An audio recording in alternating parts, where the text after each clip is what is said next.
Hello and good morning. Welcome to the 85th annual Jefferson Dad Vail Regatta. My name is Joe Leonard. Joining me today is Whitney Powell, coxswain for the U.S. Coastal Team and Leander Club. Whitney, thank you for joining us this morning. It's great to have you. The pleasure is all mine. It's such a great way to start off our weekend here talking about the time trials. We have some exciting finals coming up. We have a lot of defending champions coming up. We have so many exciting things to talk about. Honestly, it is such a pleasure to be here working with you this weekend and at the 85th annual Dad Vail Regatta. Yeah. Thank you again to our presenting sponsor, Thomas Jefferson University. Obviously, our sponsors make this entire event happen, and we wouldn't be able to be here without them. So without further ado, we'll get started on covering some of these races. We are here on the Cooper River in Cherry Hill, New Jersey. You can see there, we're starting off with our men's varsity doubles. There's been races going on throughout the morning since 8 a.m. We're joining you kind of in medias res here with the men's varsity double. On your screen at the moment is bow 372, Carnegie Mellon from Pittsburgh there. Only the second to last bow number here in this men's varsity double event. As you see a little bit of the stroke seat there, getting his oar caught just a little bit as they make their way to the halfway point. They just passed by our vantage point here in the Camden County boathouse, and that's about the 750-meter mark there. So just about 1,000 meters left. You can see it on your screen there, the 1,000-meter mark as they approach. So starting off with our men's varsity doubles here with time trials on the Cooper River. Absolutely, and I want to pick up right where you left off there. We are here again in beautiful Camden County. It is very roughly 50 degrees here, a little bit drizzly outside, and we do have a little bit of a headwind, so you can see that reflected here in our broadcast right now. If you take a look at your screen, if you are watching now, you can see these bousies, these doubles that are going down the course here now, kind of leaning into the wind a little bit, so you will see that coming directly down the course. So luckily, actually not too much of a crosswind. Is that kind of what you're seeing here, Joe? Yeah, definitely. No major crosswind. You can kind of see it on the caps of the river there just a little bit. Definitely a strong headwind. We've seen some flags out there, pretty much pointed directly towards the city of Philadelphia to the west. The course runs from the west to the east here on the Cooper River. Conditions this morning are fair for our time trials. Right around 50 degrees outside. Spots of rain here and there. Kind of a bit more of a summer shower than a spring deluge that we're used to. The weather here in the Philadelphia area has been pretty fickle over the last few days, few weeks, that is. We've gone from incredibly hot temperatures earlier this week to now we're back down to 50 degrees. But Whitney, tell me a little bit about how these particular conditions, 50 degrees, some light rain, and a bit of a headwind, how that kind of affects the rowers out there. I'm really glad you brought that up because you are absolutely right here. On the East Coast in May, you can really be ready. You really have to be ready for anything, absolutely. And so what we're seeing now is, like you pointed out, a very fair course. So we do have a headwind, which is a little bit of a pain if you're out there rowing. We would all love perfect flat conditions, but here we are. However, because it is perfectly fair, it really doesn't matter what lane we're in. So you're seeing these boats opening up just a little bit more here. If you're watching the screen, watching our rowing just a little bit, you're seeing these rowers leaning into it a little bit more. So what they're going to want to do is spend a little bit more time with those blades in the water to not get pushed around too much, because they're going to get shoved towards that stern. And I think if these athletes are experienced, we'll probably see all different styles here coming down the course. But if they're smart about it, they're going to get those blades in on the front end, spend a little bit more time in the water, and lean into that headwind a little bit more to get a little bit more send towards that bow. So kind of what you're describing is as part of the race, as we've now moved on to our women's varsity doubles. The men's, we just saw Oklahoma City crossing the finish line. Now on your screen, we have, looks like bow numbers 383 and 381. On the right-hand side, that would be Florida Tech. And on the left-hand side, passing would be Trent. So kind of what you're describing is that when the wind is coming from, the backside of the boat, the bow, you want to extend that leg drive for as long as possible. You want to have as much connection to the water in order to kind of help you as a rower set the boat, but also to get as much, as you said, send. Can you describe a little bit of, like, what is the send of the boat? You nailed it. Absolutely right there. And so you're seeing it now on our screen here. These women are taking a little bit more time on the front end of the stroke. So that's the catch where they come up to put those blades in the water. It's very easy to get shoved into that stern there when there's a direct headwind like this. It's very easy to get that weight pushed into the stern, slows the boat down a lot. So what they're going to have to do is actually resist rolling up into that stern a little bit more and connect with the water a little bit earlier as they're moving forward, and spend a little bit more time on the back end. So we actually want to spend a little bit more time keeping those blades in the water, leaning back a little bit more, getting knees down together, and putting all of that movement into the wind, almost like we're trying to get aero, like on an aero bike in a way. So we're leaning into it a little bit more, making ourselves very aerodynamic, and keeping the bodies very, very still here. Interesting development kind of happening on our screen here, seeing two very different approaches to this time trial. The boat there in green, bow 386, is the Dolphins out of Jacksonville, rowing at a pretty high stroke rate at the moment. And you saw there before they kind of passed through the boat in front of them, which looked like it could have been the boat from Rochester, that they've kind of taken a strong, quick stroke rate, whereas some of the other boats that we've seen in this double event so far, much more relaxed. So Jacksonville really going out here and attacking this first half of their 2K here.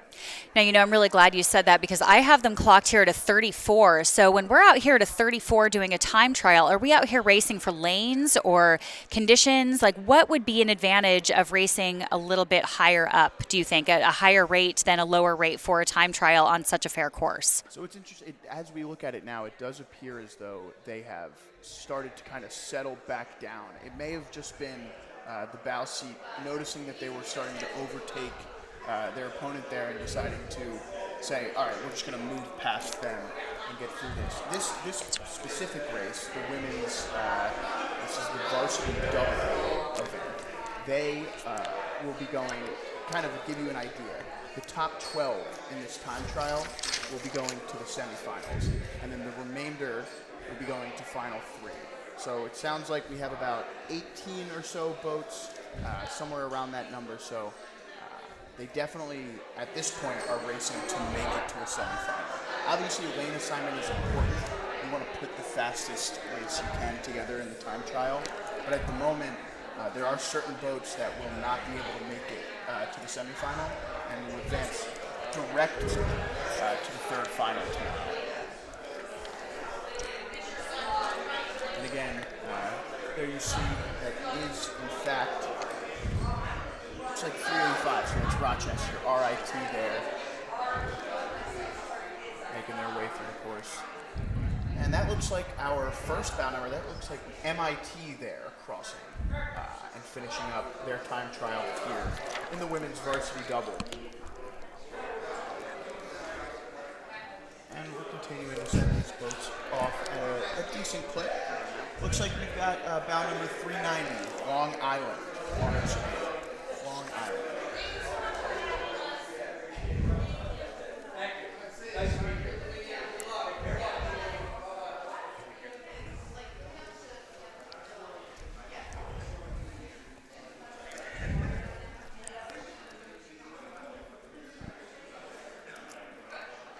Women's varsity double sculls will be competing for the George Hines Trophy here. And you see here a bit of an early passing situation at Long Island coming up on bow number 388. That's NYU, New York University there, having to yield over into lane 3 as Long Island passes them. Whitney, what are you seeing here? I'm really glad you brought that up. I was just going to point out this bow 390, if I'm seeing correctly on our screen here, looking very smooth, very calm and collected here, like they have rode in a headwind before. What you're seeing here is actually quite a bit of blades in these time trials, kind of slapping the water a little bit. So it looks like the wind may actually be picking up a little bit. It's hard to tell from our vantage point exactly where we're sitting, but we are seeing a little bit of difficulty in some of these smaller boats. But I have to say, bow 390 here, Long Island, is looking very good. They have just overtaken and are surpassing. But again, this is just a time trial, so we can't judge anything by boat lengths here. But they have done a very, very good job keeping those blades in the water, and really impeccable blade work, actually. It looks quite nice here for conditions like this.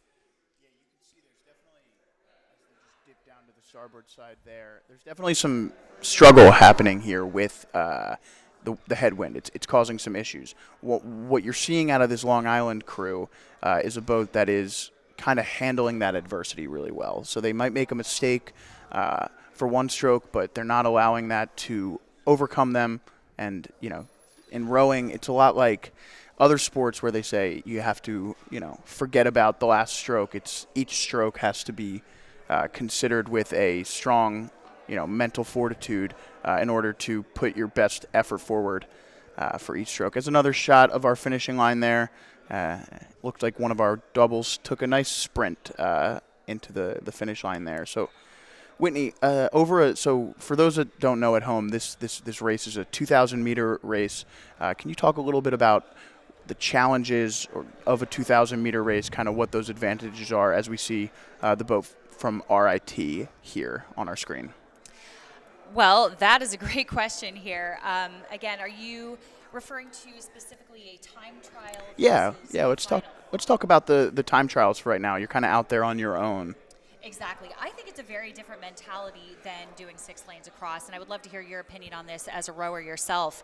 I think if you are out here doing a time trial, you really have to decide if you're racing for a lane or if it really matters that much in the seating. So if you know that you're going to automatically qualify for that semifinal or that final, it may not matter on a fair course like this. You just want to make sure that you get into that final and then show all your cards in the grand final there. But here, when you are out there by yourself, you definitely have to have a lot of mental fortitude. You really have to stay internal and focus on executing a good row, because it still does matter. You still want to go out there and have a good row. But again, we may not see sprints. We may not see a lot of moves from a lot of these crews. Because it may not matter. Again, depends on the event, but it will not matter necessarily what lane some of these crews are in, because it is very fair. And then the other ones where we have more entries, which we can talk about once we get there, it actually will matter, what lane. They will be fighting for a lane. But, Definitely. The mentality is very different. I would love to hear your perspective as a rower. So specifically with the Cooper River, I find that it is such an interesting course because Dad Vail has historically been on the Schuylkill, which has a strong advantage in lanes 3 or 4.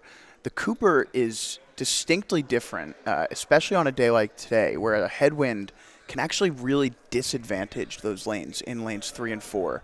The Cooper River is fairly wide on the race course, so when you get into those lanes 3 and 4, it's actually where the caps of the river can get at the highest. When I was in high school, I raced on this river for high school nationals, and although my boat didn't get one of the main 3, 4, 2, 5, we were rowing out of lane 6, and that race finished with lanes 5 and 6 in first and second, in large part due to the conditions being not as strong on those outer lanes, closer to the bank out there. So, on this race course, it has its own advantages. And then in a time trial, I think a lot of your race plan has to depend on a few things. One of them is the fitness of the crew and their ability to row multiple races over the course of 2 days. And then the second is how confident you are in your speed.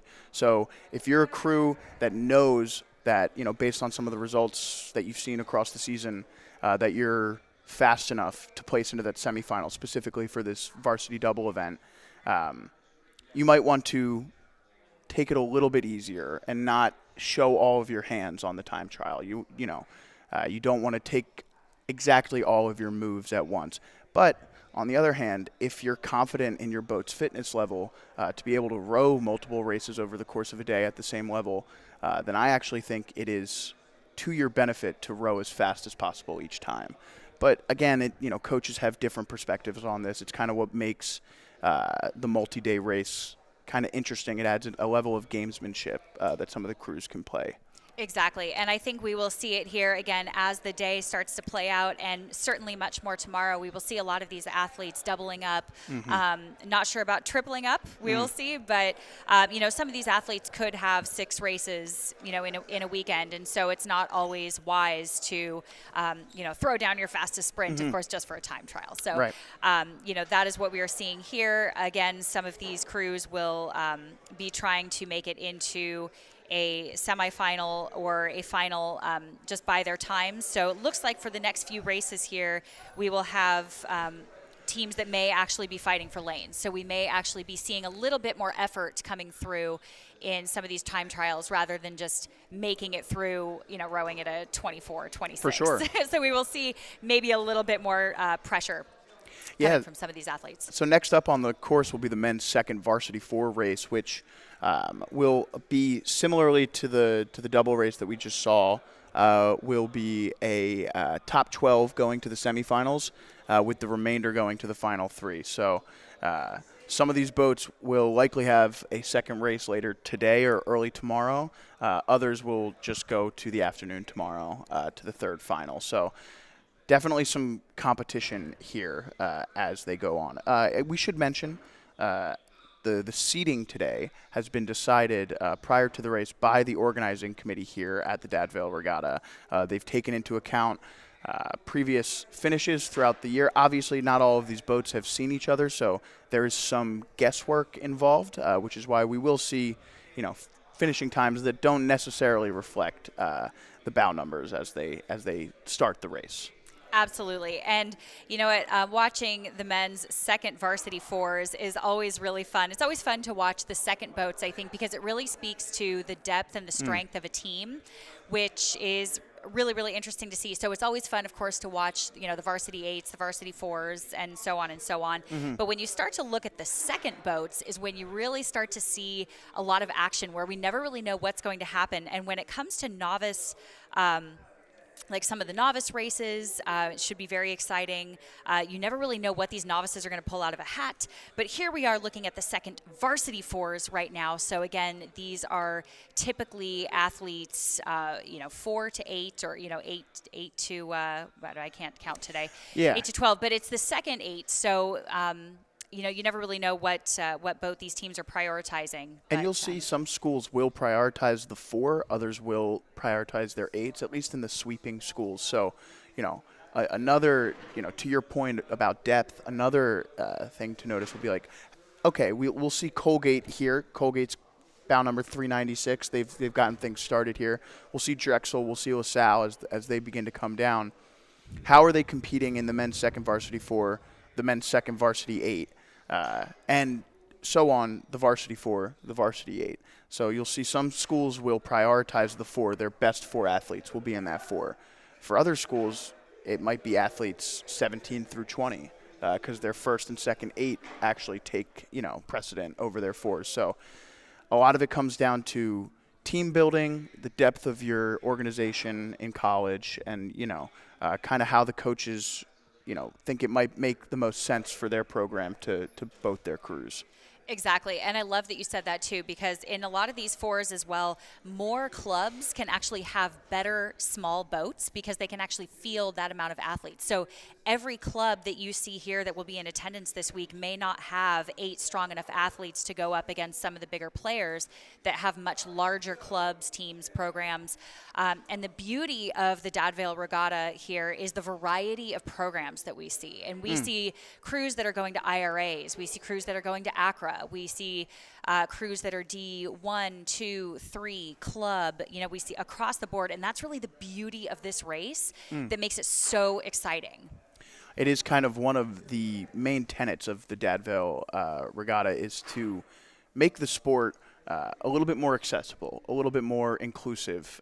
It is, generally speaking, when talking about the sport of rowing, kind of our biggest you know, hurdle to jump is how can we get more people involved? How can we make the sport more accessible? And it is one of the main missions of the Dad Vail, and it is seen throughout, as you said, the entries of the different crews and how they stack up.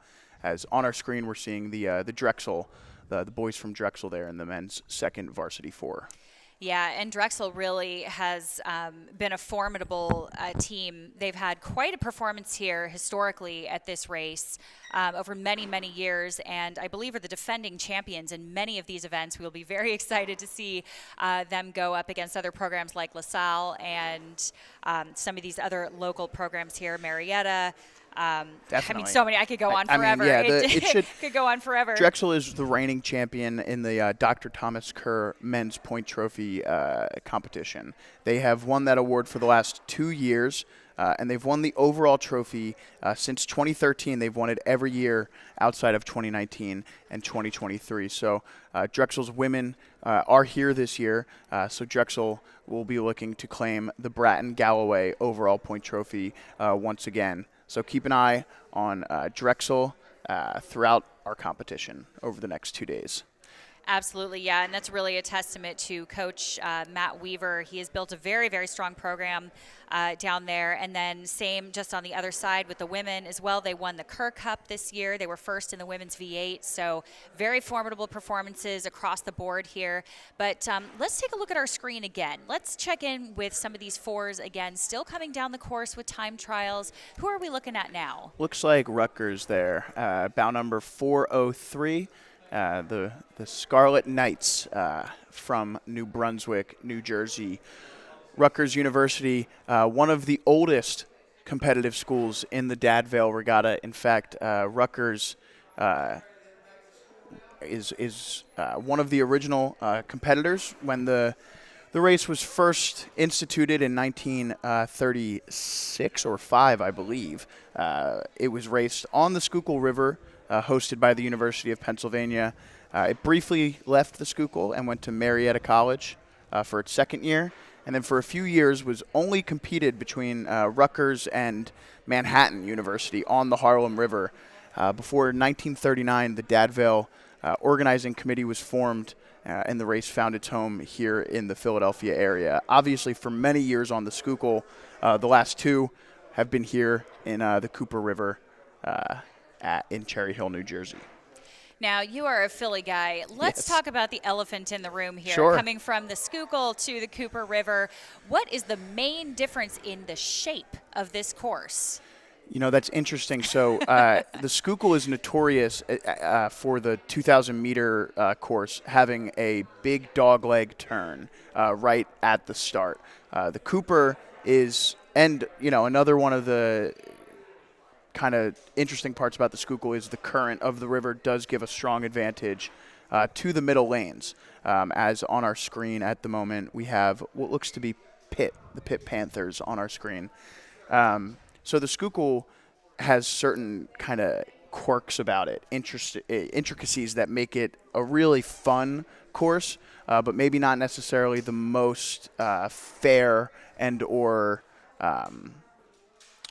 the scores don't always, the times don't always reflect what might compete against times in other parts of the country. So the Cooper is one of the premier rowing courses here, you know, in the country, in North America. It's a wide river. It gives plenty of room for, you know, our boats to warm up, and then the course itself is nice and wide so that, you know, you don't get a lot of issues between crews crossing over into different lanes. So it is, you know, when it comes to North America, we'll see a lot of you know, U.S. rowing events here, international events here, for real stakes, for times that matter, because it is such a fair course.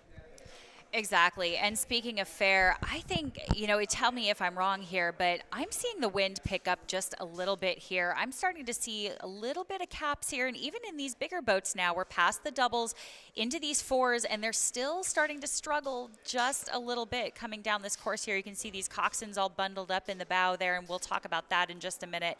But, you know, these crews are starting to have just a little bit of trouble kind of leaning into the wind. I'm seeing a lot of caps now out there where it's a bit more exposed in the middle of those lanes there.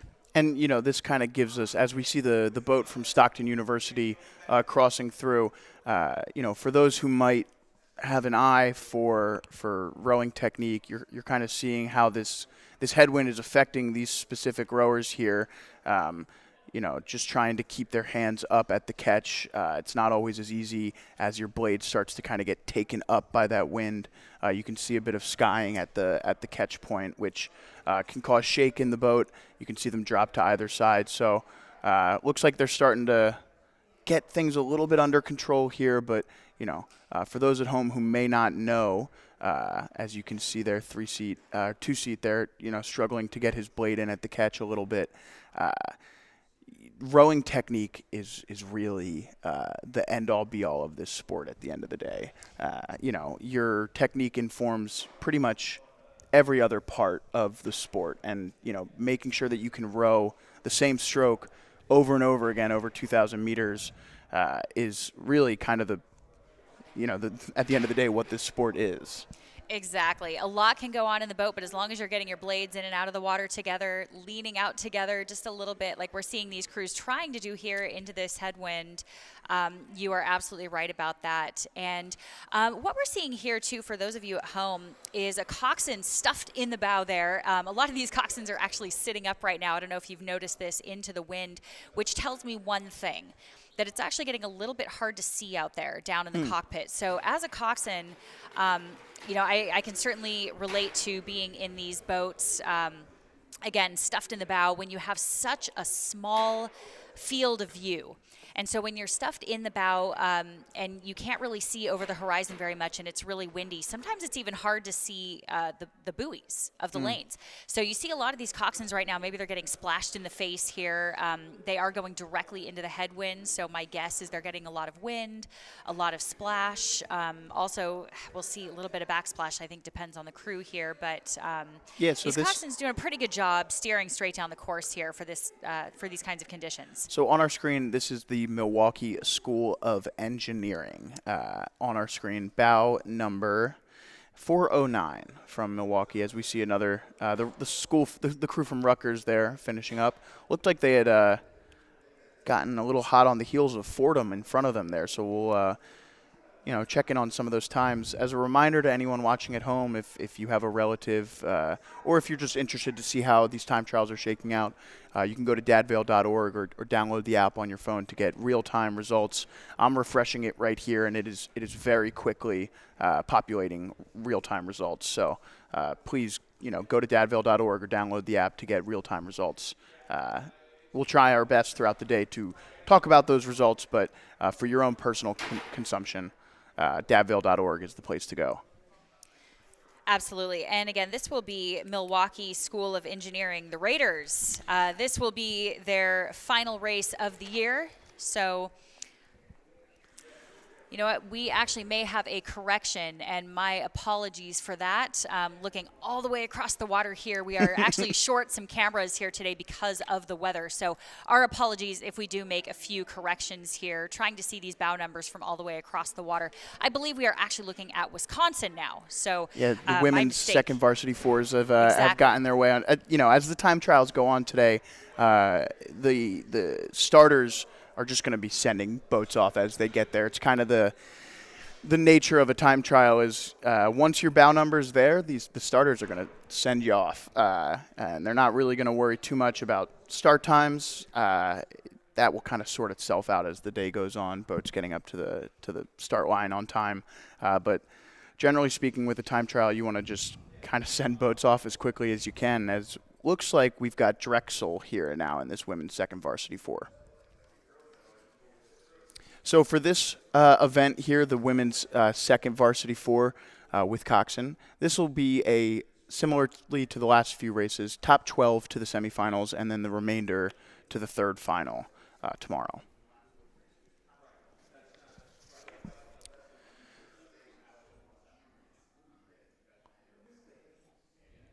Difficult to tell exactly. Looks like we've got either Lafayette or Fordham here coming down the race course.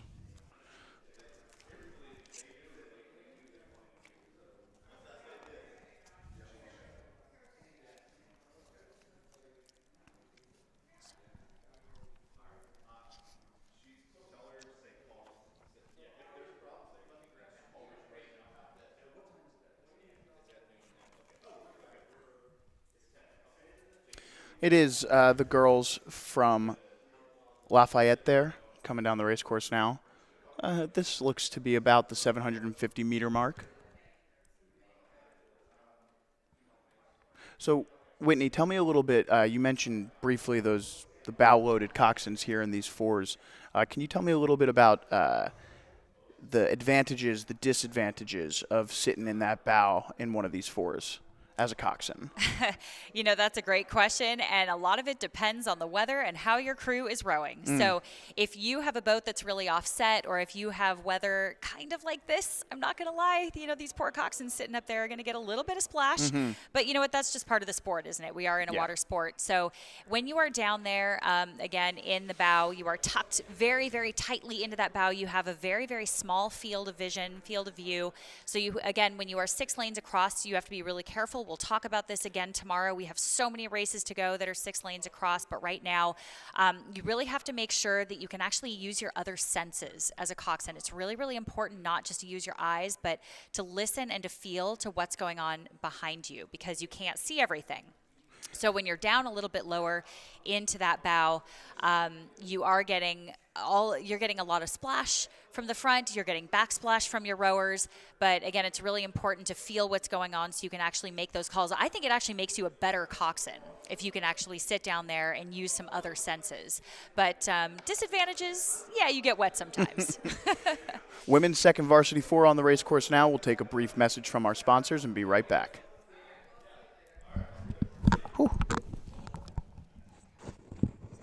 Design students get a surfer back on their board. Jefferson, redefine possible. How does a veteran continue to serve? By becoming a nurse. Jefferson, redefine possible.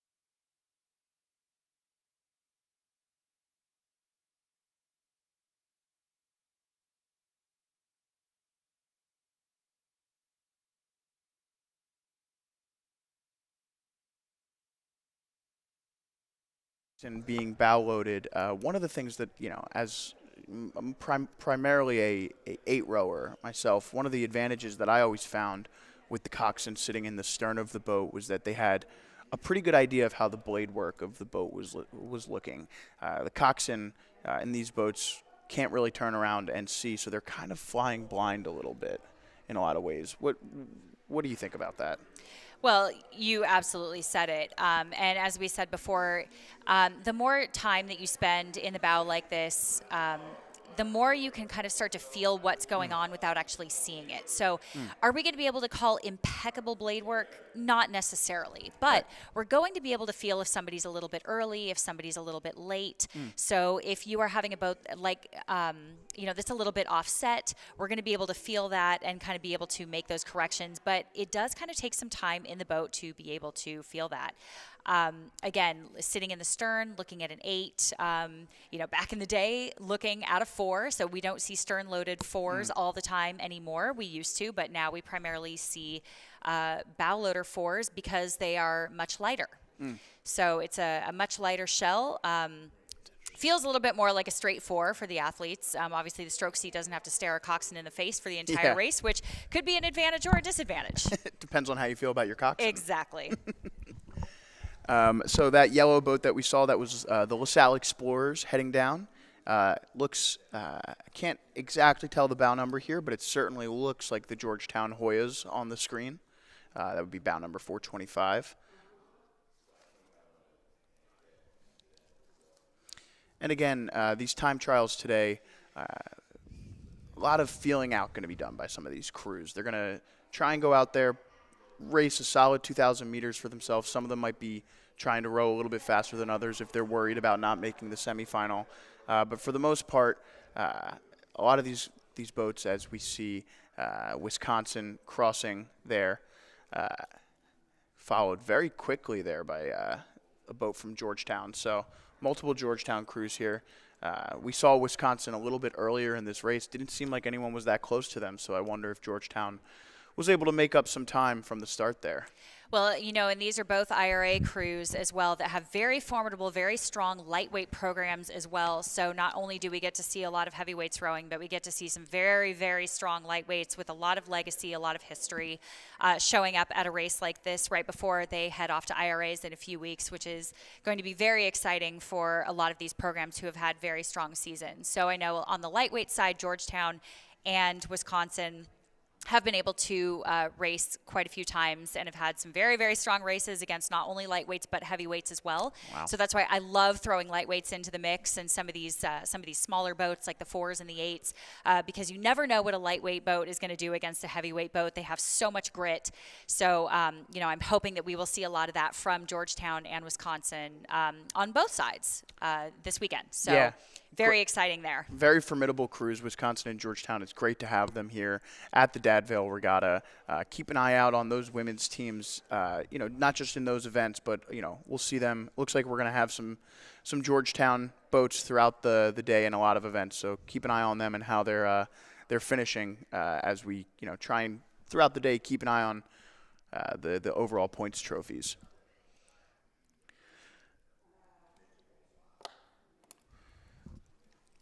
Again, we're searching for bow numbers here. Guess would be that this may be Rollins College out on the course. Potentially Pittsburgh, though. Looks like we've got some Pittsburgh colors. So. Yeah, it is a bit hard to tell. We want to thank you very much for your patience here. Well.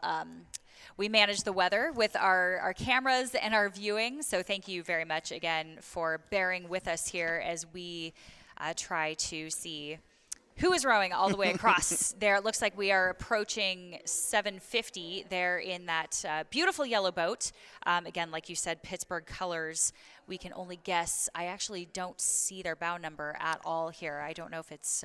I would believe it's Pittsburgh because I think we're getting two shots right. of two different crews here, and they are bow numbers 428 and 429 are both Pittsburgh crews. So. Absolutely. And in the background there, you can see the trees really starting to blow a little bit. The wind is definitely picking up and howling. We can only hope that it doesn't get too gusty out there for some of these smaller boats, lighter boats, because you can see some of the blade work really across the field here. This is all boats. This is not just Pittsburgh here, but a lot of difficulty getting those blades in. And when you have those blades squaring up like that into the wind, they act like sails. So they can fly up into the air. They can push you back a little bit, slow the boat down. So a lot of times as a coxswain here, I might make a call to actually delay the square a little bit, like hold the feather just a little bit longer before squaring those blades up and getting them in.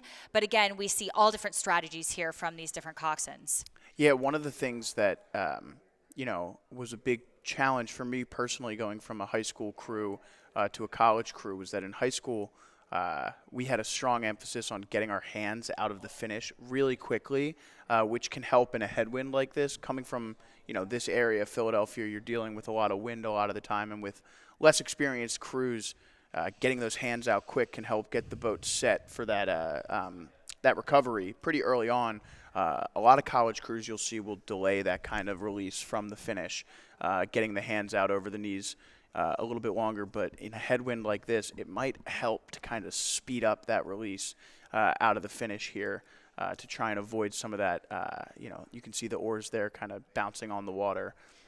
Interesting kind of shot here of our finish. You can see that the river does kind of end there a little bit pretty quickly, so you can see that the conditions at the finish line are a little bit calmer than in the middle of the race course right now.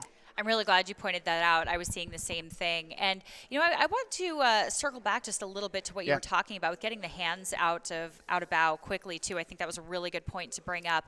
I think that's really important to do as long as crews are also getting their bodies over first and getting their knees up second, because remember, you want to do one thing at a time here. Sure. A little bit of patience, as we were talking about.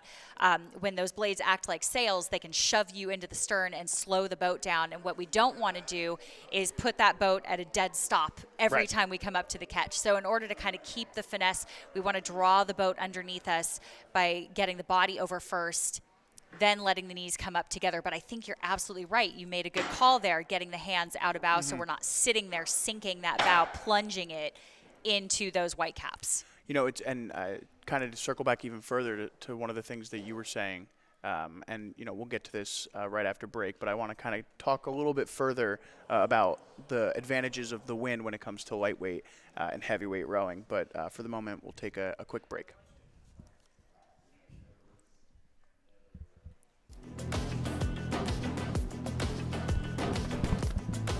How did industrial design students get a surfer back on their board? Jefferson. Redefine possible. To truly help those around us, we must advance technology to meet society's biggest challenges. Researchers at Drexel University's College of Engineering have discovered solutions on the nanoscale with Maxines, now studied by tens of thousands of researchers from more than 100 countries around the world. Maxines are a family of nanomaterials poised to become the next building block of technology and solve today's most complex issues.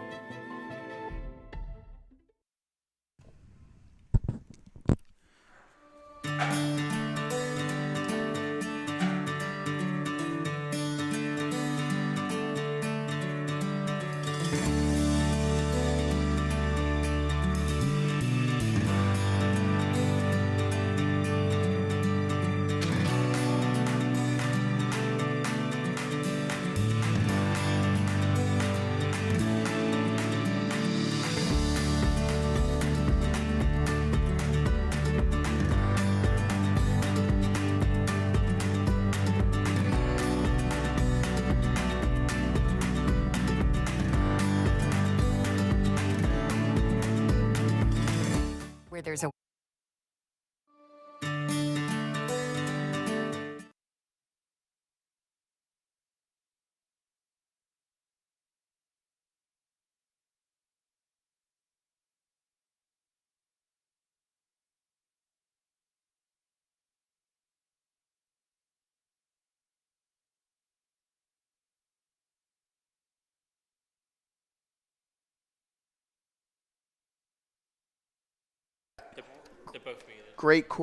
We've got great coordination here from our Drexel men's crew.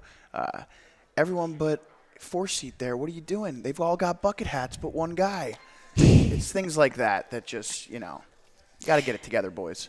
Well, maybe they are coming in with a little bit of extra confidence here because they are our defending champions from last year. I had them rowing at a 35 there, which is a pretty good pip there for a time trial. So we will see how the Drexel Dragons manage to pull off getting their lane. Again, with those bucket hats, we'll see how that pays off for them. If that's free speed or if it slows them down. Yeah, Temple Owls now out here. Fourth boat to go off in this event was Temple. Great rivalry now, like we've seen coming from the start of this race. LaSalle, Drexel, St. Joe's, Temple, all schools in the Big Six here in Philadelphia when it comes to all sports, not just rowing, but a lot of history here with these boats, and it's great to see them all competing in the men's second varsity 8. One of the more interesting races here, as you can see, a lot of speed in these second 8s. One of the faster races that we'll see throughout the day.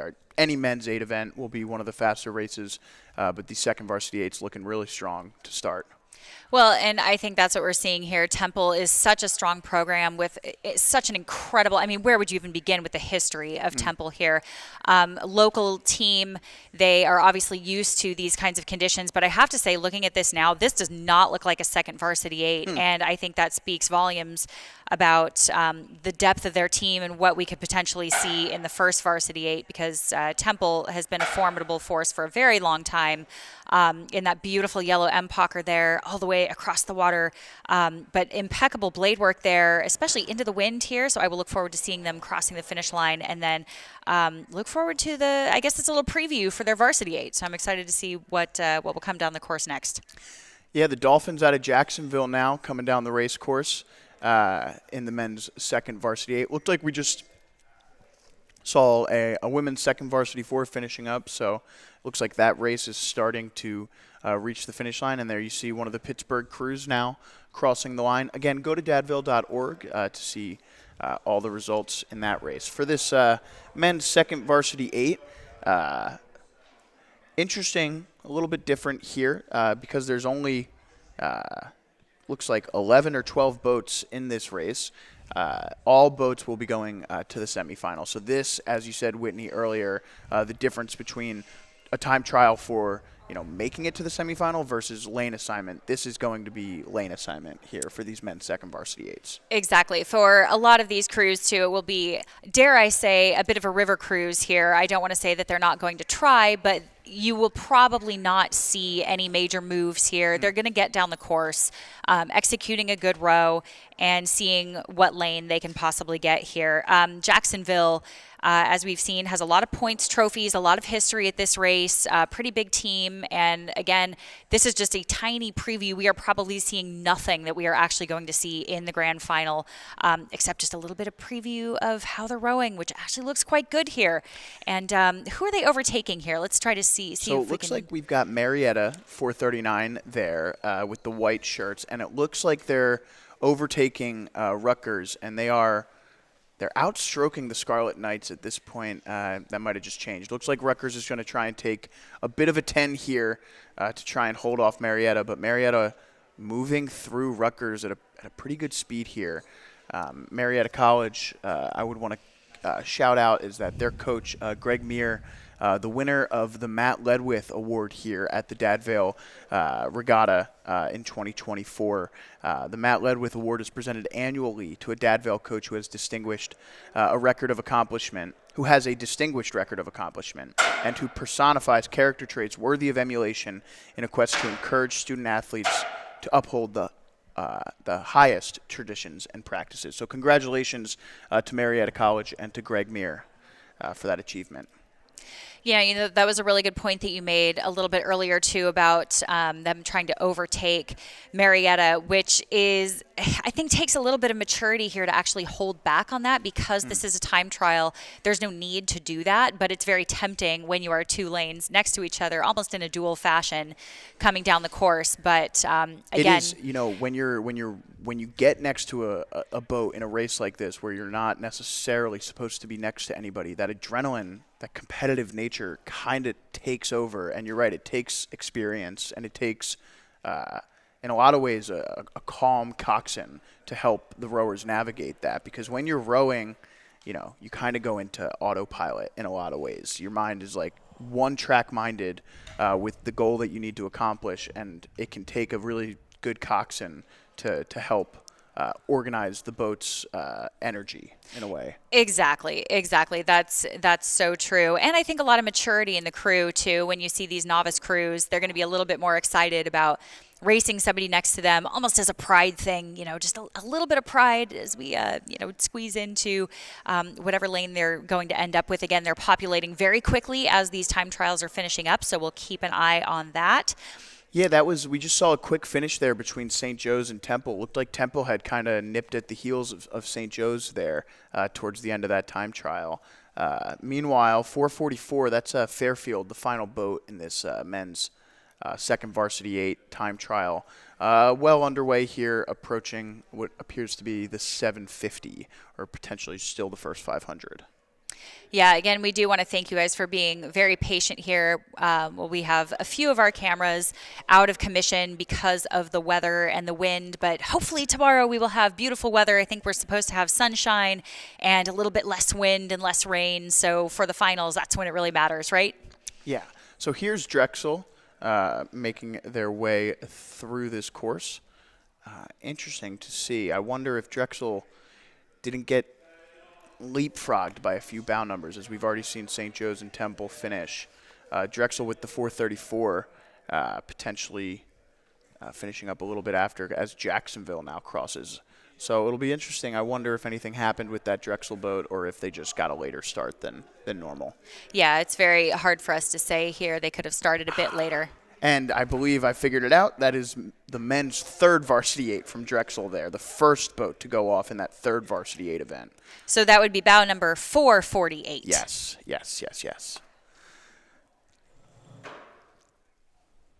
And as this kind of starts to populate here, looking back at that women's second Varsity 4, that Georgetown boat that we saw kind of start to pass Wisconsin at the end of that race, did finish with the fastest time, 9 minutes and 22 seconds. That is a bit. You can tell the conditions are getting to these crews, because 9 minutes is a bit long for a women's 4 at this distance. So definitely some issues with the conditions. It does seem as though this is going to be very touch and go, because the conditions look a little bit calmer now as we see Temple's third Varsity 8 making their way through the course. But in that men's second Varsity 8 time trial, Temple with a really fast time of 6 minutes and 44 seconds, finishing with the fastest time to this point as results begin to populate. Another shot of our Drexel's third Varsity 8 here. But Temple and Drexel currently with the only times under 7 minutes in that men's second Varsity 8 time trial. Yeah, I think that really speaks to the conditions here. And as we look across, just as we think it's calming down a little bit, it does look a little bit rough out there. I'm not going to lie. As we are looking straight across the course here, we are definitely seeing those caps, and that the wind will be whipping around those crews just a little bit. And you can see it in the backsplash. You can see it in the puddles. You can see it in the path of the stern of the boat there, that it is just getting whipped up just a little bit. So these crews are doing a pretty good job. Again, the times are not the best, but it doesn't really matter because the course is very fair. So even though the times themselves are not that fast overall, they are still even all the way across all of these lanes. Men's third Varsity 8 out on the course. We'll take a brief message from our sponsors.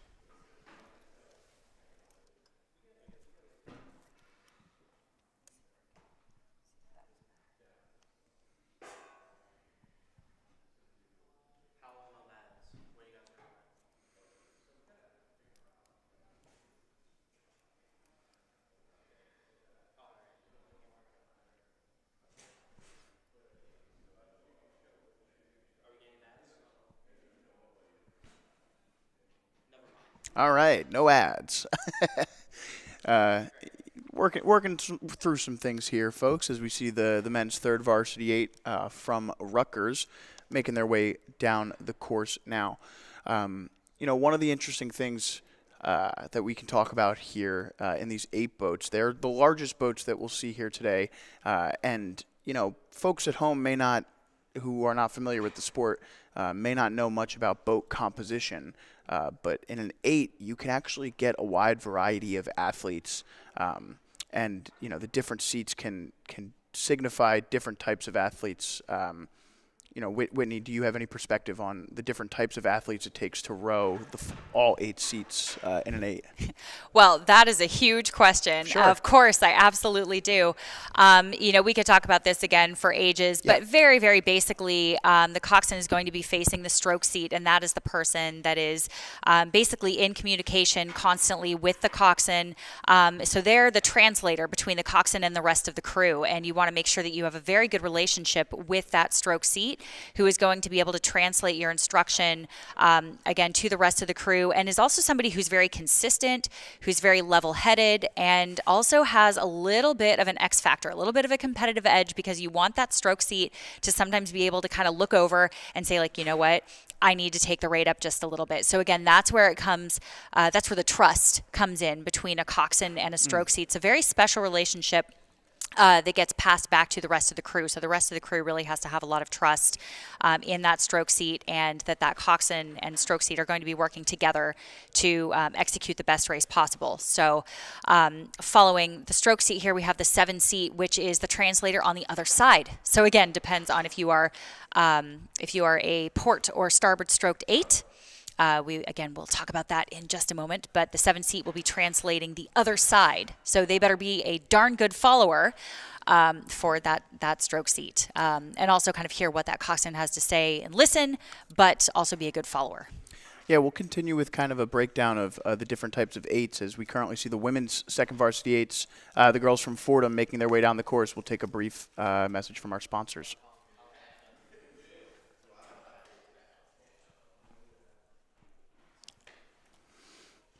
All right, we're going to stay with our girls from Fordham here, at least for a moment.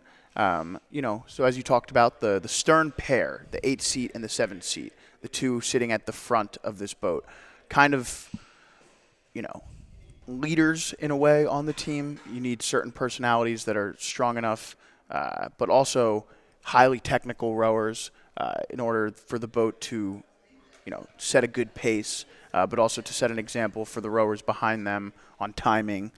And things of that nature. After we see those 8, 7 seats, kind of how does the boat begin to take form? Yeah, I think you said it there. Very, very technical seats there. But you know what? I'm actually going to make an argument for the most technical seats being the bow pair. And we will get there eventually. But we're going to call the middle 4 the midshipmen, or the engine room, depending on what you want to call them.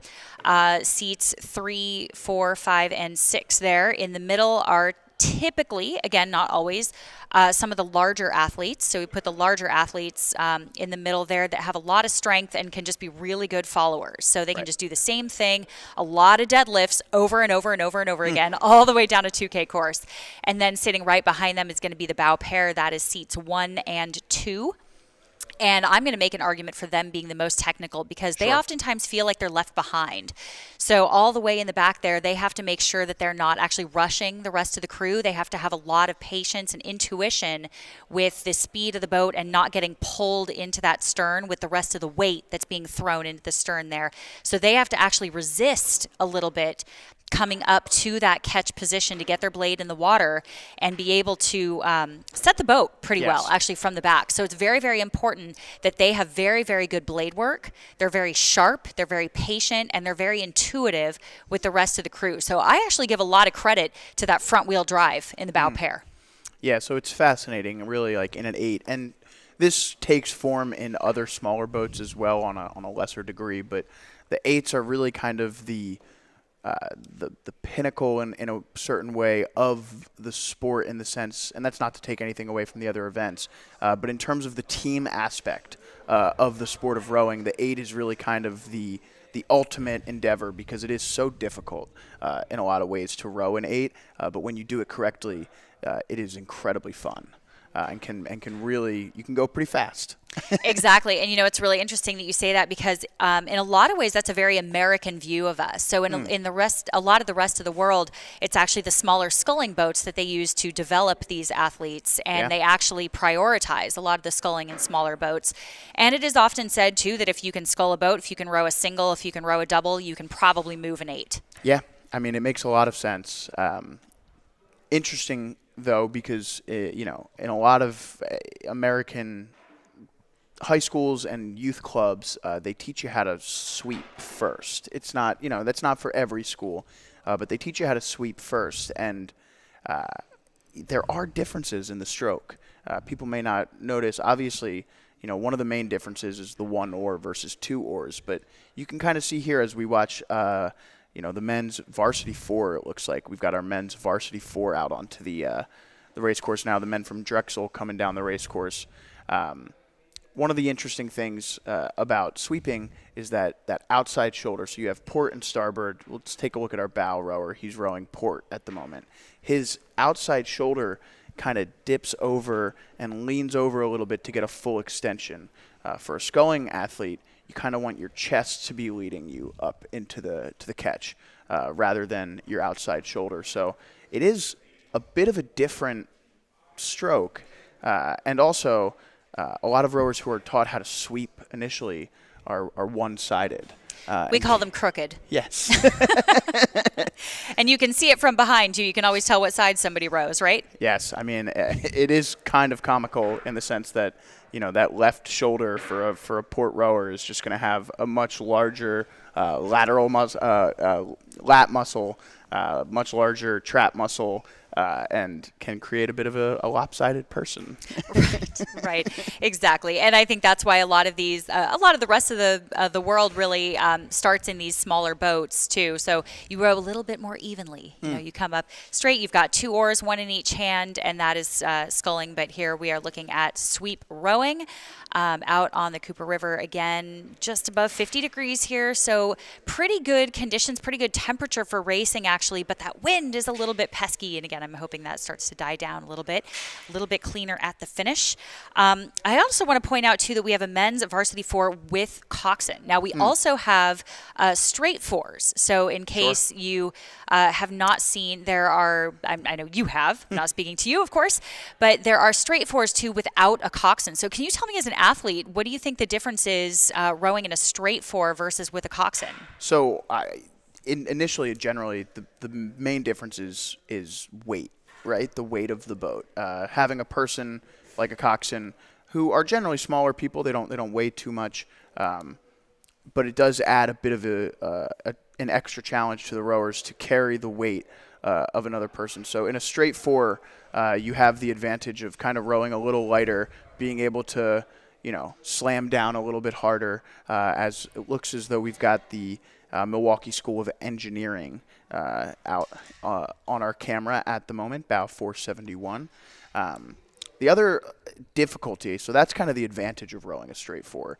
The difficulty is, of course, that you don't have anyone steering the boat for you or calling out the race plan. So in a straight 4, going into the race, you need to be connected beforehand. Not that you don't in a Coxed 4, but you need a little bit more of a cohesive unit among the 4 rowers to know how to execute what they want to do. And also, you'll have your stroke seat will be steering the boat with his toe as well, which is adds a whole different element of steering to one of the rowers, and also you need to know how to do that correctly, because using a toe when your boat is I haven't done this in a long time, so I can't remember if it can set the boat off kilter to steer the boat hard at different times during the race when it's a straight 4. So coxswains know this very well. They try and make their adjustments at the right time so as not to disrupt the flow of the boat. But for a rower that has to make that decision in seconds, it can be a bit more difficult. Right, and it looks like as we're crossing the 750 here, I'm trying to get a view on that bow number. It looks like 472, potentially Lafayette here all the way across. Rowing pretty low here. I'm going to see if I can get a stroke rate for you. Looks like they're at about a 28, 29, so pretty low. Again, they will be moving on here, so they don't need to race to try to actually get into that semifinal there. So again, they will probably just be out here executing a good row. I doubt we will see any kind of sprint or anything from them. They will just try to make it down the course without any mishaps here. Yeah, so that women's race, that only 6 entries in that Varsity 4 with Coxswain, and they will all 6 go to the grand final. So again, racing for lane assignment here. As we are moving on to what looks to be our men's club Varsity 4. Get started just a little bit early, or potentially, I'm sorry, this is the men's Varsity 4 with Coxswain. My apologies. And this is Merchant Marine. Merchant Marine, the last boat in this event, making their way down the course. Bow number 474. We're almost there. I know you're excited for those men's club varsity fours, and so am I, because again, the club versus the varsity. You know, like we've said before, we have so many types of clubs here. You know, varsity club, D1, D2, D3. You know, IRA crews, ACRA crews. You name it, you're probably going to see it here. So again, we will try to break this down for you the best that we can, and it looks like we are looking at the last men's varsity four here with Coxswain Merchant Marine just crossing the 1,000-meter mark there, and that red buoy getting their blades in. Looks like the wind is actually calming down just a little bit for them. And who we have crossing the finish line that as we like speak? Drexel, but I would have to. Yeah, that's likely the varsity four with Coxswain event starting to make its way to the finish line.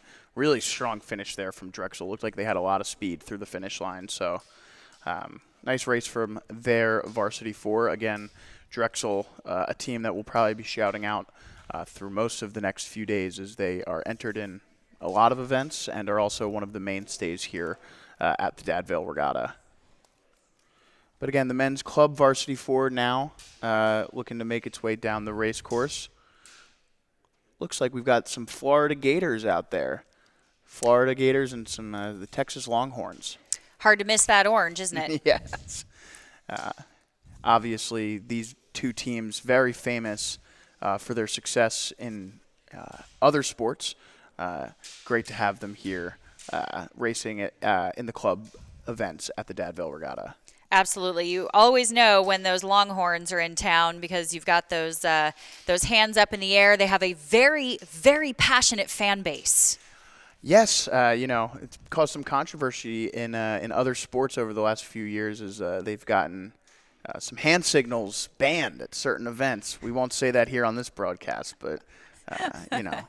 We can only imagine.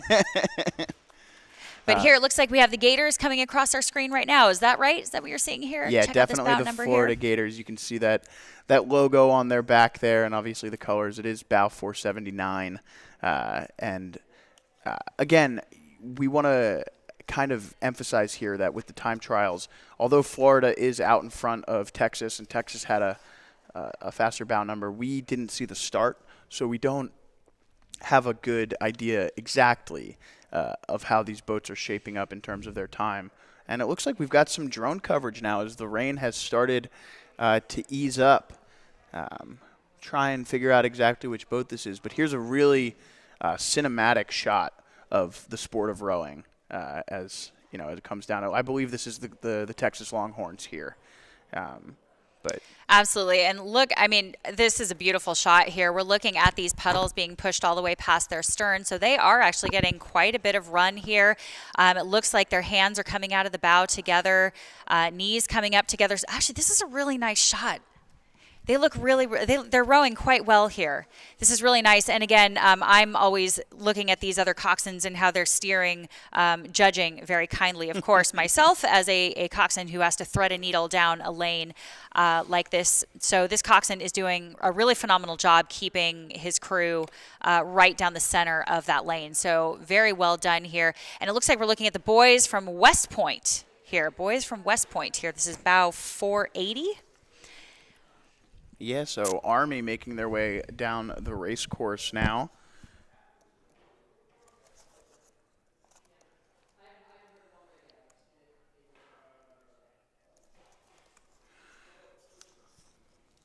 Looks like potentially the same crew there. It's difficult to tell with the oars exactly, but exactly. When we mix in these beautiful overhead shots with the launch cams and the shoreline cams, we, again, will always do our best. And we are in the time trial phase here. So, again, we will have so much action coming at you a little bit later in the day as well as tomorrow. So definitely stay tuned for those races. As right now, we are just trying to get everybody in a lane so we can get excited for those 6 lanes across that I cannot wait to talk about, because, boy, do we have a lot of information and history and excitement coming at you for those races coming right up.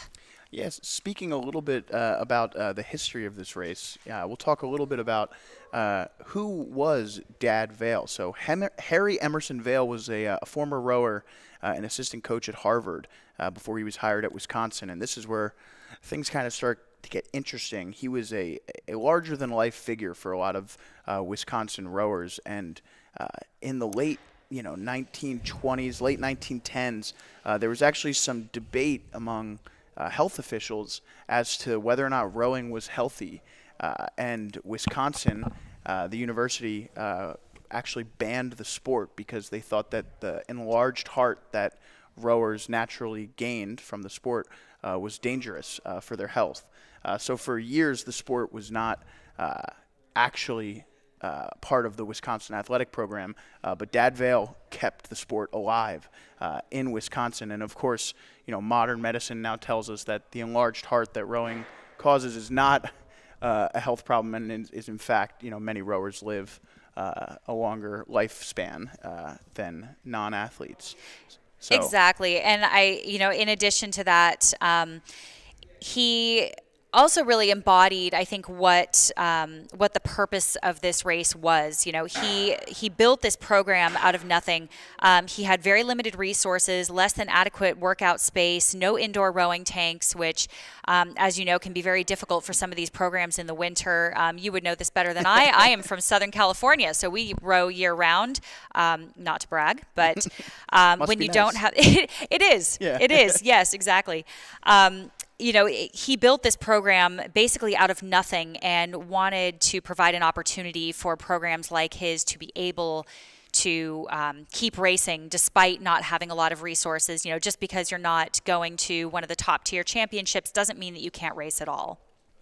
Yeah, so when the race eventually, began, as the University of Pennsylvania invited folks to the Schuylkill River, Rusty Callow, the coach at Penn at the time, who was so impressed and enamored with Dad Vail and the community that he had created at Wisconsin, decided to name the race after him to help his legacy live on in the sport of rowing. And that continues to happen today here at the Jefferson Dad Vail Regatta.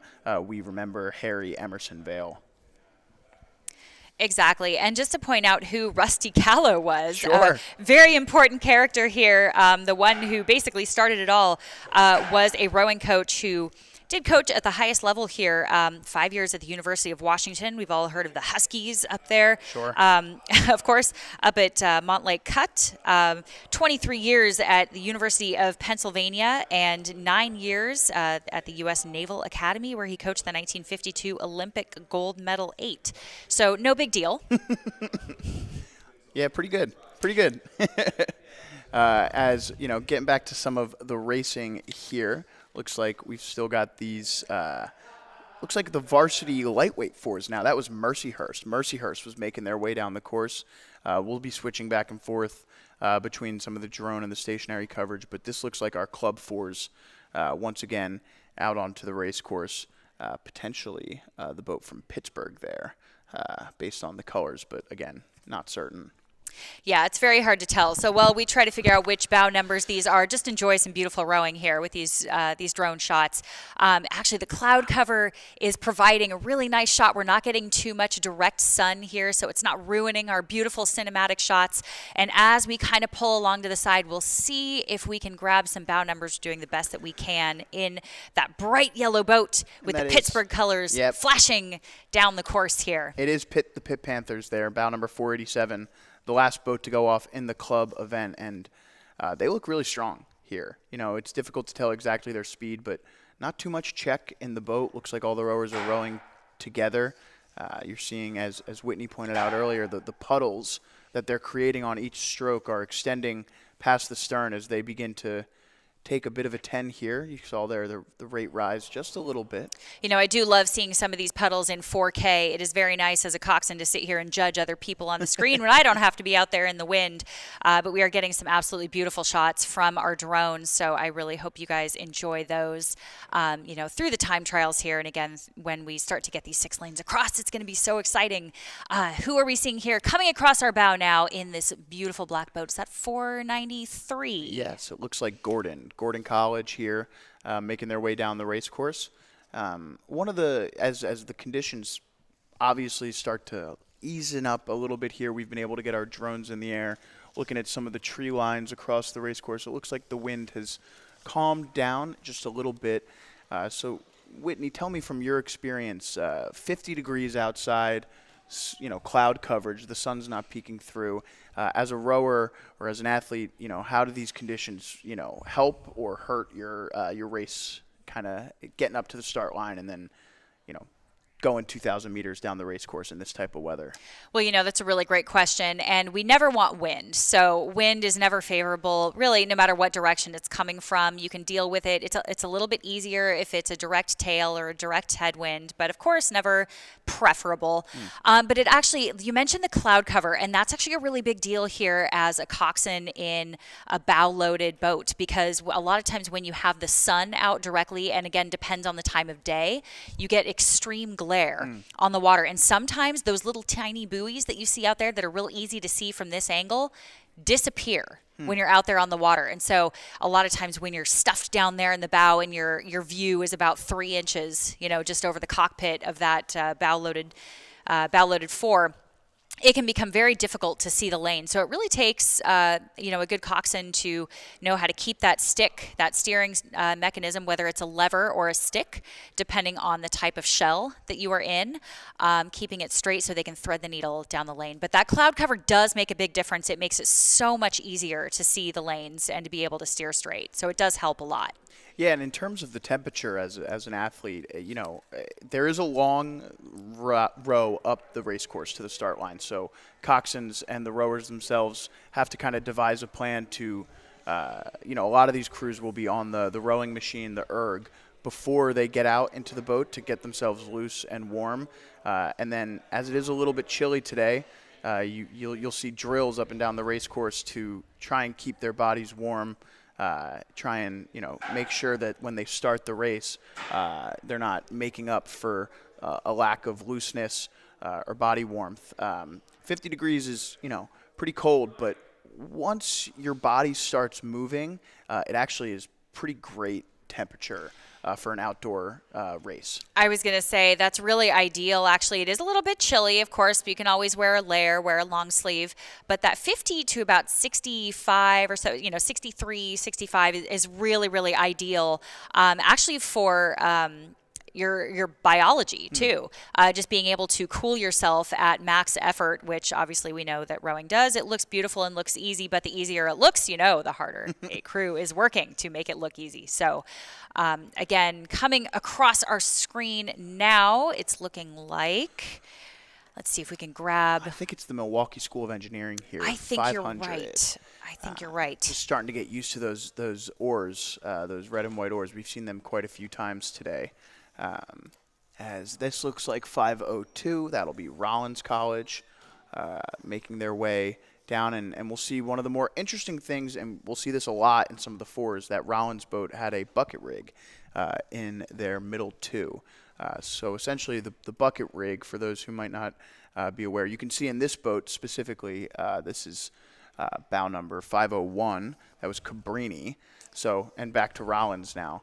That boat alternated oars. In this boat from Rollins, you'll see port, starboard, starboard, port. Whitney, what, in your experience, might be some of the advantages to rowing a bucket in a four? Oh, I'm so glad you brought this up. I was hoping you would talk about this. I was going to ask you the same thing. Sure. So really important here to note, again, it takes a special pair to be able to row that bucket. So you want to make sure that that pair can follow each other very, very well. But essentially what a bucket does, and depending on, again, where it is set up in the shell, it actually changes the power dynamics a little bit. So it can keep a boat a little bit straighter. But ideally, if you can picture this, we're actually looking at a power curve here. So as soon as that blade enters the water and grips the oar, or excuse me, that oar grips the water, what is happening is that athlete is catching the water and they're pushing that blade through the water with their legs and their hips all the way through when they actually finish the stroke with the hands. So that's called a power curve. Now, when that is unequal, it's not the same. Sometimes a coach needs to either change the lineup a little bit or change the rigging. And so sometimes when you put it into a bucket like this, it can actually put the power dynamics and the power curves at slightly different places in the boat and actually make the boat go a little bit straighter. So it just changes where the power output is in the shell to keep a boat going straighter. Some coaches would prefer to change the lineup. Some coaches prefer to change the rigging.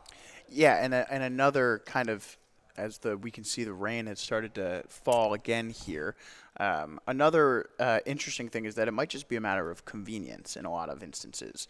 So there are obvious real results to putting a bucket in, but sometimes, as we mentioned before, some of these sweep rowers with one oar are only trained on one side or the other. So for some of these crews, it might just be out of convenience to say, I want these 4 rowers in this boat, and the 2 most powerful rowers are both starboard side. So let's rig the boat so that our starboard side rowers can sit in the middle, and we can have the bow and the stern row port. It might just be out of convenience. Other times, if your boat is kind of 4 athletes who are of similar size, you might not want to do that bucket because, you can keep it kind of more organized, more natural for the rowers. Exactly. That's a very good point. And as you pointed out here too, the rain is beginning to fall once again, much to our dismay. We may lose some drone footage here. We're not sure. We have to be very careful getting that drone in the air. Of course, we love to see those shots, but we have to be careful. We have to save our drone for tomorrow when it's supposed to be very nice. Do keep an eye on the results here at regattatiming.com. So those are constantly being updated for your viewing pleasure, so you can see who will be ending up in what lane through these time trials here. And as we are starting to see these coxswains bundle up a little bit more and these athletes just try to get down the course here as the rain begins to fall. It does look like the wind has died down a teeny bit, but of course, as soon as it does, now we get a little bit of rain. But let's see who is coming across our screen right now. Certainly looks like Union College, bow number 506, Union College, making their way down the race course. And just a little bit of a cleanup on some of the other events earlier. We saw in that men's Club 4, Florida looked really fast. That was no mirage. They finished with the fastest time in that time trial. And then the men's lightweight 4, just after them, Mercyhurst, who looked strong as well. Mercyhurst finishing with the fastest time there. And currently on the women's Division 2, Division 3 Varsity 4 events. So bit of a different situation here. Top 12 to semifinal in this event. Again, looks like we only have 12 to 13 boats in this race. So potentially only one boat not getting a chance to continue on till tomorrow. Now, I would love to know your opinion on this. Now that we've talked about the wind and the rain over and over again, people are probably getting sick of it because they're out there feeling it for themselves. What do you think about the grip on an oar when it starts to rain like this? What are your hands feeling like? Yeah, so it's an interesting part. Again, a lot of these rowers have been training throughout the spring and have dealt with these conditions, but as the oar begins to get wet, your grip strength really comes into play. So for folks who have a stronger grip, they might not feel it as much, but as that oar handle starts to get a little bit slicker, everyone who has ever rowed before understands the pain of having the calluses open up on your hands into a blister. And with the rain, that just becomes all the more likely as it reduces some of the friction and some of the issues, and your hand can slide all over there. So we could be seeing some rowers dealing with a little bit more blisters after a row through the rain like this. Absolutely. I do have a lot of respect for that. I did end up racing once or twice myself, even as a coxswain. Everyone stop laughing, please. I did fill in for a bow seat and definitely got those bleeding blisters after that 6K head race or two that I did, and gained a lot of respect for that part of holding the oar. I mean, it can be pretty brutal. So speaking of that, it looks like we may be having a little bit of blade work trouble here coming across. I'm trying to see where we are in the course here. This is 509. Am I saying that correctly here? I believe it's 08. That's Bryn Mawr College. Bryn Mawr, of course. One of the local all-girls liberal arts school here in the Philadelphia area. And we'll continue with the women's Varsity 4 event right after this brief message from our sponsor. Who are Thomas Jefferson University students? They're designers, healers, builders, but mostly they're in demand by the employers creating the jobs of tomorrow.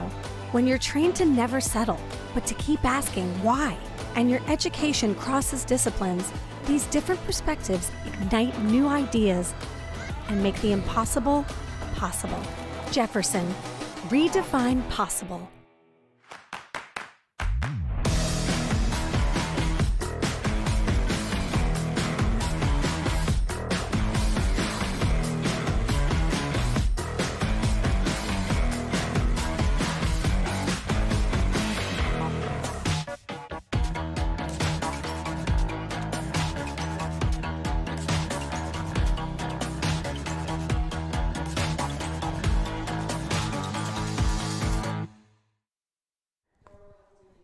raced yet.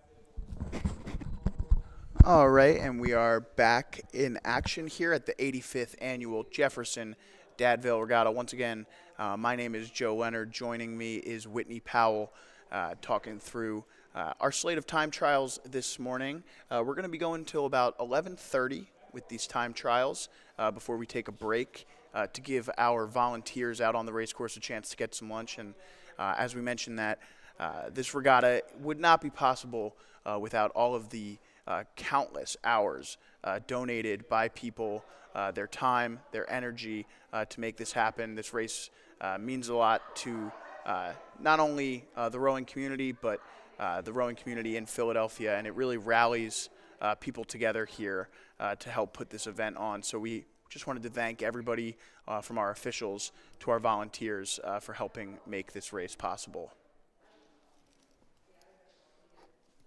As looks like Monmouth College makes their way, which means we are well underway here in our women's Varsity 4 event.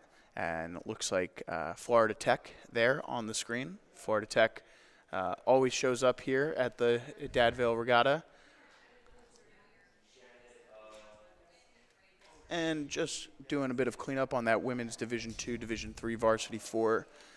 Finishing time still populating online, but it looks like Mercyhurst and Jefferson College, Thomas Jefferson University, that is, finishing with the two fastest times there.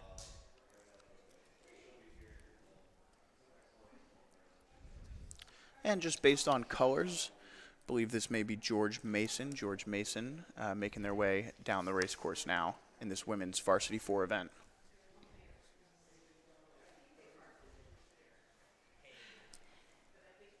Yeah, and George Mason is not a program that we hear too much about out on the West Coast, but very nice to see some new programs out here. Again, they do actually have a pretty strong women's team here. Dad Vail's in 2023, let's see, they got first in the men's single, and on the women's side, they're really building things up. And it looks like they're actually rowing quite well, you know, maybe a little bit short here again, but we are getting that headwind, so we're seeing that a lot today. That's kind of been a constant theme today. So we will keep an eye on how these women of George Mason in the yellow and green do as we come down the course. But it is looking like the wind is dying down just a little bit, which is maybe lucky for these coxswains, although now it looks like everybody's getting rained on a little bit more. As we cross the 750, the rain falls. Yeah, and kind of going back to our conversation about the rain, you know, weather like this, it can be difficult because as you're warming up, you want to make sure that on a race day, you know, these teams will have their ergs. You kind of want to get as warm as you possibly can before you get into your boat, because you just don't know what the row up to the starting line is going to look like. You may not have the space you want to get your 10s off, to get your start practices off. So you want to make sure that your rowers are as warm as possible when they get into the boats to go up to the starting line. Because with the rain, it's obviously a little chilly outside. Your muscles can kind of lose that blood flow pretty quickly. So you want to make sure that your athletes are warmed up and ready to go, because once your body's warm and once you're moving through this rain and this cold weather, it can actually feel pretty good out there. You're going to get wet anyway in rowing a lot of the time, so might as well get it over with quickly. Well, I think you nailed it. Yeah, and it's really up to these coxswains to keep these athletes warm up at the starting line, because sometimes you don't know how long you're going to be sitting up there, exactly like you said, and when it's raining, you just sit there and stiffen up a little bit. So really nice that they can come down the course and kind of loosen up again in a time trial setting. So as we have, let's see, it looks like bow number, again, forgive us, everybody. Thank you so much for your patience as we have had to ground our drone here due to the rain coming down. But we will do our best here to catch these bow numbers all the way across the lanes. Yeah, and again, in this this women's Division II, Division III Varsity 4 race, this is now the women's Varsity 4 race. This is a top 12 to the semifinal and a remainder to the final 3. Another thing that we really love here at the Dad Vail Regatta is that it gives a lot of crews who may not have competed in events like this a real feel of a championship race. So, you know, we're saying here top 12 to the semifinal. The remainder still get to race again tomorrow. For a lot of these boats, this might be, obviously these are varsity rowers, so they've been around a little bit. But for some of these crews out here today, it might be their first experience with a real kind of championship race this season. So it kind of can simulate, depending, for some of them it might be their last race of the year. Others, may have conference championships and IRAs around the corner. So at the very least, it can help get these boats ready to, through the championship season. I'm really glad you said that, because the point of this regatta is really, just like you said, to give a lot of these crews an opportunity to have that championship experience. And a lot of these crews are actually small programs that can't necessarily afford to even go to like an ACRA. Even if they qualify for ACRA, they can't choose both. They have to choose one or the other. And so a lot of times when these smaller programs come to a regatta like this, maybe it's a bit more local, for whatever reason they come to this versus ACRA or IRA, whatever championship they end up going to. It really says something about this regatta and how special it is. And for a crew to choose to spend their time and money and effort to come to a race like this really speaks volumes to the legacy of the Dad Vail Regatta itself, and what a special experience it is to come race such a variety of crews. But let's take a look at what we're seeing right now, because we are seeing some phenomenal rowing in these varsity fours. What an exciting race. I don't even think we're in order anymore. Yeah, it's difficult. This is definitely Iona College here in bow number 526. That's the last bow number for this women's varsity four event. And it looks as though our next two races will be sent off together. Obviously, it's a time trial, so the bow numbers will indicate, which race they are a part of. But based on starting times, we have our women's club varsity four and our women's lightweight varsity four coming up just after this, scheduled for 10:55. So at 11 a.m., running just a little bit behind schedule, but they'll likely get that cleaned up over the next few hours. Now, I definitely want you guys to keep an eye on some of these lightweight fours that will be mixing in with some of these varsity fours, because we do have IRA crews in here, and these are crews that are going to be going for the national championship here, that oftentimes race heavyweight crews and have had very, very strong seasons. Do not underestimate any of these lightweight fours. They are absolute forces out on the water. Lots of legacy in these programs like Wisconsin, Georgetown, MIT, Gordon, all IRA schools that we are going to see in just a few weeks line up against other crews like Princeton, Stanford from the West Coast, finally a West Coast school, and many of the other lightweight programs, BU, that's had a phenomenal year. So these are crews that we really need to keep an eye out for, because they are definitely a force to be reckoned with, even against heavyweight crews. Yeah, again, it really does highlight the kind of diversity of the Dad Vail Regatta and kind of what it represents in the rowing world, is that we'll see colleges, like you said, who may only be able to make this their one championship race, potentially go up against some really formidable, highly regarded programs here. So just a really fantastic event at the Jefferson Dad Vail Regatta, as it looks like we have a boat from Stockton University, although, in fact, I believe this is going to be the Nittany Lions from Penn State. Apologies, the S threw me off a little bit there, but that's 532. Penn State, as we see George Mason cross the finish line here in that women's varsity four event. Right, and that Penn State crew is going on to ACRA. They are a student-run club, so they will be going on to ACRA, the championships in Oak Ridge, Tennessee, fairly soon. So this is a great way for them to line up and just kind of get some of the rust off, before they go off to the championships, and line up against some of their other foes from around the country, club rowing.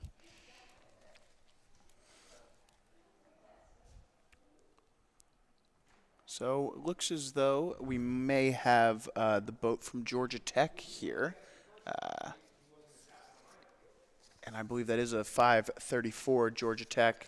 Oh, and it looks like we've got a couple boats right next to each other here. This is LaSalle in 520, and Fordham hot on their heels there. Looks like Fordham walking a little bit at the end there on that LaSalle boat. Raised their rate as those two boats will look to qualify for lane assignment in that women's varsity 4 event. Yeah, exactly. LaSalle, again, has a very, very strong program, and you will probably be hearing their name quite a few times as they come up against the Drexel Dragons. Again, they share that little stretch of water on the Schuylkill River just right across the way from here. And it looks like we have Pittsburgh, if I'm not correct. Recognize those blades. We're hearing a lot about Pittsburgh today. Yeah, Pittsburgh in the same race right now with their rivals from Penn State. Classic in-state Pennsylvania rivalry between the Panthers and the Nittany Lions. Always fun to see kind of college sports that many of us know well from other sports, rivalries that we see in other sports kind of carry over here at the Dad Vail Regatta.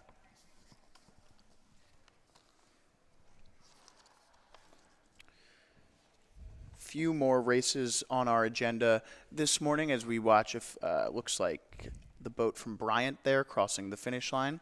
Here we have what appears to be the Georgetown Hoyas in the women's lightweight varsity 4 now. So Wisconsin, Georgetown out on the race course in the women's lightweight varsity 4. And again, in that bucket rig, I'm going to be keeping a close eye on Georgetown, Wisconsin, MIT, and Gordon because they are all going on to IRAs. Again, will be quite a showdown in a few weeks here at the IRAs with some of these crews. But rowing quite well here. Again, you really do see the differences, I think, in the novice and the varsity 4s, even the second varsity 4s in some of these programs. And here they are now overtaking. Again, this is just a time trial, but let's see if I can actually get a stroke rate for you on the Hoyas as they are starting to creep up on, is that Wisconsin? Definitely Wisconsin there. So the Badgers trying to hold off Georgetown. This is one of those moments as a rower. And again, I think I want to stress this to anyone watching at home is that this looks fairly leisurely at the moment for these rowers. They're about 1,000 meters in, or they're approaching, I believe, maybe the 750 meter mark. And it is 1,000. So they're about halfway through this race now. They're dying inside, and it looks super calm. You know, their faces aren't making any, faces here. You can't really tell on the outside that they are struggling. But this is the hardest part of the race right here, halfway through. Exactly. And I have Wisconsin clocked at about a 32 and the Hoyas clocked at about a 35. So they are a bit higher in that bucket rig. You can see overtaking there. And again, that is a bit of a bold strategy. We'll talk a lot about this when we get to the 6 lanes across here. Again, anything goes here in the time trials. We don't want to make any predictions about any particular types of strategies for actual racing, not just the time trials, but it is a little bit of a risk sometimes to go higher rate all the way down that 2K course. So again, we will probably see this play out as a strategy, the lower rates versus the higher rates in the meat of that course, that 500 to 1,500 meter mark. And again, you can talk a little bit about kind of the gamesmanship that comes into play with rowing, because in a lot of ways the sport is very straightforward. It's time-based and moving forward. But when you add multiple races, a time trial, boats can kind of get a little cute with how they want to approach things. You could see, we don't know as the commentators here whether or not Wisconsin was down at a 32 on purpose and was saying, you know what, we're comfortable. We know we have a race tomorrow, a straight final here. Let's row a fast time trial, but let's not overexert ourselves. Meanwhile, Georgetown's game plan could be the exact opposite. Say, hey, let's go out there and strike some fear into the hearts of our opponents, show them that we've got speed and that we want to put up a good time. Again, this is just me theorizing. I'm not saying that this is the case, but it adds to kind of, the sport and the different approaches you can take as a crew with your coxswains and your coaches. Right. We won't quote you on that. We'll take that as your theory. Absolutely. But you definitely said it, and add in another factor too of being lightweight. So, anything can happen with lightweights. We know that lightweights have that special X factor, a little bit of grit there, but we are seeing quite a race here. A little bit of a struggle with 543s at Penn State there. A little bit of a bobble there. Looks like they caught not quite a full crab, but looks like, I'm not sure if something may have happened in their bow pair. It certainly looks like there might be a technical issue with the bow seat there. Just kind of struggling to get her blades square at the moment. As you can see, Gordon rowing through them. Gordon looking really strong. there. We hope everything's all right in the Penn State boat. Exactly. Gordon, the Fighting Scots, very interesting mascot there. Name. Also an IRA crew for the men's team, men's open weight team, and the women's lightweight team. So both of those programs will be going on to the IRAs. And they have actually quite a history here at the Dad Vails. We will see in some of the smaller boats. We will circle back around to that when we start to see those smaller boats on our screens for now. But let's move on. So as the lightweights continue to make their way down the course, obviously the wind here, not as strong as it was earlier in the day. You can see it, though, still definitely a factor based on the tree line on our screen there. One question that I have for you, Whitney, is that wind can really affect the lightweight rowers in a different way. Specifically a headwind is often kind of not ideal for lightweight rowers. In a tailwind, it's kind of the opposite way, where lightweight rowers, due to their size, can kind of navigate a tailwind a little bit easier, but the headwind can present a specific challenge for these lightweight rowers. Exactly. And on one hand, lightweights are a little bit like aero cyclists. They can really get down in there. They're small, but they're smaller, but they are quick and they're sharp. So a lot of times when you have that tailwind that kind of pushes them, they buzz like little hummingbirds. They can get those blades in and they just have to row impeccably. I love the way lightweights row. It's really exciting to watch, and it's unfortunate that we've had a bit of a loss in some of these events in the lightweight categories from the Olympic level trickling all the way down. But we are lucky to see many of these events here because, we can see some very, very good rowing. A lot of times lightweights know that the one thing they have going for them is finesse and grit. So they have to be sharp, they have to be accurate, and they have to be deliberate when they get those blades in the water if they're going to hang with the heavyweights. Yeah, that's fantastic. Thank you for that breakdown. Lightweight rowers, we've actually seen it across, every level of the sport, how it started to dwindle. And, in a lot of ways, it's difficult because it takes opportunities away from different athletes. But also, we want to keep this sport safe and accessible for everyone. And sometimes, in the past, we've seen tactics from lightweight rowers that aren't always, the healthiest. So as a sport, it's important for us to make sure that all of our rowers are, being as healthy as possible here on the race course. Absolutely. And that is a topic for major discussion, starting at the Olympic level, coming all the way down. There are many, many reasons for the loss of those events. But we would be remiss not to look at our screen again because we have some exciting eights coming down the course. If I'm not mistaken, the men's club D3 varsity eights. Yeah, so as we finish up with the women's lightweight fours, we move on to the men's club Division III varsity eights, and looks like we're going to finish off our slate of rowing this morning with eights. So should see some pretty quick races coming down as Rochester Institute of Technology gets us started here in the club Division III 8 event. Do a little bit of a clip here on some of the times that we've recently seen coming down the race course.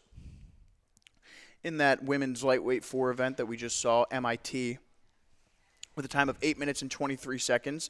Pretty quick there. They were the fastest. And, of course, the women's club 4, right before them, Texas with the fastest time there at 8 minutes and 51 seconds. So fast time there from that women's lightweight 4 from MIT at 8 minutes and 23 seconds. Georgetown not too far behind them. And again, RIT, Rochester Institute of Technology, getting things started in this men's Division III club varsity 8. Yeah, and do remember, too, that all of these crews will be moving on to the semifinals. So, again, right now we are just racing for lanes. So nobody has to worry about being excluded from a semifinal. So it is for lanes only, and I'm sure we will see different strategies, again, coming down the course if crews decide that they want to race for certain lanes or not. It is up to the crew to do that. And as we've said before, this is a very fair course. So if we get a wind or if we have any other conditions going on, there is not any significant current or anything that we need to worry about in any particular lane. So it will kind of be, again, up to the crew. We will see just when you do, as these crews come across the screen, whether they decide to sprint or row at a higher rate or race for a lane. But right now, in this beautiful blue boat, Am I looking at, let me see if I can capture that bow number all the way across. Sometimes the bow numbers blend in with the water a little bit, and it is hard to see. I'm guessing Rhode Island in the blue. Look at this 8. Look at this 8. I love the color of this 8. Yeah, it's fantastic. URI here from Rhode Island. I believe they are the Rams. We'll see a lot of Atlantic 10 schools here that we might know from other sports. So Rhode Island, notorious in a few of the Atlantic 10's other sports. Happy to see them here on the Cooper River. Looks like we've got St. Mary's from Maryland now, 5:52, rowing at a pretty good clip. Yeah, I was just going to say, I would love to see what rate they are rowing at, and let's see if we can clock that for you now, because they are going for it. I have to say, I love it when a crew just goes for it like this. I have them at a 35, 36. Yeah. That's pretty high. So we're coming into the 750. We'll see if they settle down a little bit into the meat of the race. However, they're still rowing pretty high here, though, for a time trial. Meanwhile, right behind them, if we're to go by the schedule of the race, could be Washington College here after them, and looking like a pretty strong leg drive here for the boys from Washington College. So on your screen, Washington College. And so down at a 32 there for that Washington College boat. So, you see some of the different approaches, and a lot of that can be informed by, again, as we were saying, game plan going into this race, as we know that they have more to come, but also kind of the fitness level of the crew and the confidence to be able to row at a higher rate without losing technique, which kind of we can talk about what the sport is in a lot of essences there, because from my perspective, it's always been that the sport is two sides of the same coin when it comes to fitness and technique, and that they inform the other, and you can't have one without the other in a lot of ways. Yeah, that's very true. You can have a crew that rows, fairly smoothly. They get their blades in together. They come out together, but they struggle a little bit in the third 500. And again, I think we're going to have so much to talk about and so much to see as we start getting these 6 lanes across finals and semifinals. It's a little bit hard to tell, again, in the time trials like this, but I think we are really going to start to see the fitness in the third 500 from a lot of these crews as we get to some of the semifinals and the finals, because as we know right now, a lot of these crews are just trying to get down the course and either get a lane or just get through the time trial to get their assignment so they can really focus on the race that they actually want to execute. So the fitness will 100% be coming back into play there, and I'm very excited to see who can throw down in that third 500. And, as fitness, as your body's internal ability to maintain, the stroke rate and the pressure begins to fail, oftentimes your technique begins to suffer as well, because one of the things about rowing as a sport is that in order to, for 2,000 meters, row as fast as you can, as hard as you can, obviously the fitness needs to be there, but when the fitness starts to falter, you start to get a little bit lazier with the oar work, the blade work, and you start to become maybe a little bit out of sync with the rower in front of you. So things start to fall apart, and then based on the other side of the coin, if your technique is out of whack, you're going to get tired faster. So, again, these two kind of parts of the sport tend to inform each other. It's a catch-22, isn't it? Yes. Yeah, it's really kind of the crux of the sport, and that goes for pretty much every boat.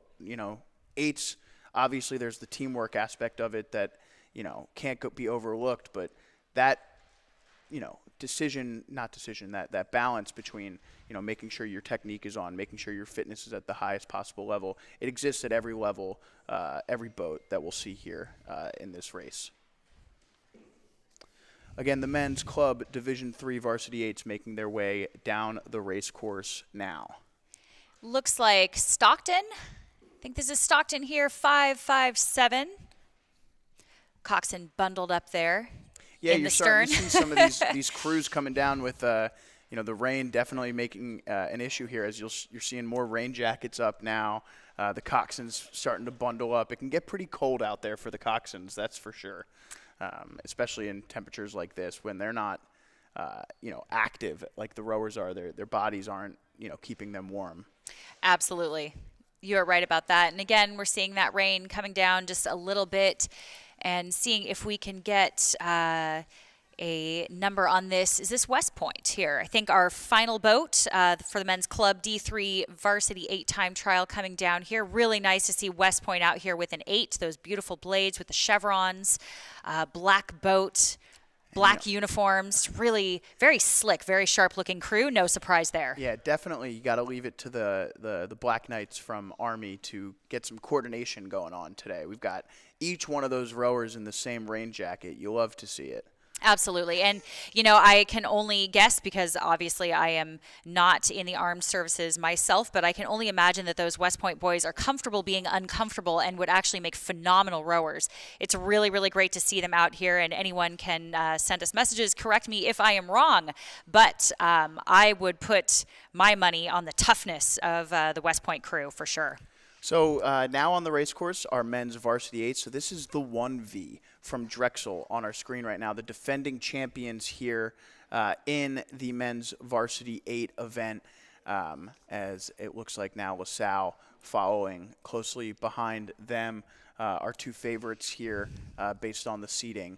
Drexel and LaSalle both, this is their premier event, the men's varsity 8. These will likely be, in the coach's estimation, the 8 rowers that give him the best chance or give them the best chance at winning the trophy.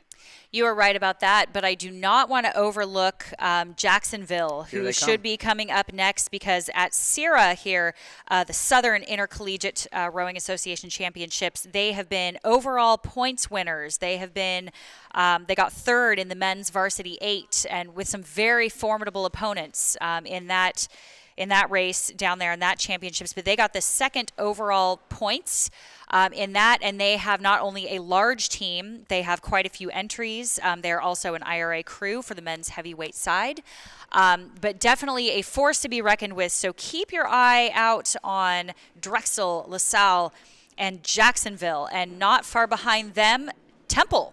Yeah, the Owls always formidable here in this men's varsity 8 event, and I would like to give a shout out here to the trophy. This is the O'Brien Hanna Trophy that these schools will be competing for in the men's varsity 8. Recently renamed in recognition of James R. Hanna, Jim, how he's known around the Dad Vail Regatta.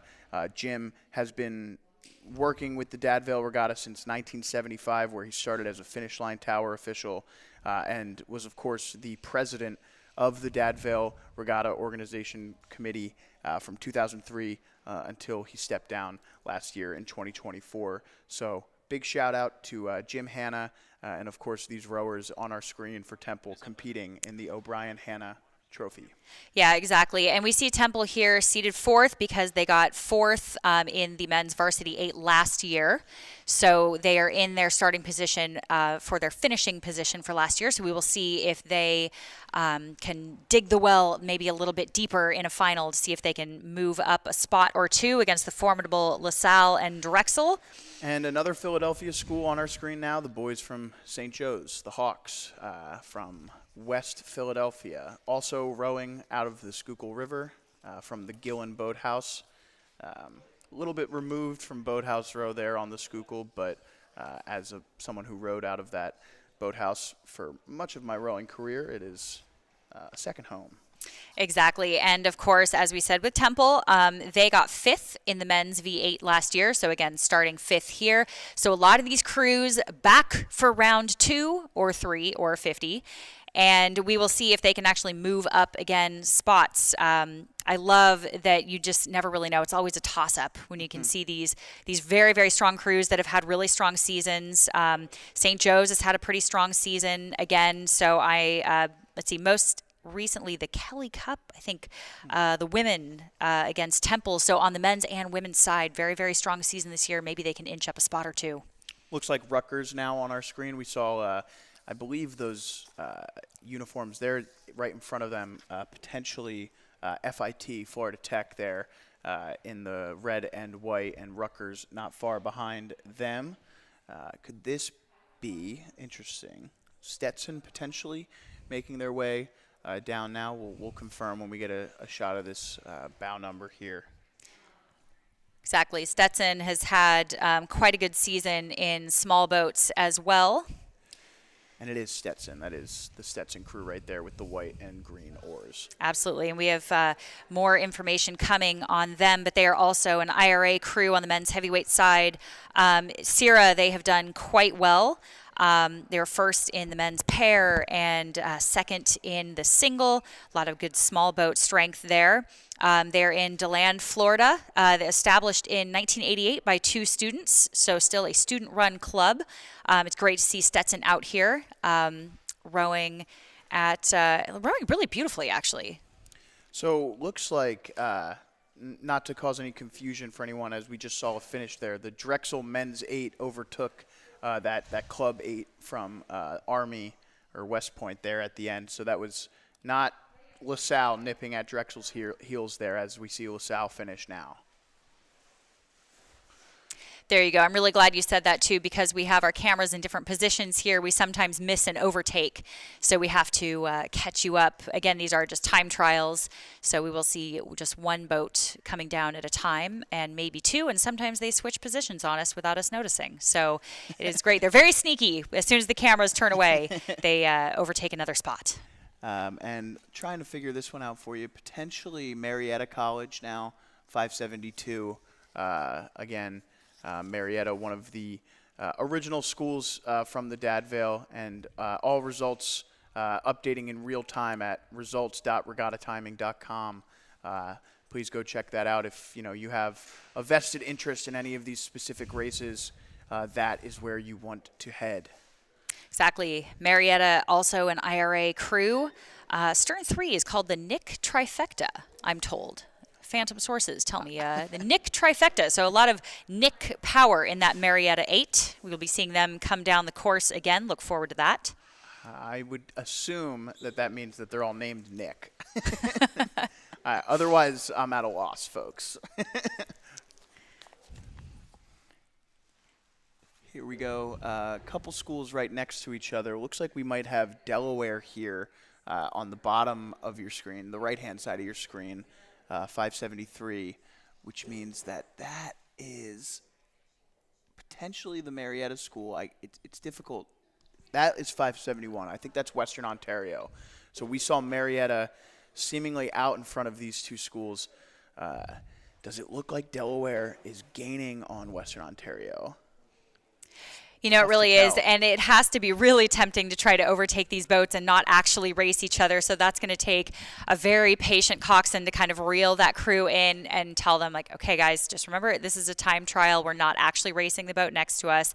In a way you are, because you are racing for lanes, but at the same time, just not side by side. So it's a little bit of an individual, a time trial, I think, is a very different mentality than 6 lanes across. And I would love your comment on that as an athlete. If you are out there by yourself, you're 6 lanes across, very different feeling than if you're out here by yourself in the rain and the wind, and all you're hearing is the click of that oarlock and the sound of your coxswain's voice. It's interesting. I think a lot of it is context, right? So when I raced in time trials, a lot of my career I was spent worrying that I wasn't going to qualify for the next race. So it was go out there and put your best race forward, because you don't want to get back to the boathouse and regret that you had something left in the tank.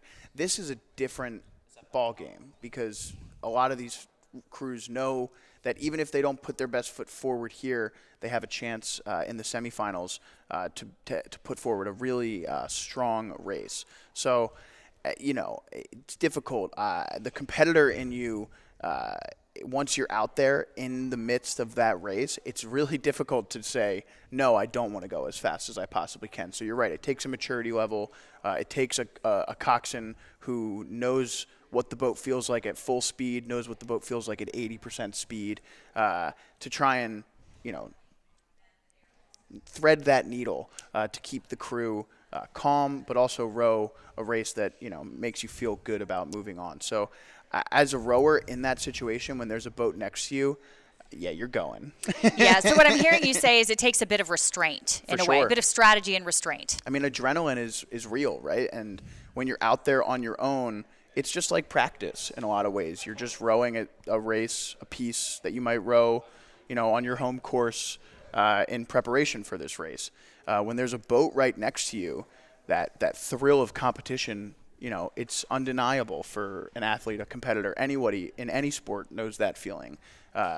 When you're trying to beat somebody else, it can overtake you a little bit. So definitely some restraint needed here in these eights, especially if they want to go out there and have a game plan about how they want to attack this, as most of them, if not all of them, do. Exactly. And if I'm not mistaken here, are we looking at another West Point 8 here? It looks like West Point rowing at about a 32. So that kind of seems to be the trend for these 8s coming down the time trials. Some a little bit higher, actually.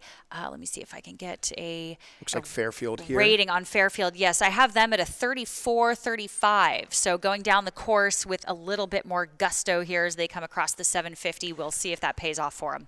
And that is the Stags from Fairfield. Of course, coming out of I believe Massachusetts, right? Fairfield? I believe you are correct. Yes. It's been a while. Exactly. They've had a few good races here against Sacred Heart and Canisius. Am I saying that correctly? That is not a name we hear too often. Canisius. Canisius. Yeah. Thank you. And my apologies to them greatly. I am a humble West Coast athlete, coming out here to do my best with some of these smaller programs that I have not had the privilege of getting to race. But Fairfield had a pretty good race against them and Sacred Heart fairly recently. Dad Vail's, they finished 5th in the men's pair, 1st in the men's varsity 4, and the light 4 as well. So very strong history here. So we'll see what their 8 can do for us in some of these semifinals. Canisius is a Jesuit school, kind of in the same vein as Fairfield or a St. Joe's that has or a Fordham that has a high school with the same name that operates in the world of rowing. So I'm very familiar with the Fordhams, the Canisiuses of the world from the high school scene, but of course those programs kind of carry over into the college as well. You see a lot of Jesuit schools with rowing programs and solid ones at that. Exactly, and I'm so glad you corrected me on that. You can roast me on that later along with all of the online crowds. I'm sure I'll hear about that, but thank you for the correction. Very formidable performance there by Fairfield. That's why you just don't read what anybody online says, Whitney. Then you'll never be worried about it. Of course. Exactly. Well, we do our homework, but I admit since they were not racing today, my apologies again. So it looks like we're actually missing. Are we missing a bow number here? It certainly appears so. Yes. Okay, so we will do our best to check out who is coming across. We are hearing that this is LaSalle's 2V. Okay, so we've moved on to the second Varsity 8 event. Interesting. Or maybe they're just running those all at the same time. It's difficult to tell. We don't have that event specifically on our heat sheet. And here we go. So LaSalle earlier had that. We heard that there was a bit of an issue on the way up the course. LaSalle's second Varsity 8 now, given the opportunity to go out and put a time up against their competition, despite the fact that race has already gone by. Exactly. Yes. So as long as they get to go down the course, again, they're not missing their event, so they still get to squeeze into that semifinal there. And we will keep an eye on our men's lightweight 8s. These are the lightweight 8s that are starting to come down the course here again, far off in the horizon for us, all the way across our screen, tiny little dots here coming up, but some very nice rowing, so it would not surprise me if we see some lightweights here. And again, I think we may have already gone by with MIT and Mercyhurst for that men's event. As we see now, the women this certainly looks like a boat of women. Now that we have this close-up camera view, I think you were absolutely right about that. And again, our apologies. It is very easy in these time trials for these crews to skip over our camera angles, and it's easy for us to miss either an overtake or a couple boats going by. So we are doing our best here. We thank you for your patience. Women's D3 Varsity 8s here. Also, very, very competitive event. A lot of very, very strong programs here. And again, starting off with St. Mary's definitely here in 588. It looks like our first boat in this women's Division 3 Varsity 8 event, St. Mary's, and we'll see some familiar names here as Bryn Mawr College, following them here. Bryn Mawr, one of our local Philadelphia schools out on the river today. Exactly, and I do want to point out too that St. Mary's crew that we just saw go by is the defending champion of the Mid-Atlantic Regional Champs very recently, so they will definitely be one to keep an eye on. So we will watch where they get seated again in that final, but definitely keep an eye on that St. Mary's crew.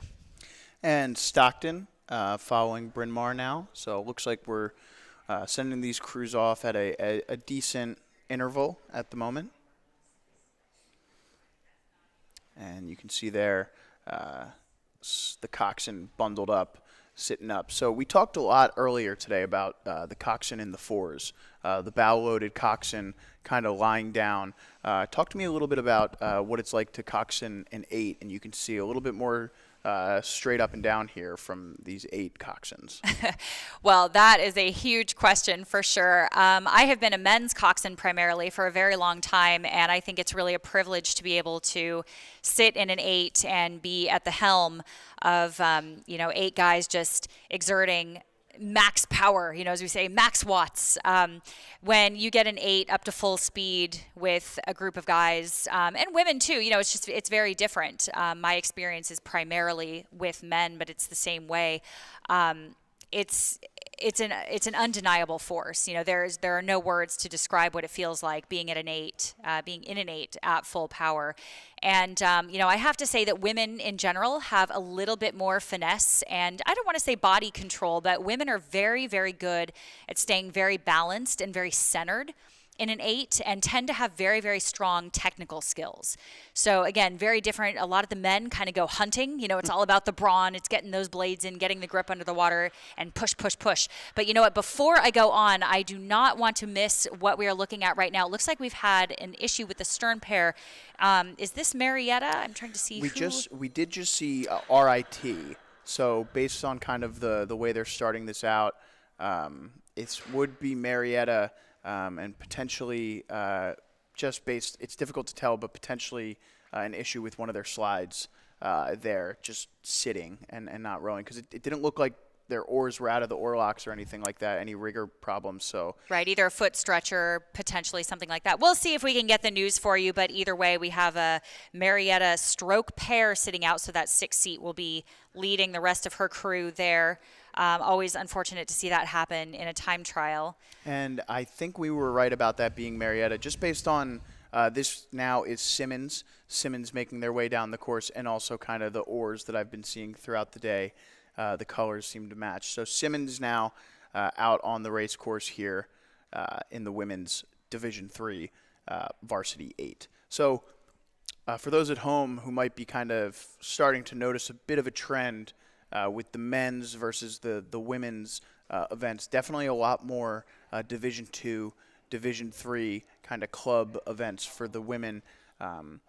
The sports themselves, the men's and the women's sports are set up in slightly different ways. You'll see a lot more conference battles happening in the women's event, and that's in large part due to Title IX. A lot of these women's programs throughout the country were created as a result of the Title IX legislation, and it's really led to what's been kind of a golden period for women's rowing in the United States over the last 20, 30, 40 years, and it's really kind of showing here at events like the Dad Vail Regatta. Absolutely. I mean, you see the growth of a lot of these programs with women that wouldn't have an opportunity to row. And I've certainly rowed with plenty of women that have gotten scholarships that never in their life thought they would row. And it's been so great to see the growth of the sport when we have other sports like football, basketball. We've heard it's a tale as old as time. But getting these women out here on the water in team sports like this across the country, and really from top to bottom, collegiate levels, junior levels, it's really growing the sport all the way, from top to bottom. So it's really wonderful to see that happen. And the women who pioneered that movement for us for Title IX. So always a huge thank you to those pioneers that set the stage for the rest of us. Yeah, and we're seeing the fruits of their labor here at the Dad Vail Regatta as we continue to watch women's varsity 8s make their way down the race course. Potentially Georgia Tech here for this club Varsity 8 now, as we just saw Stockton previously making their way in that Division III Varsity 8. So now the women's clubs out on the race course, and looks like Rhode Island there next to Georgia Tech. And there's another shot of that Rhode Island boat. Get a good look at kind of how they're rowing in sync with one another, and pretty impressive looking crew here from Rhode Island. Exactly. You know, it's really hard to miss that beautiful blue. I have them clocked at about a 33, 34, so they are really going for it. Yeah, I think this is still early in the race, but they're through the 500 meters here, so this is generally in the course of a 2,000 meter race. Can you talk to me a little bit about how you might make a different, like the start, you're up higher. What is that starting process from a coxswain's point of view into that first 750 meters? Oh, again, you're asking all the big questions today. And unfortunately, we don't have a camera right at the start, so we should tomorrow. We should later for, some of these, maybe some of these semifinals, but at least the finals. So we are missing that start. But we are basically sitting, in general, 6 lanes across. Coxswain's trying to get those bows right down the center of that lane, because if you start even an inch off, you could go into another lane and have a little bit of a power struggle there and have to steer, which you never want to do.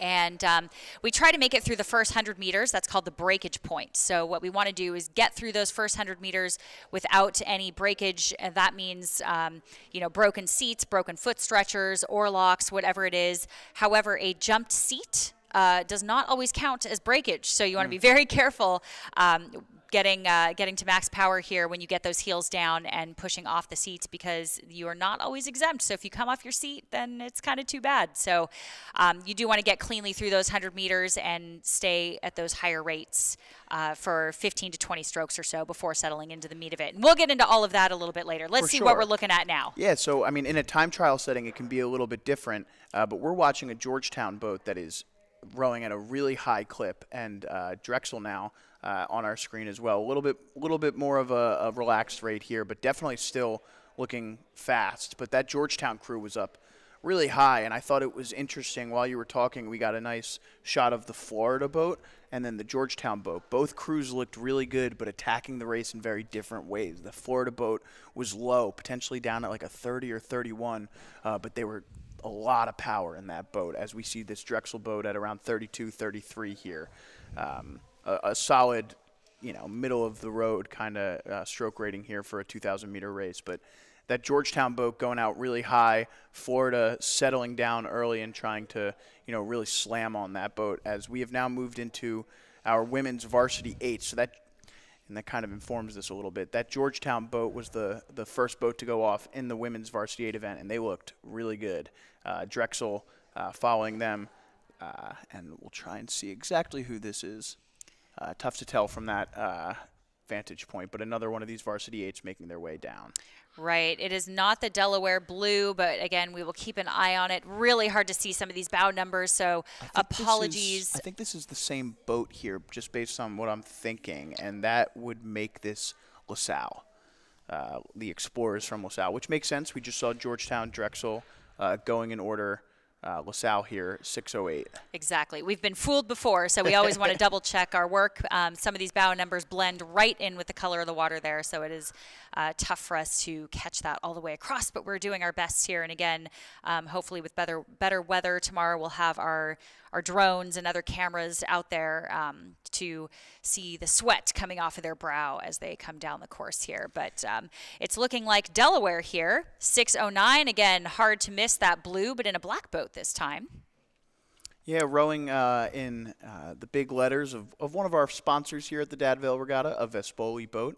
One of the more common boats that we'll see out here today. The Vespoli is pretty much a staple across the rowing community in North America.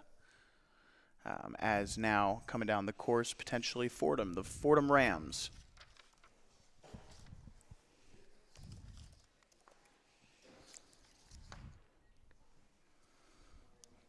Getting closer and closer here to our break in the day. Again, after the women's varsity lightweight 8 makes their way down the course, we'll take about an hour of a break to allow our officials and volunteers to kind of get some food, regroup, and we'll be back out here right around 12:30 give or take 10 to 15 minutes. But finishing things up here in the opening time trials, ERAU, the next up on the course. Now, I have them clocked at a 35, so here in a time trial, that's actually quite high, especially at this point in the race. We're passing about the 1,000-meter mark, and they are still at a 35, 36. So, again, I'm very curious to see what their strategy is here, and we, again, will not know until we see them race in that semifinal, so we can only make guesses here and predictions, but perhaps this is just where they are comfortable, as it doesn't actually look like they're stopping the boat that much. So they are actually keeping the boat up and moving at this rate. So if they can maintain a rate like this all the way through that third 500 in a grand final, then we will see if this pays off for them. Again, this is one of quite a few strategies that we will be able to go over in detail as we start to see the 6 lanes across, see the semifinals and the finals start to play out. But very bold of them to row that high all the way down the course. I'm very curious to see where this goes. And Bryant there on your screen very briefly. Now Loyola, Maryland. Maryland in the green, following them. So last few boats here in our women's Varsity 8. And again, only 13 entries into this, so I believe every one of these boats will be advancing to the semifinal. But I will double check that. Yes, in fact, they are all to the semifinals. Yeah, and Loyola there has a sister school, my alumni actually, Loyola Marymount out in Los Angeles. So also has a rowing program out there. So this is our sister school out here on the East Coast. Another Jesuit school. Another Jesuit school, you're right. Yeah, a very common theme among some of these rowing programs. And that's true across the United States pretty much. Yeah, you're right. It's really nice to see some of these smaller colleges actually be very well funded too. Our college out, Loyola Marymount, who has come out to do a little bit of racing with them over the years, was also well funded. It's really nice to see these women's programs funded by these smaller schools. And let's take a look at what we're seeing right now. Look at the rate that is going on. I need to get a clock. That's on that Georgetown that boat Georgetown again. boat again. They so wait, are going that's for actually that's the lightweight 8 from Yes, Georgetown. we are looking at the lightweight Hoyas coming down the course here at a blistering pace. Shock and awe right here surprised us on our screen here. I'm going to see if I can get a rate on them. It's been something I've noticed with these Georgetown crews pretty much all day, just kind of rowing at a higher clip than the rest of the field. Really impressive from a program standpoint to see that strategy carrying over from boat to boat. It's not boat specific. This is a program emphasis. You know, in typical lightweight fashion, I have them clocked at about a 38, 39. Wow. So unbelievable. Again, at about the 750 mark, they are just cruising. I mean, it looks like they're hardly even trying. They're not even gassed. Leave it to the lightweights, of course, to surprise us all at a very high clip here, as you said, rowing so cleanly. I mean, look at this blade work here in the wind. They are in, they're out, they're sharp, they're deliberate, and the Hoyas out there getting it done. I'm excited to see this final because they're definitely giving me something to look forward to in these women's Varsity 8s. Definitely, and that's Iona there finishing out the bout number 614 from the women's Varsity 8 event. Again, Georgetown racing, that boat racing in a different event, but still impressive nonetheless to see them moving at that rate as we now watch Western Ontario, the other women's lightweight 8, only 2. Our final boat of our morning session here on Friday, May the 10th. Western Ontario also looking solid in this women's lightweight 8 event.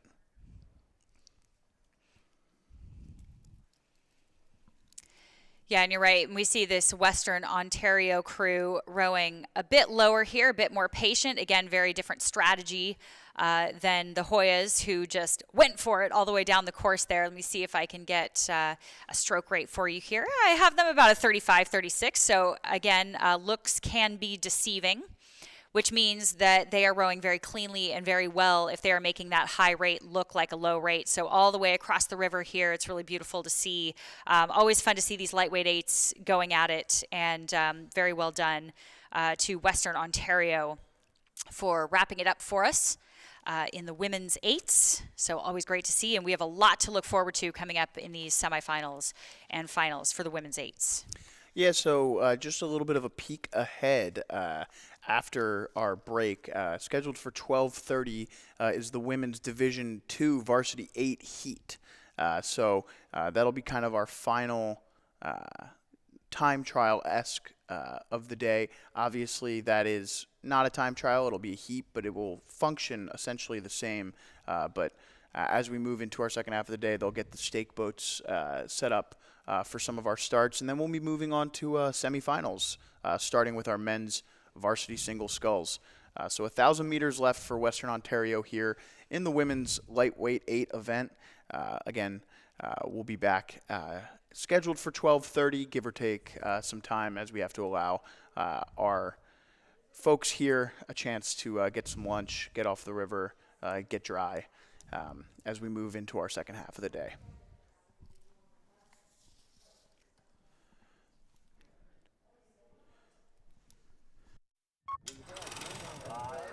They had come. Founded to educate the pioneers of the U.S. space program, Florida Tech's history is making history. Today we carry on this legacy, redefining what's possible, transforming dreams into reality, embarking on the endeavors most pivotal to the future. Florida Tech, making history, shaping the...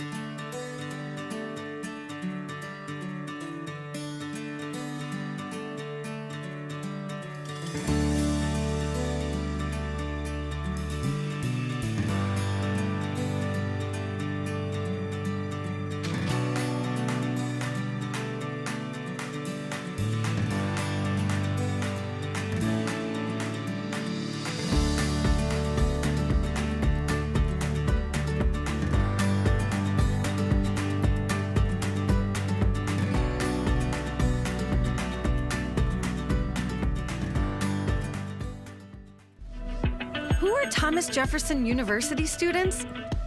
They're designers, healers, builders, but mostly they're in demand by the employers creating the jobs of tomorrow. When you're trained to never settle, but to keep asking why, and your education crosses disciplines, these different perspectives ignite new ideas and make the impossible possible. Jefferson, redefine possible.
With a legacy of nearly 50 years operating as a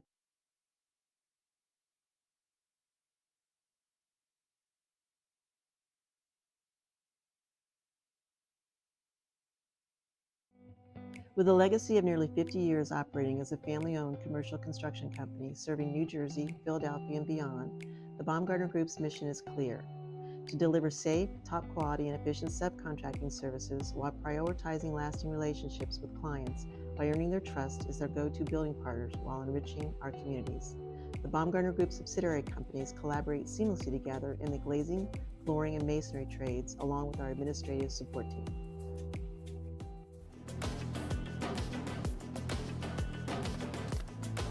How did industrial design students get a surfer back on their board? Jefferson, redefine possible. 85th annual Jefferson Dad Vail Regatta. My name is Joe Leonard. Joining me in the broadcast booth is Whitney Powell, coxswain from the U.S. Coastal and Leander Rowing Club. Whitney, how are you this afternoon? I'm doing great, Joe. It is so great to be back, and I'm excited to get some heats going here. I know we have a lot coming up and a lot to talk about. We had a very interesting morning here with a lot of time trials going down the course, and now hopefully we get to see a little bit of side-by-side racing. Yeah, it'll be exciting. We'll get some stake boat starts. Obviously, 2,000 meters here, starting off with the women's Division II Varsity 8 heat. All boats moving on to the grand final. We'll try and keep you updated. It'll be a lot of boats to the grand final, boats to the second final, boats to the third final type of moving pieces here. We'll let you know as the races go down the race course. But yeah, we're just waiting on our officials to get back out there at this point and get the races started. We saw some of the crews making their way up here in the warm-up lane, and we should be ready to get started fairly soon. What are some of the things you're looking forward to this afternoon? You know, I'm really glad you asked now that I am recaffeinated and ready to go for the second half of the day. We certainly have a lot to look forward to. Coming up first is the women's D2 Varsity 8 heats. And then we start to have some small boats here. So we have some singles, which I'm really excited to see because we've had a lot of very, very strong singles rowers over the last a few weeks or so, really starting to show up. So it'll be fun to kind of see them all together. I always love to see these little bits and pieces from around the country and around the region all coming together on the same course. So that should be a lot of fun. Freshmen and novices, I'm always excited to see. Always a wild card. How about you? Yeah, so I think it'll be really interesting moving on to the second half of the day. A lot of these rowers, these crews, will have already rowed this morning, so this is their second race of the day. So how does their body respond to that turnaround time?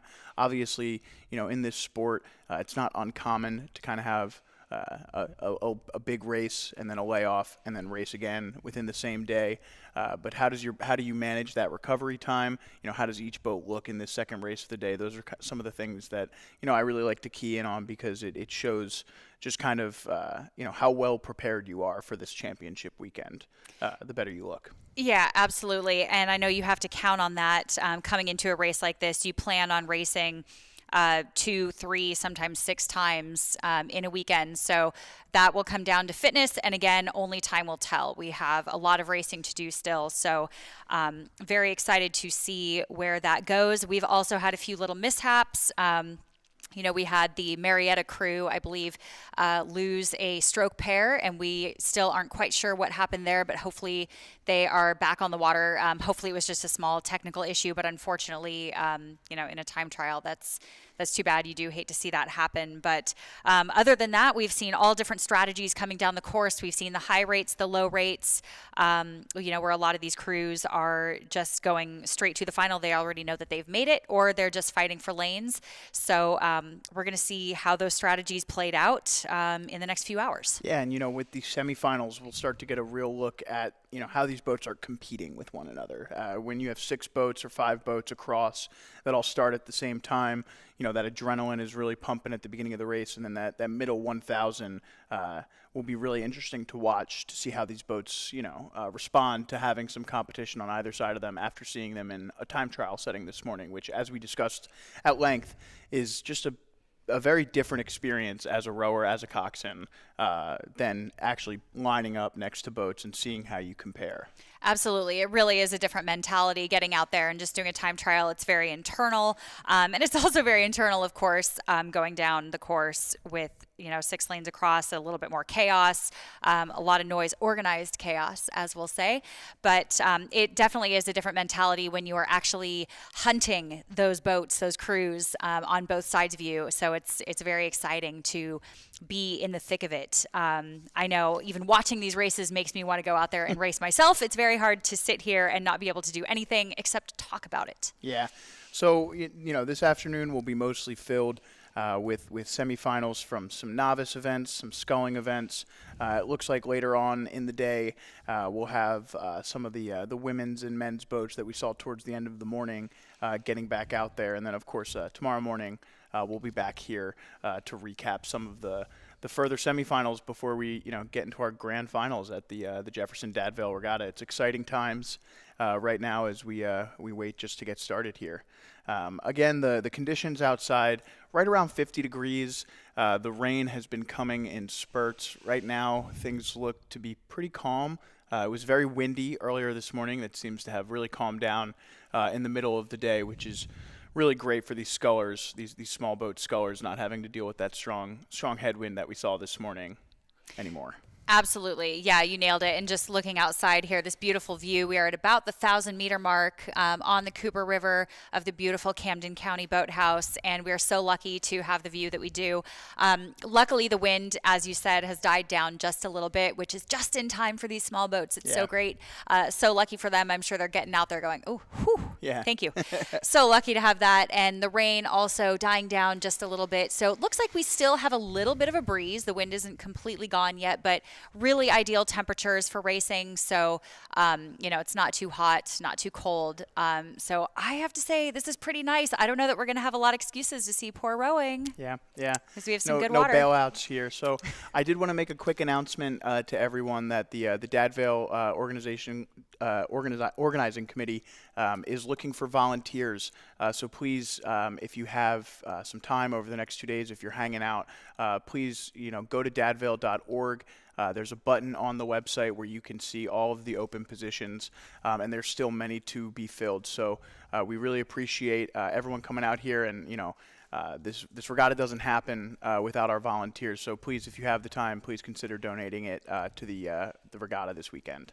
Absolutely, and it really doesn't have to be much. And again, look forward to some better weather too. So don't be afraid of the weather being outside here. It's really fun to be up close and personal, being involved with the race and being right there where all the action is happening. It's kind of your ticket to the front row seat right there. So definitely get involved if you have a chance. It's a really great group of volunteers and officials that are out here doing some great work. Yeah, we saw some of the officials making their way off the course for lunch, and the general feeling was that it was pretty cold out there. But luckily, it's starting to warm up a little bit. The rain is dying down, and hopefully tomorrow, we should have some warmer weather and less rain. Well, you're really selling it, Joe, here. Well, hey, but we do just saying. I'm teasing. But we do have some better weather coming, so please don't be shy. Put your name in the hat and come on out and get your front row seat to all of the action. Yeah, so we'll see here. We should be getting started momentarily. In the meantime, we can talk a little bit about, what this race is and what it means. It's been going on since, the 1930s, and it's such an important part of the Philadelphia rowing community. And, a lot of these core values that we see for the Dad Vail Regatta, responsibility, equity, selflessness, perseverance, excellence, community, and teamwork, are all so important. And we've talked a lot today about what this regatta means for the community of rowing. And, from your experience, Whitney, what has that community meant to you, not just here at the Dad Vails, but overall in terms of your experience within rowing? That's such a great point, and it's actually really special to be here at this regatta because I think it really embodies what a lot of us feel about the community in rowing. And so, I can only speak for myself personally, but from what I hear from most of the people in my networks and that I know from this community, is that rowing is such a special community globally. And you could literally go anywhere in the world, and as soon as you meet somebody else that's a rower, they instantly understand what kind of person you are and who you are, and are so welcoming. And even as a rival team, they want to show you their boathouse. They will help you get equipment.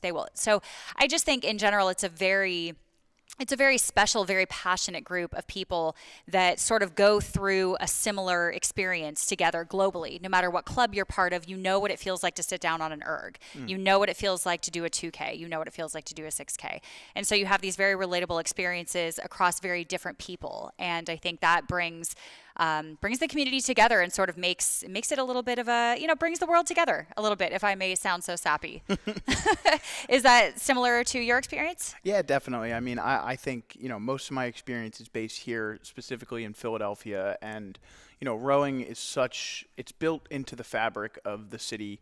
And obviously we're in Cherry Hill, but, if we get some of our drone shots up later, we'll be able to get some beautiful skyline shots of the city of Philadelphia, because it is, just over the river, So for me, it's part of where I'm from in a lot of ways. Boathouse Row being such an iconic part of our cityscape that you can't really go anywhere in Philly without kind of touching rowing somehow. And having been involved with it throughout my life, from a young age, going down to the Schuylkill to watch my siblings race, and then obviously my own experiences rowing.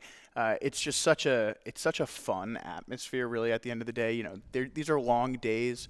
These crews are out here, so it's a big time commitment from everyone involved, from the rowers to the parents to the supporters to the officials and the volunteers, just to make something like this happen. That we want everyone to have as good of time as possible while still having a really strong competition at the heart of that. So it's balancing those things of making sure that everyone has a good time, but also we bring the best out of our competitors. And that's really what I think the Dad Vail stands for. It's what Philadelphia rowing in general stands for. And so it's something I'm really proud to be able to talk about. Although we are in Camden, we are still close to the city of brotherly love, and I think that circles right back around to the core values, like you said, of the Dad Vail Regatta, which is all about inclusion. And speaking of inclusion, we actually have some very special events that we're looking forward to this weekend, like para events and inclusion events, which you don't always see highlighted at a lot of these regattas. And again, this is one of the things that makes the Dad Vail so special. So we will hopefully see some phenomenal racing on the para side and inclusion racing, and have some special guests and a lot to talk about.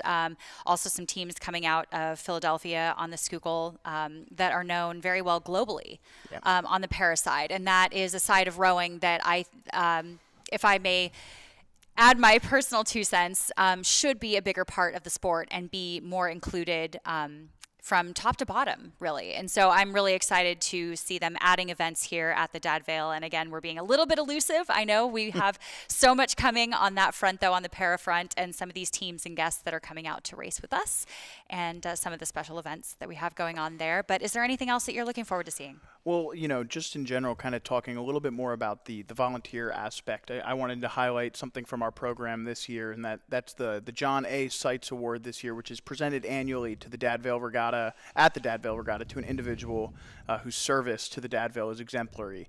This award is given in memory of Jack Seitz, a man whose commitment to the sport of rowing is legendary.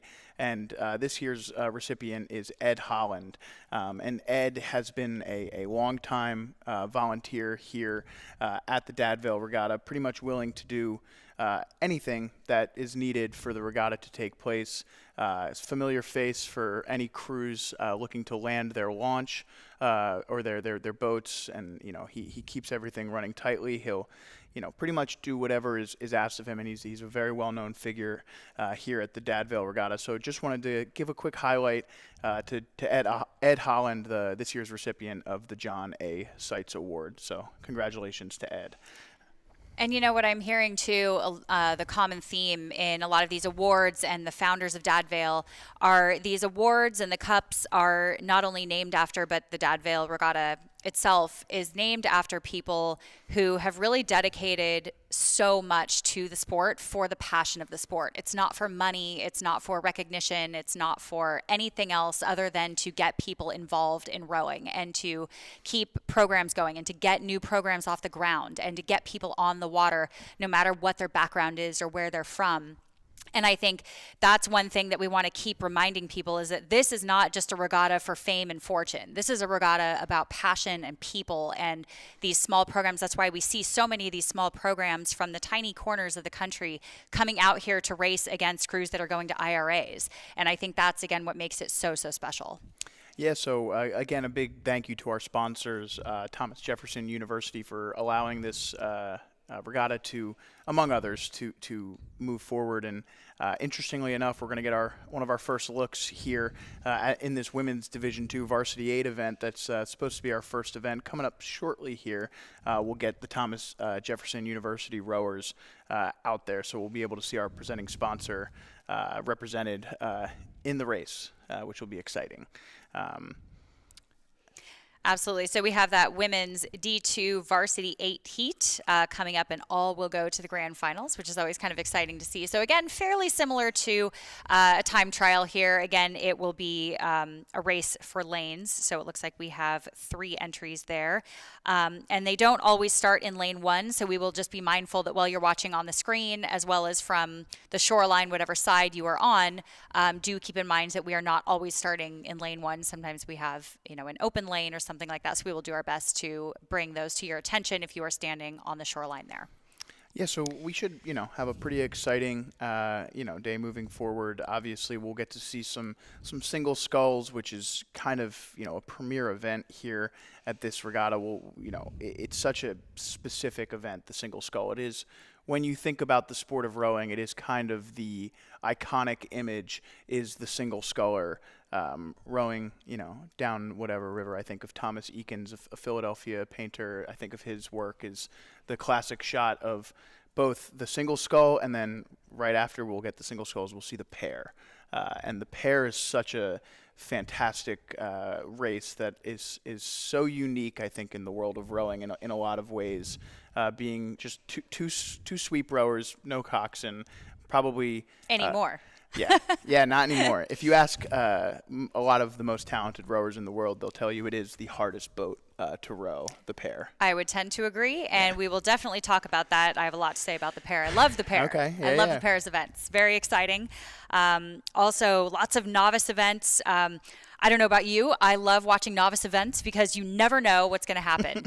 Sometimes these novice boats find a gear that they didn't know that they even had, which is really exciting. We could see crabs. We could see going into another lane. You never know. It's a wild card. It's exciting. Yeah. It's great for TV. That's a good point. Yeah, definitely good for TV.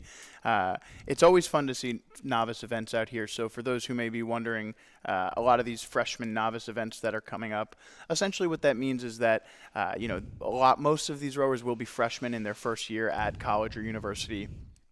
Some of them may be in their second or third year, but it'll be their first spring season rowing, and therefore they are considered novices and can row with the freshmen. So for a lot of these programs, it will be mostly freshmen. Others will have a kind of smattering of athletes that have either joined from other sports or, picked up a blade for the first time, this spring. So can be a big difference in the types of athletes and the types of people that are in that event. So it's always exciting to watch. Exactly. We do love recruiting from ball sport athletes that have been injured or can no longer play their ball sport, especially if they're tall, basketball, anything. We'll take them.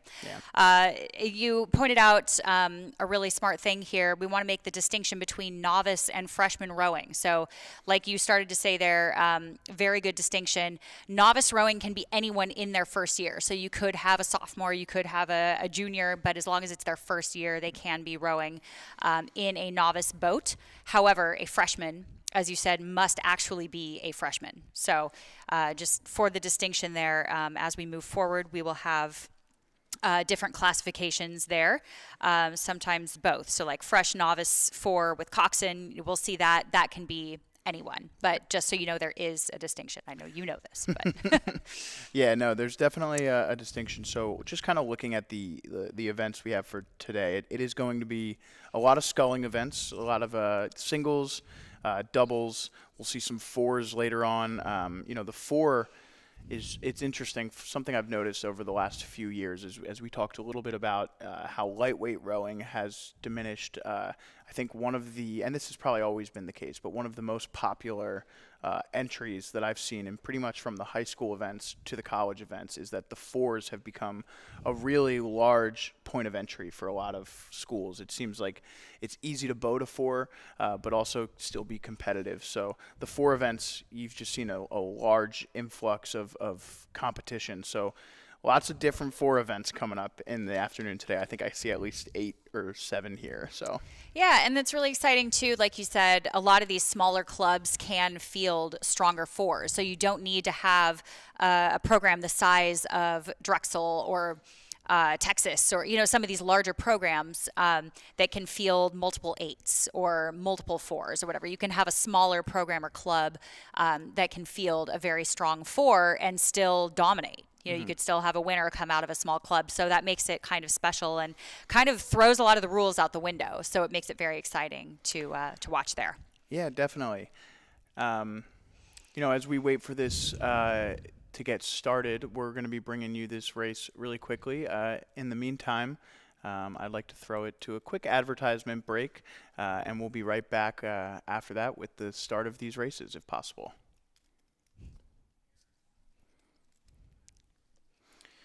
And if we don't go to advertisement, then we'll continue to sit here and talk to you. Sometimes we get mixed signals, but that's okay. We could talk about rowing all day.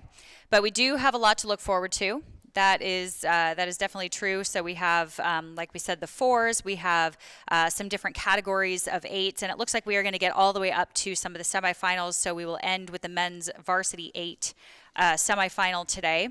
Yeah, and which with a little is very bit exciting. And with a little bit of speed. So, as we continue throughout the event today, we just wanted to say, a quick congratulations to Liz Prussian, the student who won our poster contest, the 22nd annual poster contest. So if you have access to the Jefferson Dad Vail Regatta booklet here that I'm looking at, you can go and check out Liz's artwork on there.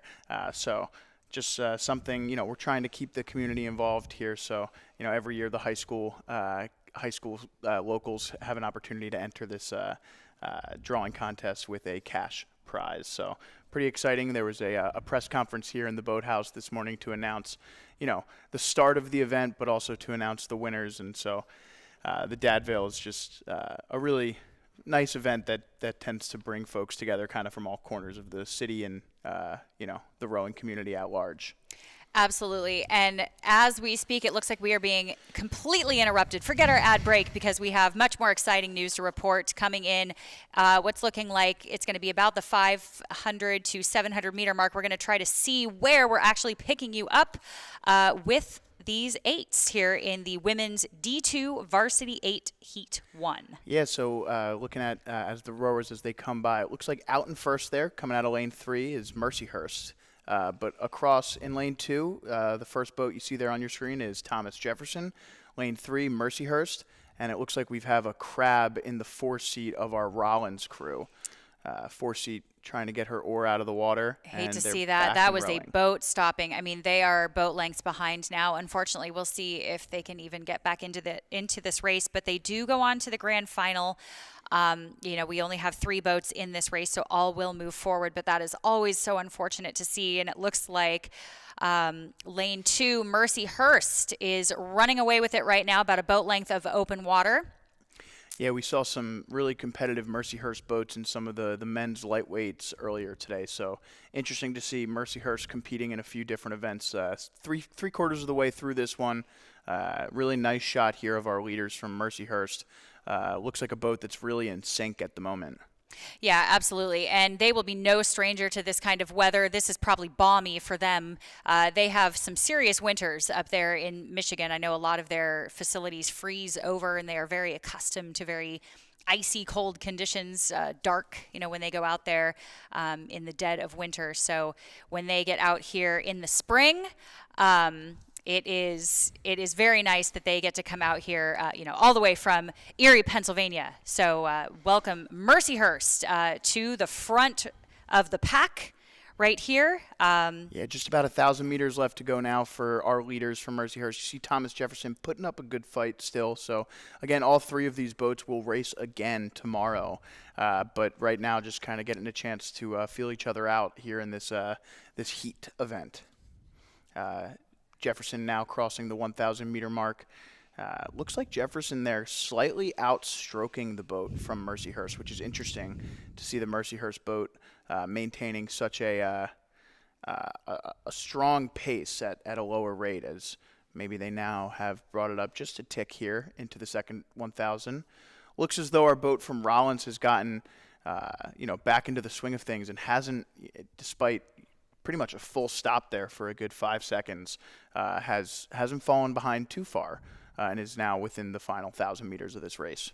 Exactly. And how do you think that feels to you're in the heat here and you catch a boat stopping crabs, so you're automatically anxious, your heart rate goes up a little bit, you know you have to get yourself back in that race. What are you doing in that boat to try to calm yourself down and get your head back on straight and get back into the game? What are you doing in the middle of that boat there? You know, it's a bit of a cliche in across a lot of sports, but it's a next up kind of mindset. You can't allow yourself to think about past mistakes, and this goes for competitions pretty much in any type of sport, because the more mental that you make it, the more you give yourself an opportunity to make a mental mistake, the more likely those mistakes are to compound. So at this time in the race, you have to rely on your training.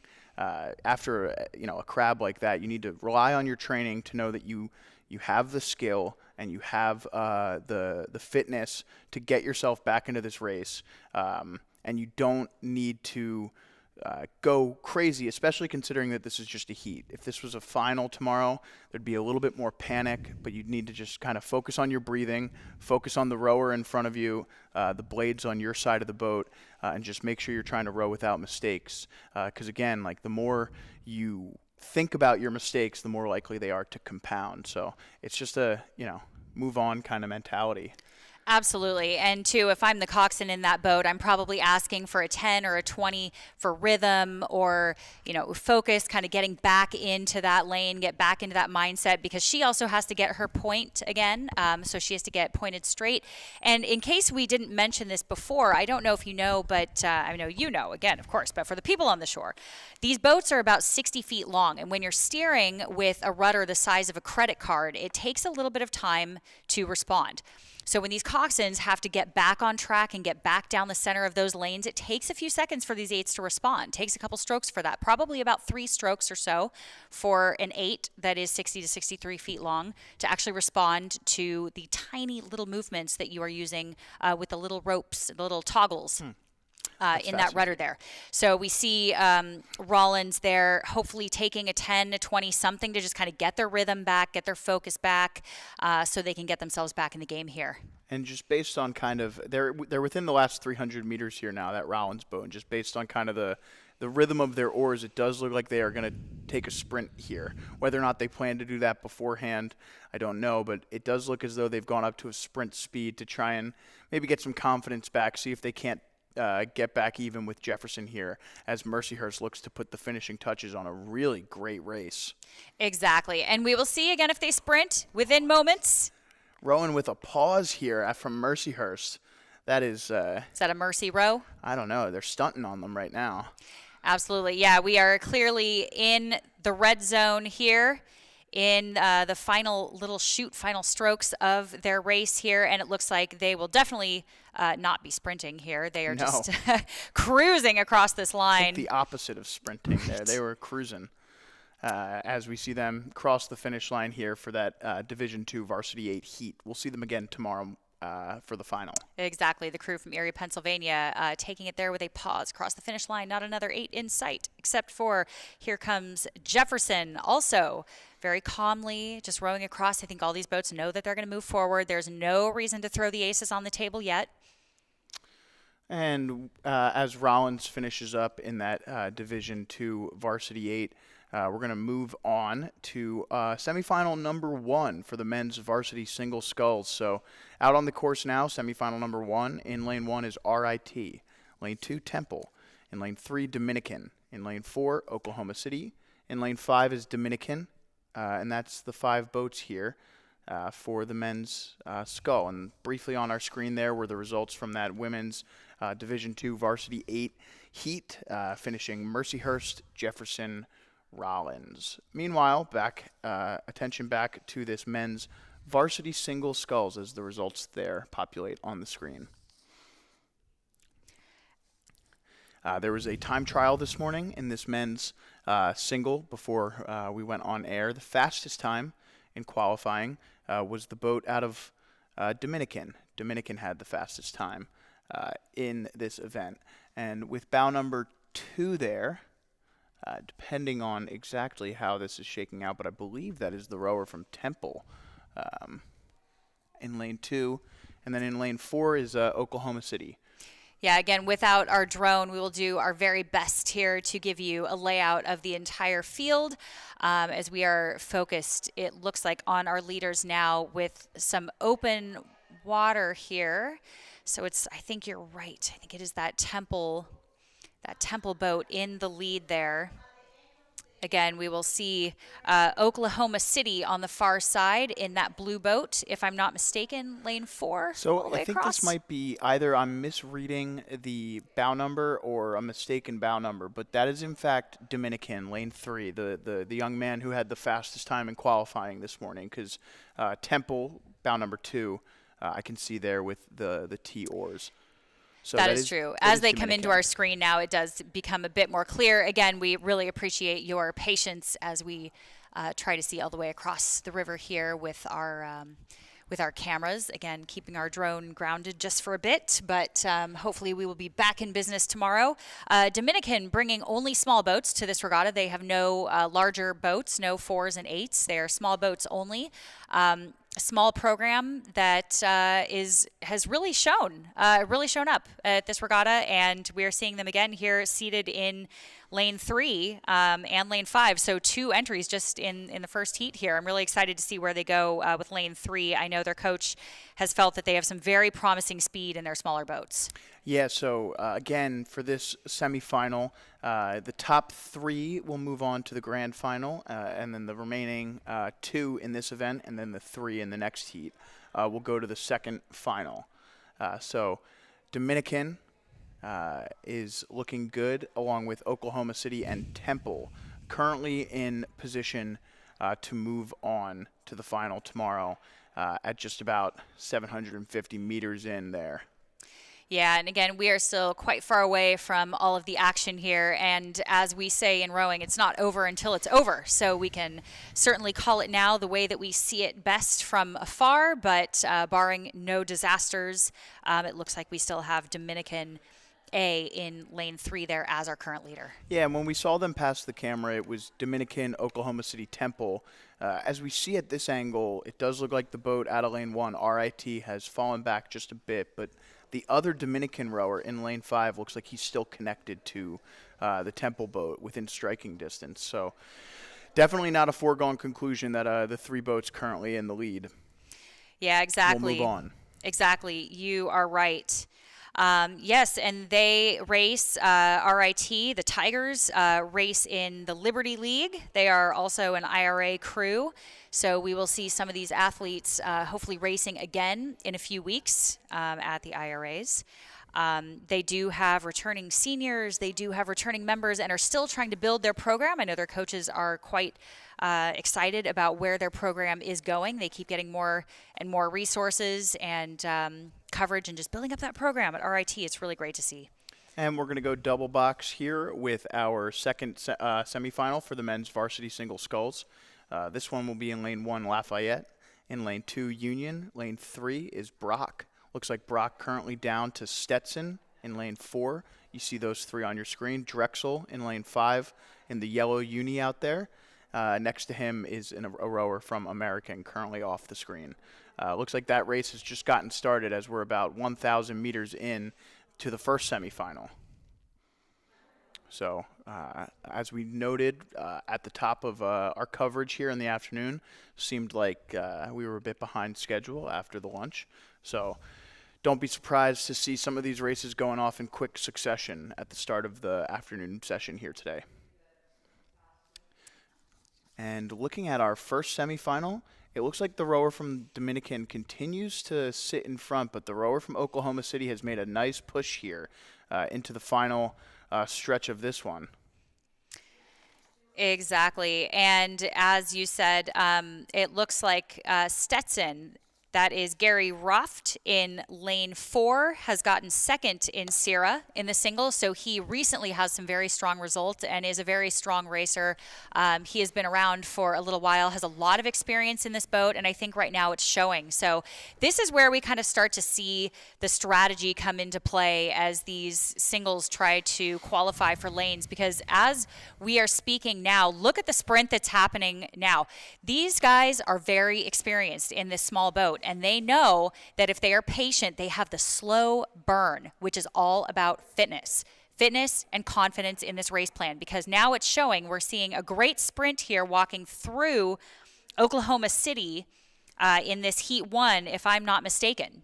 Oklahoma City falling back now, bow to stern. Yeah, it's definitely a tight race there. Impressive rowing from both. Looked like Oklahoma City made a nice push in that third 500 to try and get back within striking distance.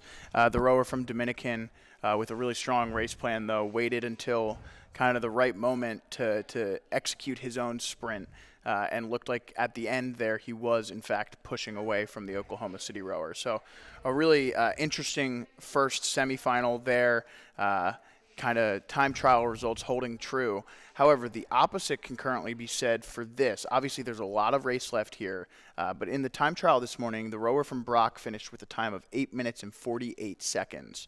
The rower from Stetson finished with a time of 8 minutes and 59 seconds. So quite a bit of difference between them.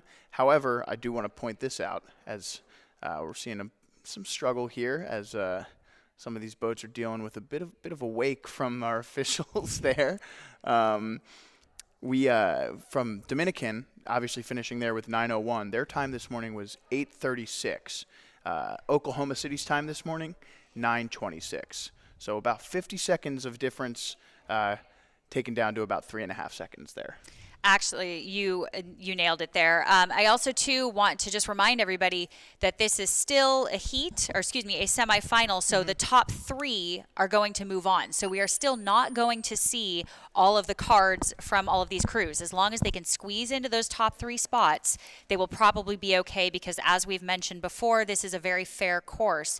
So it's not like you need to necessarily race for lane 1, 2, or 3 in order to get a fair shot or have any advantage in a grand final. So some of these crews will likely not be showing all of their cards as long as they are comfortably in that qualifying position. Again, top 3 moving on to the final, the remaining 3 going to final number 2. In our second semifinal at the moment, our leaders remain out of lane 4, Stetson, followed by Brock in lane 3. The race for third looks like Drexel currently has a hold on it. However, don't count out Union, Lafayette, and American. But at the moment, Stetson, Brock, and Drexel, with 500 meters left to go, in the positions to move on. So again, the rower from Brock finished with a faster time than the rower from Oklahoma City this morning. Roles kind of being reversed at the moment. We'll see if that changes over this last 500. And just as a really fun note here, side note, excuse me for interrupting, I would like to just call out that Dominican rower in lane 3 that just won his semifinal. His dad giving him a shout out through Instagram. Would love to say congratulations over the broadcast. He's very proud of his son there getting into that first qualifying position for the grand final. So huge congratulations again to that Dominican rower. Lovely to hear from his family and have friends and family cheering all the way from Argentina. Oh, wow. Absolutely. It's so great to hear the friends and family. So feel free to message us anytime, write in, tell us about your cruise, give shout outs. We would love to hear from you. So again, really wonderful job to that Dominican rower.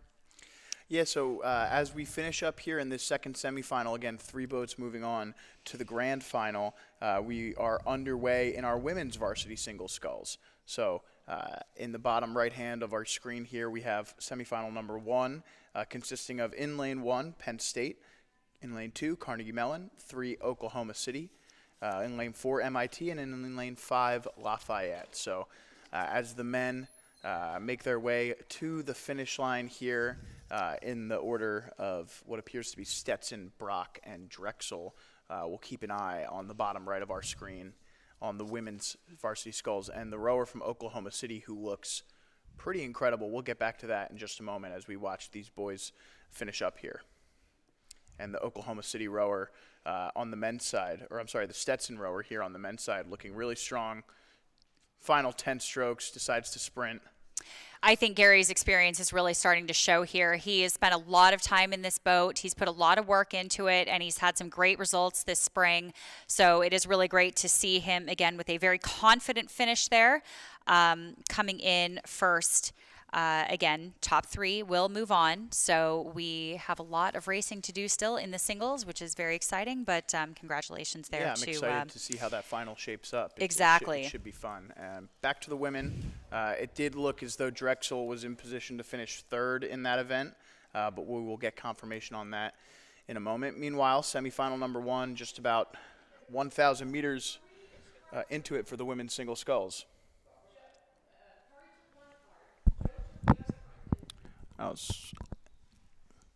And meanwhile, it looks like next to the rower from Oklahoma City there, from Carnegie Mellon in lane 2, also looking solid. Again, similar to the men's semifinals here, top 3 to the grand final.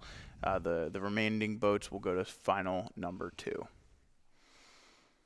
But about 1,000 meters now left for this women's varsity single scull. Yeah, and we're actually lucky the wind has died down a little bit, because when you say 1,000 meters to go, that feels like an eternity when there is a headwind. So we are very happy the wind has died down for these small boats, making it a little bit smoother for them. Again, no excuses for poor rowing here because we have such perfect water. Nobody can blame the white caps out there. It seems to be okay. Just a light ripple across the breeze, or across the surface of the water here. And here it looks like we have some times. Yeah, so if you remember the men's varsity single scull semifinal number 1, Dominican finished with a time of right around 9:02. So Stetson coming in faster than that, and Brock now right around the same time. So Stetson, Brock, Dominican, Oklahoma City from that men's varsity single scull all finishing around the same time. All finishing around the same time there. So what should shape up for a really exciting final, which doesn't always happen in these single scull events. Sometimes you get a lot of disparity between the boats, but looks like we might have some parity in this event this year.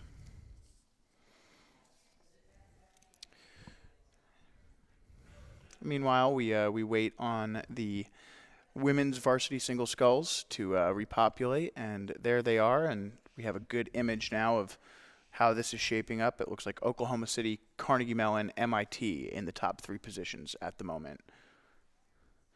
Meanwhile, in the bottom right hand of your screen is semifinal number 2 in the same event, women's varsity single sculls semifinal, event number 35 there in the bottom right hand of your screen. From lane 2 to lane 5, Clarkson, Dominican, LaSalle, and LaSalle. Looks like Dominican and LaSalle out in front there. Yeah, again, this Dominican team really making a point here with their small boats. It's really nice to see these small programs come out here and say, you know what, we're going to put out some small boats that are really going to shake things up a little bit. We may not have all the 8s in the world, all the power, but we are going to show you some good rowing in these singles, and that is definitely what they have done so far on the men's and the women's side. So very, very impressive performance from this Dominican crew. Again, only bringing small boats to this regatta. We have no 8s and no 4s. From this program, so it is really great to see them out here, and I love some upsets. You know, these programs that we don't get to see at a lot of these other big regattas, we certainly don't see them out west, so I love to come here and see these other programs that really surprise me and show up, and you know what, they may not surprise other people because you guys get to see them a lot more often, but it's really, really great to see some really great rowing from a lot of these athletes here. They clearly spend a lot of time in these small boats, and it's really showing now. Yeah, so a fun race going on there in that second semifinal as Dominican and LaSalle kind of remain next to each other. Meanwhile, the rower from Oklahoma City has really set a fast pace in her semifinal number 1. This morning in their time trial, the rower from Oklahoma City did in fact finish with the fastest time at right around 10 minutes. 10 minutes for her 2,000 meters. And then the next fastest time was about 33 seconds behind her. So you're kind of seeing the results there. Meanwhile, the Dominican rower finishing with a time of 10 minutes and 33, you see her on the bottom right of your screen. She was about 25 seconds faster than the LaSalle rower next to her. So again, time trials, in these events, they don't always mean everything. But for the rower from Oklahoma City, she's kind of showing at the moment why she did win that time trial this morning. Yeah, exactly. I think you said it here. Again, a lot of these crews are just going to be comfortable getting into one of the top three positions to move on. So they will not be likely showing too many cards, and also saving a lot of their energy, because we may see some of these athletes again in other boats too, like doubles. They could even be sweeping. So we could see some of them in 4s and 8s again. So if these athletes are racing multiple times, especially, they're going to do everything they can to conserve a little bit of energy if they don't have to expend it right away. And you see there crossing the finish line is the rower from Oklahoma City with lots of room to spare. Really impressive race there in that women's single scull. After winning the time trial this morning, she wins her semifinal here in the afternoon, and she'll take lane 3 in the grand final tomorrow. Absolutely. And Oklahoma City is a world-class rowing facility, rowing center. They produce so many phenomenal athletes, host all kinds of national team camps, junior national team camps. It is definitely a hub for some phenomenal rowing out there, and they are definitely making a statement about that here. But as I speak, we will get some times up there on the screen for you, but we are being interrupted by the men's varsity pair without Coxswain. So much to the dismay of many coxswains getting to having to miss out on the Cox pair, which many athletes would say was a very fun event. But here we are in the straight pair. Personally, I think the most difficult boat to row. Yeah, so in this semifinal number 1, we'll have in lane 1 Fairfield, lane 2 is Union, 3 Oklahoma City. And, we're going to be talking a lot about Oklahoma City, it seems, because there they are out in front. In lane 4, Mercyhurst. In lane 5, Carnegie Mellon. And in lane 6 is another Oklahoma City boat. So in these smaller crews, we're seeing a lot of Oklahoma City, and wow, that pair looks phenomenal. Exactly. Now, what do you think makes a pair row phenomenally? They need to be in tune with each other. They need to understand how the other rows, specifically the rower behind the stroke. But even then, the stroke seat has to maybe adjust his stroke just a little bit. But, this is a boat that, their hands need to be at the same level throughout every process of the stroke, or they will be, off. And you see there, even a good pair right there can have some issues at the finish trying to get their blades out, because it is the easiest boat in the sweeping world to, get offset. So you just need to have 2 rowers who are really in tune with the motions and the strokes that the other is putting out there, so that they can adjust, they can feel. There's a lot of as they move up that slide on the recovery, there's a lot of feeling the other out to make sure that they're getting their blades in at the same time here. So it's a difficult equation, and this is a top 3 moving on to the grand final, and it looks like we might have a good race here for 2nd and 3rd place in this pair event. Pretty good race here. I'm going to give it to Oklahoma in lane 3, Fairfield in lane 1, Union in lane 2, and right now we see a white flag going up, so just off of our screen somebody is having a little bit of a steering issue, and we can't quite see that yet. I think Fairfield was getting, either Fairfield or Union was getting close to the other's lane, or Fairfield was getting close to the lane 0 there, but looks like we're going to get a finish here in this women's varsity single event, semifinal number 2, apologies. In the first semifinal, we saw Oklahoma City, Carnegie Mellon, and MIT advance to the grand final. A little bit of a closer one here. Looks like the boat from Dominican looking strong, but LaSalle still within striking distance there. Meanwhile, the other LaSalle rower also making a strong push. Yeah, you are right about that. And, well, we were talking about some of the pairs steering here. It looks like we'll let this shake out just a little bit in the women's single here, but just behind, the men are closing the gap very quickly in the men's pair. I can't believe they've started so early. These women are probably looking back at this fleet of men's pairs, chasing them down the course here. But a very, very tough boat to row. But it looks like, actually, as we speak here, is that LaSalle B on the far side there, just having a little bit of a wobble? I'm curious because I think maybe they switched Clarkson and LaSalle because this looks like the Clarkson boat out there.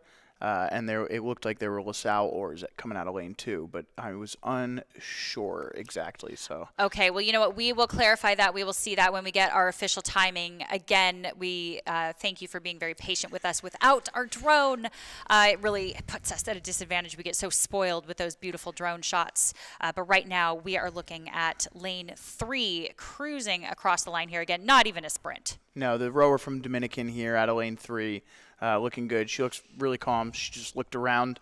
Yep, she sees it there, and she's done. Yep, making sure she doesn't hit those buoys through the finish line. She's absolutely threaded the needle right there. Not another single in sight, except here comes lane 4, LaSalle A.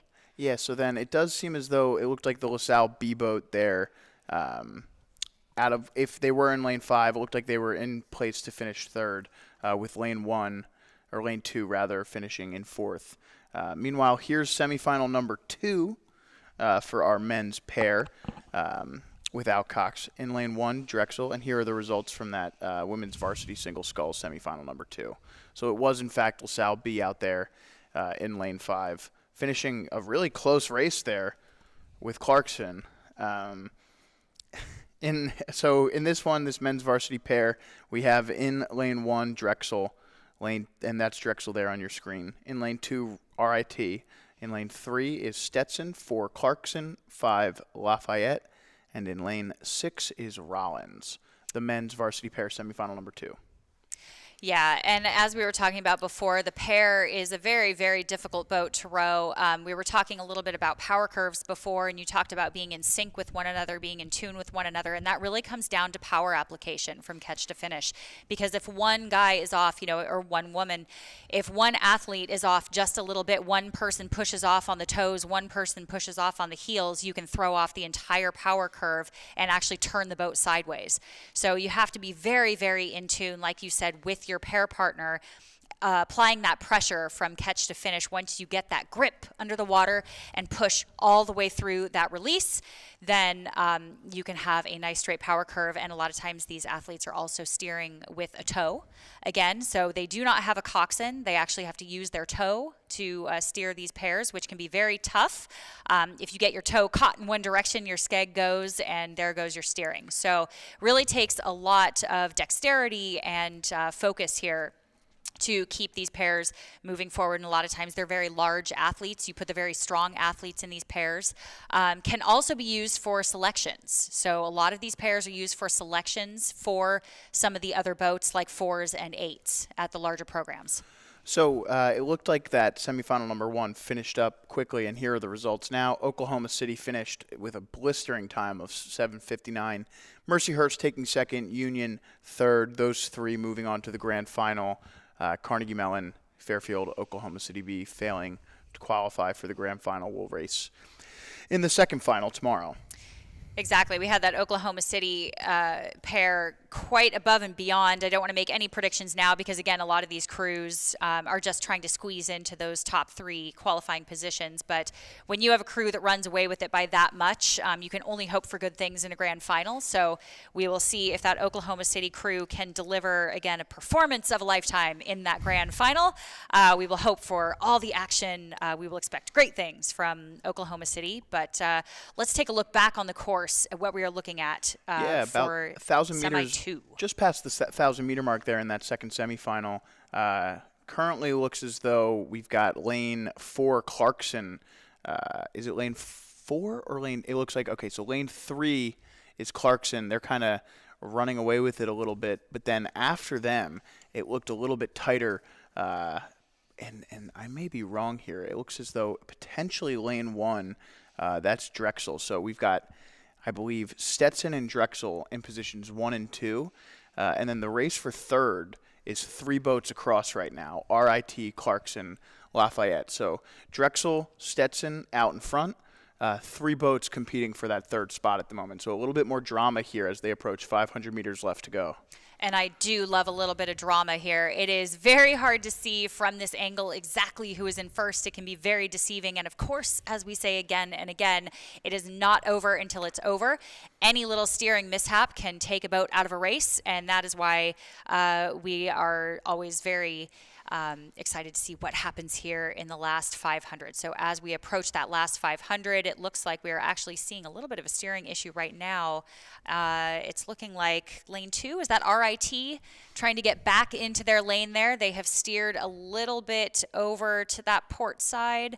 We'll see if they can get that straightened out for them. But like you said, still looking like Stetson and Drexel in the lead. Again, a little bit tough to see from this camera angle. Yeah, but, it looks the race at the moment, RIT may be falling back just a little bit. Lafayette and Clarkson out there in lanes 4 and 5, though, looks tight.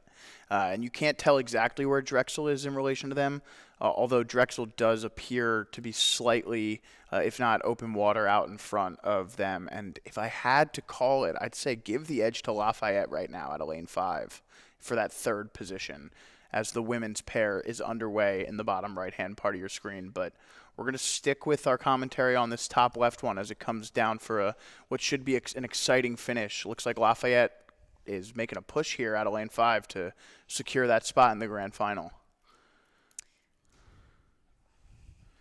Meanwhile, Stetson looking really strong in lane 3.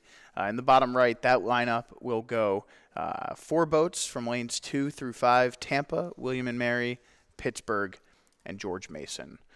Men's second semifinal, who is going to join Oklahoma City, Mercyhurst, and Union in the grand final tomorrow? Looks like Stetson is going to make a strong push. Meanwhile, can Drexel hang on to second place? Because Lafayette's coming for second. Exactly. Lafayette is really making a move here, and it looks like RIT really trying to get back into it. So they have definitely brought their stroke rate up, and if we can, I'm not sure if we'll be able to see them as they have fallen just a little bit off of our screen, but we are seeing Stetson in the green and the white boat here in the clear lead. And we're going to see if we can get clock some stroke rates for you here, watching these two gentlemen take the lead for that first qualifying position. Again, they are very comfortable here. Nothing to worry about. Looks like they are at a 37. Wow. So very comfortably. I know. You would never guess at 37. These guys are making this look easy. You can see it now as they come by. They're definitely, they took a bit of a sprint there. So they don't even look gassed. They can turn around and do another one. Don't tell them that. Yeah. And we'll sit here at this starting line position to see who claims second and third. I imagine Drexel and Lafayette will be coming soon. It is Lafayette hitting first. Wow, what a great finish by them out of lane 5. That is a row that they should be very proud of. It looks like... Whoa, was that RIT? I think we saw RIT. I don't think we saw Drexel. I think the camera angle might have cut off our lane 1 there. I think you're right. I think that was RIT that just cut across. They did finish cut out across in front, our screen and finished out in front for that third place position. That is unofficial. That is very close for us to call. Very difficult. It depends on whether or not where Drexel finished, and there it is. Drexel did finish in second, Lafayette in third. So RIT, unfortunately, with a great finish there, finished in fourth and will go to the second semifinal. So final. Apologies for that. That there just off of our screen. It gets a little bit hard for us to tell, but that's why we always wait for the official results to come out there, because we can only see so much from our 1,000-meter mark here. Meanwhile, a good shot there of the crew from Tampa and the crew from Pittsburgh. If you were watching, the boat from William and Mary was way out in front, which makes sense. They finished about 37 seconds in front of anyone else in the time trial this morning. And so William and Mary out of lane 3. So this is another event where the top 3 will go to the grand final. There's only 4 boats in each of these next 2 semifinals. So really just a race to try and not finish in 4th at this point. Exactly, and unfortunately somebody's got to do it. So we will see which of these top three, as they come down the course, they get a little bit closer to us. Again, we've been deceived quite a few times before, so we will do our best to give you accurate calls here from very far away. So as we come down, I'm going to guess, again, from our distance, about 750 to go. So it looks like we have our leader approaching the 600 to go, 500 to go. Again, very hard to tell from this angle, but we will see what we can get for you as we get a little bit closer. But conditions still looking good. Not much wind here, just light ripples, maybe a slight headwind if I can see any rustling of leaves out there. It really has calmed down. It was, a difficult headwind this morning. It's become a pretty nice day out there, at least for rowing is concerned. Absolutely, yes. We are not sailing out here. We prefer the blades to the sails. So we will hopefully cross our fingers for this nice weather for the rest of the day, and of course expect wonderful things for tomorrow, where again, hopefully we have our drone shots. We can give you those beautiful cinematic shots that help us all see exactly where all the action is out in the field instead of just from the shoreline. And as I speak, here we go, a drone shot. Looks like this is potentially semifinal number 2 for the women's varsity pair. Ask and ye shall receive, right? Yeah, from right to left there, Carnegie Mellon, Monmouth, RIT, and Lafayette in that event. Top left of your screen remains semifinal number 1. Where William and Mary continues to lead, with Tampa and Pittsburgh flanking them for the spots to move on to the grand final. Meanwhile, top 3 moving on in the bottom right as well, as that one has just gotten started. Pretty close race so far, though, between Carnegie Mellon, Monmouth, and RIT. Yeah, absolutely. Lafayette in that 4th place position as of now, but they still have a little bit of water to go. Not too much. We'll see if there's enough water for them to actually make up that distance. But actually, it looks like they had a little bit of a bobble there, got a little bit of a half crab stuck back there. Lafayette out in lane 5. Hopefully they can get that back. They are in that 4th place position as of now.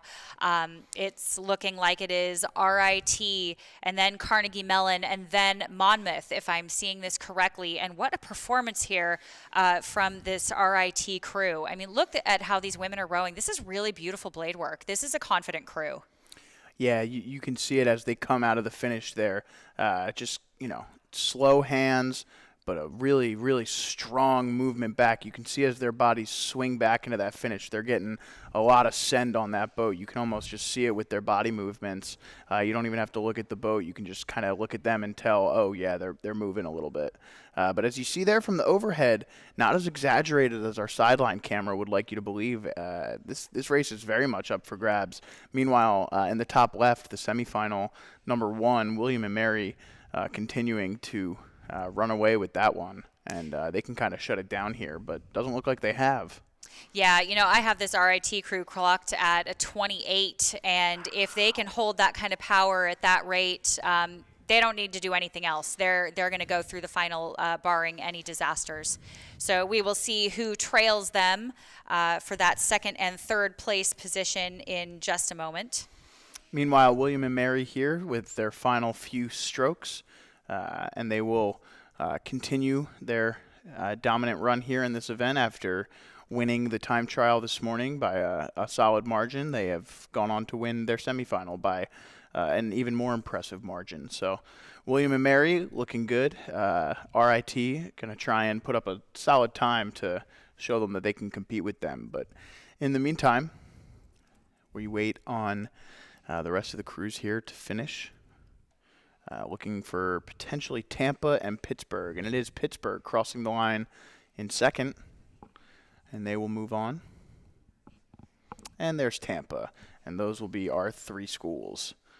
To move on to the grand final, George Mason will race again tomorrow in the 2nd final.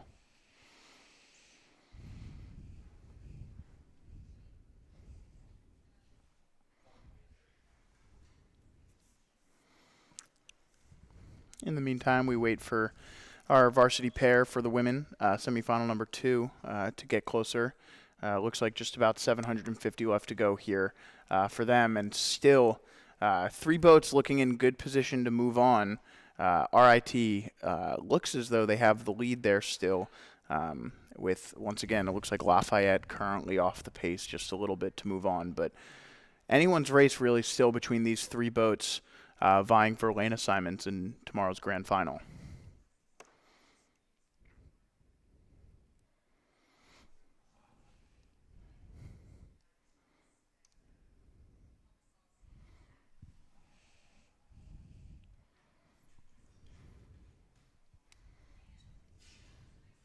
And as we approach the 500 to go, we will let this race shake out just a little bit. But I'd love to kind of talk about what it feels like to be in that lead position when you know that you're going to qualify and you know that you're going to go through, and you do have a race plan to execute, but that feeling of relief that you know that you're pretty sure you're not going to have to sprint again.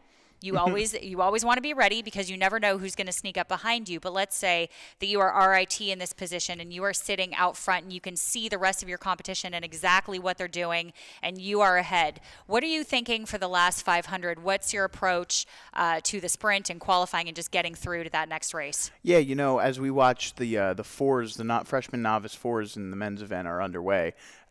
Personally, in my experience, when you're out in front like that and you still have another race to go, when you're rowing, it can be difficult in the moment to make this decision.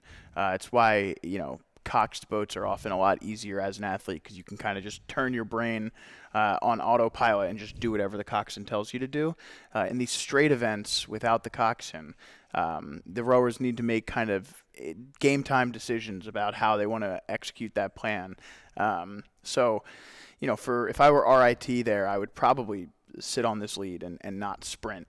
Unless my coach had told me, no matter what, we're putting a sprint on this race because you're not racing again today. You're rowing tomorrow. So don't, slam it home. We'll take any kind of, fitness we can get leading into the final event. There's no tapering here. We're just going to go crazy. It depends really about, how you feel about your crew and things of that nature. As we watch RIT put the finishing touches on that one, trying to hold off a late push there, looks like from Monmouth.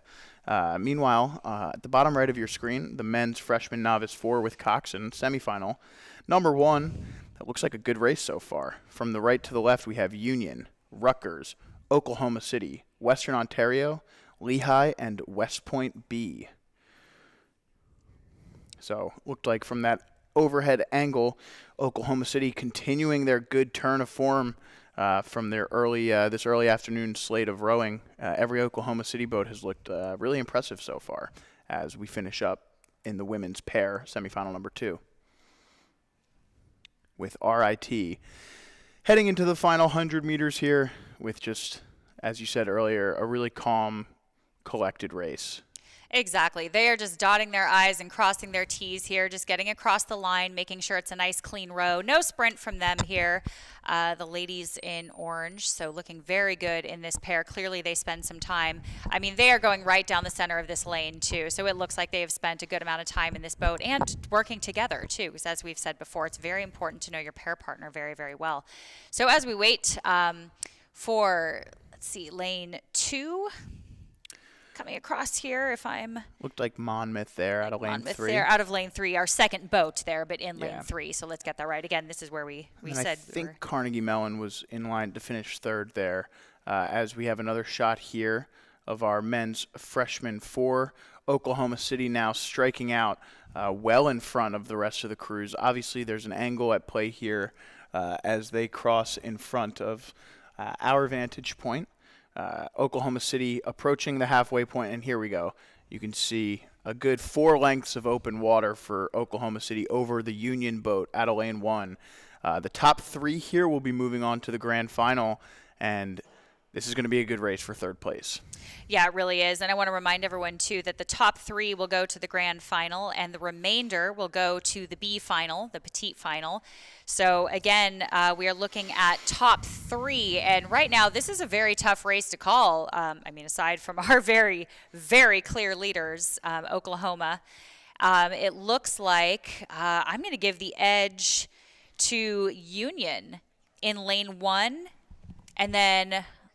Let's see, Oklahoma City, our clear leader, followed by maybe Western Ontario here, right next to them. But we have a few different boat races going on here. What are you seeing in the back? We are looking, again, top 3 are moving on. Yeah, so, I mean, as of now, Union has kind of hung around in that second spot. It looked like for a while there, at least through that first 1,000, West Point made a really good push out of lane 6, and I wonder if they went out a little bit too hard there and are now trying to hang on for dear life as the boat from lane 4, looks like Western Ontario, is starting to claw back on Union as well. So it was Union and West Point there in the outside lanes looking really strong through 1,000 meters. As we get into the middle of this race, Union now looks as though they are getting caught by Western Ontario and will have to hang on as Rutgers makes a push as well. I mean, Oklahoma City is just, that boat looks awesome right now in lane 3. The bucket rig you see there, but just pretty much mistake-free rowing at the moment. Not a lot of check in the boat whatsoever at the catch. So that's a really great shot there. Meanwhile, Union continuing to try and hang on. Western Ontario has fully caught them now and may, in fact, may have them a little bit here. Rutgers now only 2 seats behind Union. So Union, with just about 7:50 left to go now, is hanging on for dear life for one of these positions for the grand final. Looks like West Point falling back now. Yeah, exactly. And that Union College, I want to point out, has very recently gotten second in this men's Novice 4 in the Liberty League. So, again, a testament to Coach Tom White there.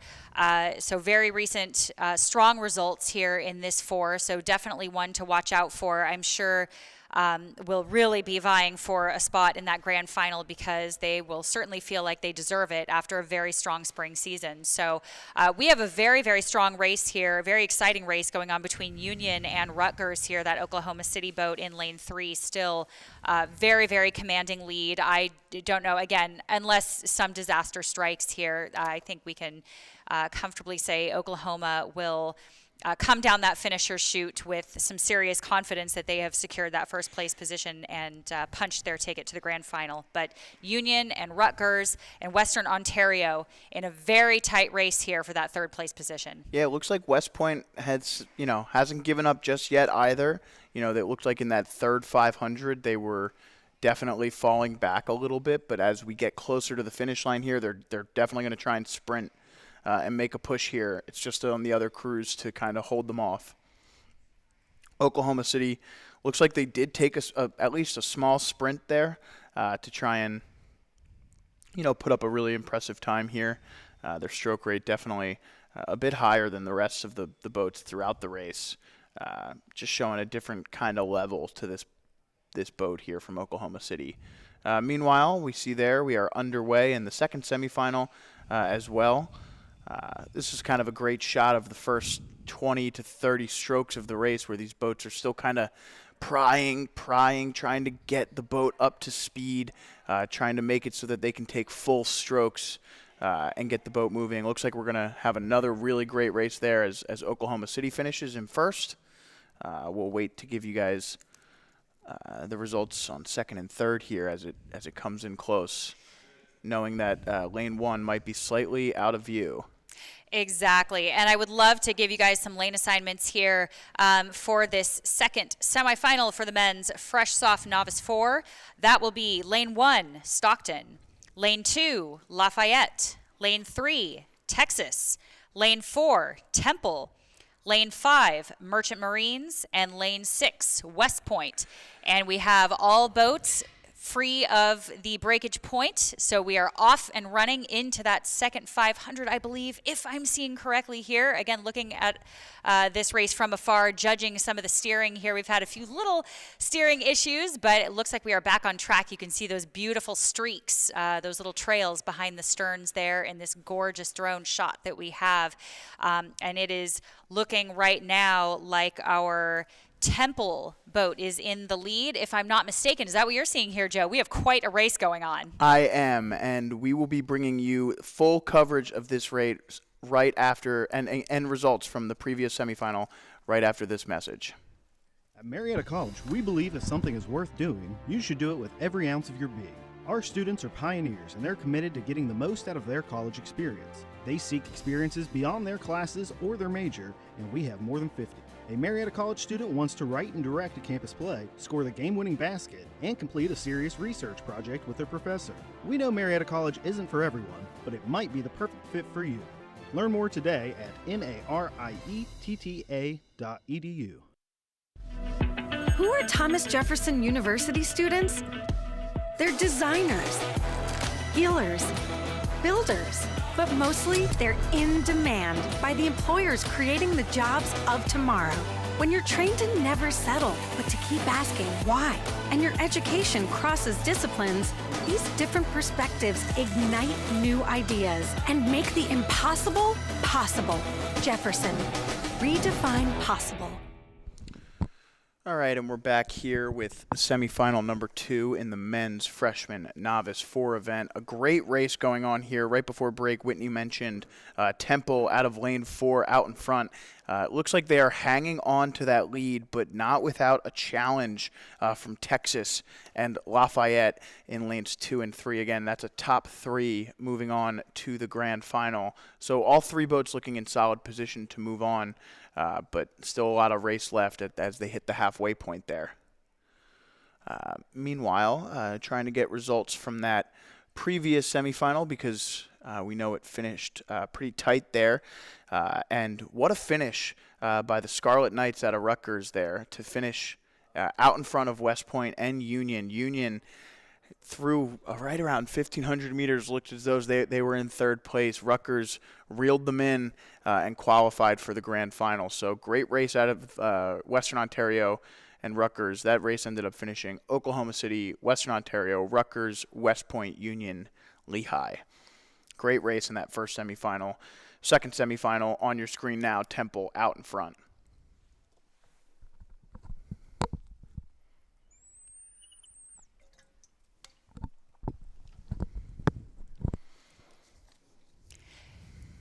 And a shot here of our trailing boats, Merchant Marines and West Point, rounding out the field here in the second semifinal. Exactly, and again, that was top 3 to the grand final, and the remainder 2 to the petite final. And again, we have a beautiful overhead drone shot. It looks like, again, our clear leader still out in front there. Look at this shot, this beautiful shot. And I love watching these novices, these novice 4s again, because like we said, anything can happen. We've seen so many upsets. We haven't seen too many crabs yet. We haven't seen too many steering issues, which again is a good thing. You know, we want that exciting TV. We want that excitement and those upsets. But at the same time, this is really a testament to these coaches bringing up their programs from the bottom up. You know, these are freshmen, these are novices. A lot of these athletes, may have just walked on at the beginning of the year. Some of them may have 4 years of experience rowing at a high school, and some could be brand new. So you see all different experience levels at the freshman and novice level. And again, I think it's really starting to show, and that's what makes novice and freshman rowing so exciting, is it really could be anything. So even here with this overhead shot, we can even see some of these coxswains kind of trying to correct a little bit of their steering here and there, which takes a lot of practice. Deceivingly, it's actually very difficult to steer a boat straight. So it's very easy, to go down a course, when you have bridges and turns and things like that, you're constantly moving on the rudder, but it's very difficult to actually thread a needle like this straight down a lane. Yeah, it's funny. You'd think that it would be more difficult a lot of the time to have to turn the boat and navigate a sinewy course, but sometimes the simplest course of action can be the most difficult, especially for some of the boats like with the 4s, where a different power imbalance, something that we've been talking about throughout the day. A power imbalance can kind of really mess with the point of the boat in just a stroke. As Temple, I saw it there as they hit that 500-meter mark. They immediately went into a sprint with 500 meters left to go. Pretty ambitious there. They did finish with a slower time than Texas in the time trial, so this may be their way of saying, hey, we got a little bit of extra speed that you guys weren't ready for. So Temple looking to put the finishing touches on this as Texas and Lafayette battle it out for second place. With the outside shot that the Merchant Marines might sneak in here. they're going to have to go real hard to sneak into this grand final with just about 100 meters left to go for our leaders. Exactly. And like you said, Texas really throwing a punch there, starting to bring up their rate at 500 to go. That's a bold move. And again, could be, we're not really sure if that's a maturity thing or if that is their race strategy, because again, it takes a little bit of restraint to hold off on that. So it's very easy to get sucked into racing another team and throwing a sprint in. But sometimes a little bit of restraint goes a long way if you can conserve any of that energy for a grand final. However, if they are out there and that Coxswain decides that they need to secure that place as one of the top 3, then it's an absolute necessary move, and really well done to that Coxswain. So that's where it pays off to have a really smart Coxswain that is paying attention and just very in tune with some of these races. And it looks like here, lane 2 just coming across our screen now, Lafayette. It was Texas and then Lafayette right after them. Exactly. Here we go. Yeah, so it was Lafayette that you saw. And then Merchant Marines, I believe, right after them, followed by West Point and then Stockton. So you see results populating pretty immediately. Again, all of these results can be found at results.regattatiming.com or just dadvail.org. And again, we want to shout out to anyone who's listening who might be on the race course that the Dad Vail Committee is in need of volunteers for the next few days. So please, if you're here and you have some time to donate, please consider volunteering for the Dad Vail Regatta as we sit, and we should be able to get a shot of our first clean start of the day here in this women's freshman novice 4 semifinal number 1, and they're off. Well, this is exciting. Why don't we give you some lanes while we get going here? The women's freshman novice 4 with Coxswain semifinal. Lane 1, Union. Lane 2, Gordon. Lane 3, George Mason. Lane 4, Georgetown. Lane 5, Bryant. Lane 6, Pittsburgh. And again, that was lanes 2, 3, and 4, all starting with a G. Gordon, George Mason, and Georgetown. So we will try not to get those confused as we go down the course and these Coxswains get their crews through the breakage point here with a very, very tight race. Although I'm going to give right now the very, very early leader to Gordon. Followed very closely perhaps by George Mason in lane 3 and Union in lane 1, but let's not overlook Bryant out in lane 5. And again, very, very early on, we will see these crews start to settle into the meat of the race here and maybe stretch out a little bit, bring the race rate down, the stroke rate down just a little bit, and we will see things start to shake out just a little bit as we approach the 500-meter mark. Yeah, not much to separate these two crews from George Mason and Gordon. Looks like George Mason's starting to push out just a little bit, maybe give him a seat here on Gordon. Give Gordon about 3 seats on our lane 1 there. That's Union. George Mason with the fastest time this morning in the time trial, coming in at 8 minutes and 41 seconds. The second fastest time in this heat belongs to, of course, the boat out of lane 4. That's Georgetown. Georgetown with 9 minutes and 2 seconds, although there wasn't much to separate them from Gordon and then down the line, some of those crews. But it'll be interesting to see if this Georgetown crew kind of pushes back up into this race. And it does seem as though Georgetown now beginning to overtake Bryant in lane 5. Georgetown after a bit of a slower first 500. We'll see how they compete over the next 1,500 meters as Gordon now being hunted down a little bit by Union in lane 1. Union moving into second place. Yeah, exactly. And that Georgetown crew had a little bit of a steering mishap. Nothing too serious.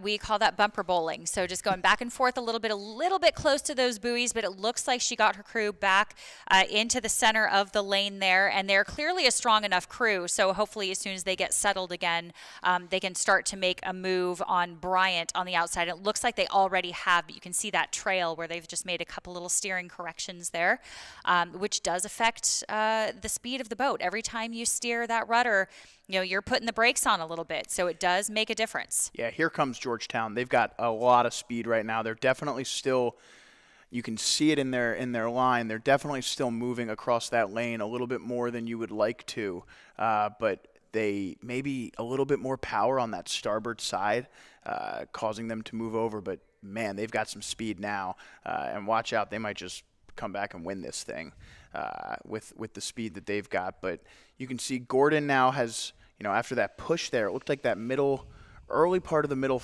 second 500 there, it looked like Union made a nice move. Gordon now right there with them. And this is one of those interesting things.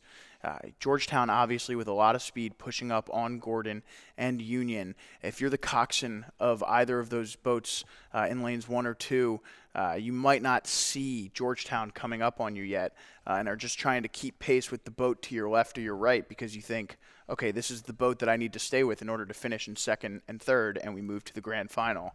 Well, here comes the boat out of lane 4 up on your coxswains might not see them sitting in the front of the boat. So this is on the rowers to kind of have a bit of a sense of urgency here and know that, all right, we've got some competition for this grand final now. And Georgetown continues to move at an impressive rate here. Yeah, exactly. This George Mason coxswain is definitely in a position where she's going to have to pay really close attention to these two outside lanes flanking her. That is Gordon and Georgetown. Because when you are in the lead position like that and down in a bow loader, it's very difficult to see your field of vision. It's very, very small when you're in the front. And in a way, you have to rely on your stroke seat to kind of say they're moving or to kind of bring up the rate on their own and just let you know that they're having to do that because those two crews are breathing down your neck. So we have Gordon and Georgetown absolutely poaching George Mason here, both trying to make a move, but also not to overlook Union in lane 1. So we really have a 3-boat race for the next 2 spots. Yeah, this is a great race. We're into the third 500 now. We're about 1,250 meters into this race. Georgetown at the 500-meter mark, pretty much open water down on lanes 1 and 2, and now has overtaken them, if not drawn even. And 3 boats right there really competing with each other. George Mason, really impressive, though, here. It looked like for a minute there Georgetown was going to have the speed to potentially catch the lead boat.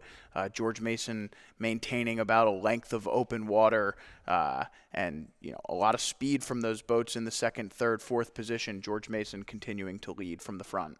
I have to give props to this George Mason crew. This does not look like a novice crew at all. For all we know, this could be a crew with 4 years of experience, and unfortunately I don't have that knowledge with me about this particular lineup with George Mason. I would love to know because this blade work here that we're seeing is impeccable. This looks like a very experienced crew. They are not only steering straight down the lane, which helps immensely, but this blade work timing is absolutely impeccable, and they are pushing these puddles past the stern every single stroke, and it's no wonder that they are definitely in this lead position. So let's keep an eye on George Mason. Again, barring any disasters, they are comfortably in that first place position, but we still have a heck of a race going on with lanes 1, 2, and 4. That is Union, Gordon, and Georgetown absolutely making a charge for that second and third place position. It looks like Georgetown has now moved in front. They caught them pretty quickly there after going down, and then they got even, and the race got a little bit harder now. But now as we enter the final 500, it looks as though Georgetown has moved into second place, although Bryant looks really good out of lane 1. Gordon, who was in second place for so much of this race, has now fallen back to fourth, and we'll see if they have anything left after, essentially being in second place for so much of this race. Can they push back and get back into the third position to move to the grand final? A really great race here in this women's freshman novice 4 event. It's so heartbreaking to just see that happen. Somebody just slip into that fourth place position because you can feel it, right? You can feel it just sitting here watching that happen. You know what it feels like to be so desperate to try to hold on to that third place spot and knowing that you're just a seat or 2 away from it. But we have to give it to Union, who is making a charge on the outside here to really try to shake off Gordon and secure their spot. So that Union crew, keep an eye on them out in that corner because they are also charging on Georgetown here. We have a very close race between Georgetown and Union in lanes 1 and 4. Yeah, so Georgetown with a lot of speed there through that middle 1,000. Did they overexert themselves? Do they have enough left in the tank here to make sure that they can hold off the other crews? As we see in the bottom right hand, we do have a start on our second semifinal, going off right around the scheduled time at this point in our afternoon slate. Again, you see there George Mason with just about 100 meters left to go now. they will pretty comfortably cross the line first here. They won the time trial this morning and now winning their semifinal pretty handily here. Yeah, exactly. They are in that finish line chute and just comfortably taking it down the line, maybe bringing it up just a little bit. Actually, let me see if I can get a clocked rate for you here as George Mason crosses the line in the green and yellow. It's looking like, let's see if we can get it for you here, 37. So they have brought their rate up just a little bit, but not a full-on sprint maybe, and these women really should be proud of that row. That was a dominating row, definitely securing their dominance. Georgetown does take second in this race. For third, we know Union there. We see Union. Wow, great race out of Union, beating Gordon there. Those two boats were next to each other pretty much that entire race, so shout out to the Gordon crew for a really impressive row. Bryant there crosses the line in fifth.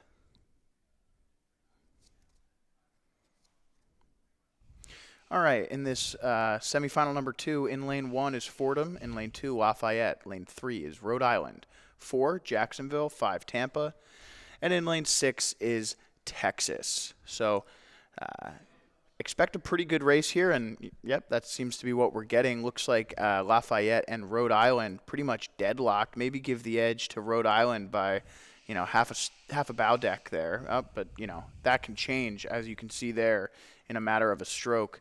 Rhode Island going slightly diagonal across their lane here.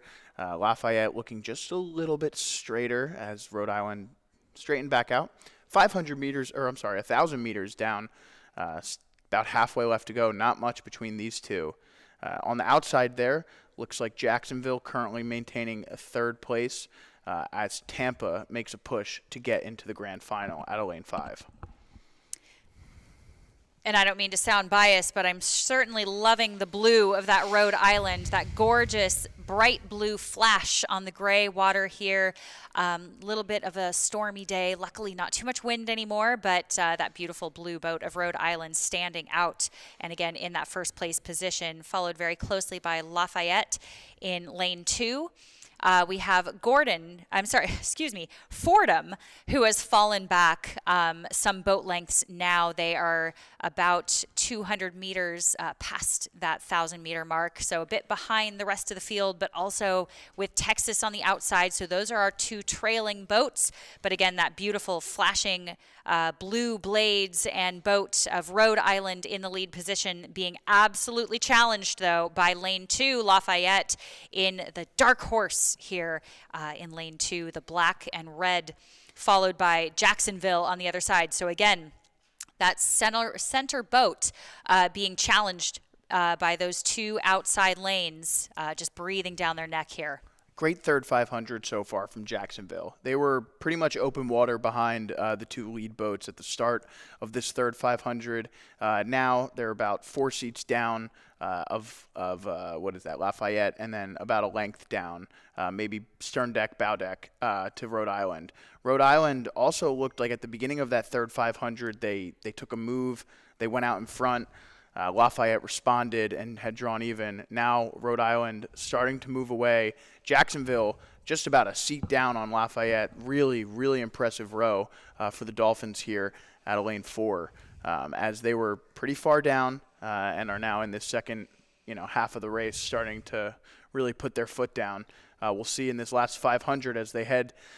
You see those buoys there, 500 meters left to go for our leaders. It looks like these 3 boats are in a really good position to move on to the grand final. Now it's a race for lane assignment. And did Jacksonville spend too much energy in that third 500? Just enough to get them into third place, but now Rhode Island and Lafayette look to respond after having led most of the way here. Yeah, absolutely. And we can see all of these boats charging towards those red buoys to get into the finisher chute as quickly as possible and punch that ticket to the grand final right now. Again, Rhode Island with a commanding lead still, who have held the lead for the majority of this race. Again, it's not over until it's over, but right now, Rhode Island, I think, followed very closely by Lafayette and Jacksonville. And again, our trailing crews, Fordham, Tampa and Texas. So we will see as they start to wrap it up here. Already underway with our freshman novice women's eights, but we will circle back around in just a moment as we watch the finish of the novice four here. So we would like to see Rhode Island take it home. Yeah, it should be some exciting semifinals in those 8 races. Jacksonville looks to have made a really nice push. Rhode Island hanging on, though, and just about 150 meters left to go now from these boats. Tampa with a great final 500 here from Tampa. It might just be a little bit too little too late for them, but still a really valiant effort to try and get themselves back into the top 3 position. Meanwhile, Rhode Island, as you can see now, well in front of Lafayette and Jacksonville after rowing a really close race. The finish here between Jacksonville and Lafayette will determine some lane assignments for tomorrow, but at the moment, difficult to tell. Maybe give the edge to Jacksonville. Rhode Island crossing the finish line here. Great race. And the next is Jacksonville, Lafayette, about a length down. So a length there. Really nice semifinal from those ladies.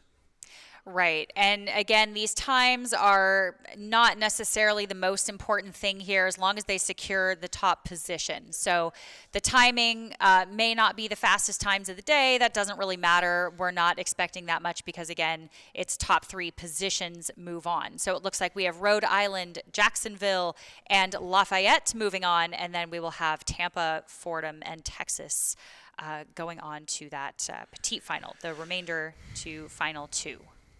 Meanwhile, the women's freshman novice 8 semifinal number 1 is through the 1,000 meter mark for our leaders, and that's Wisconsin.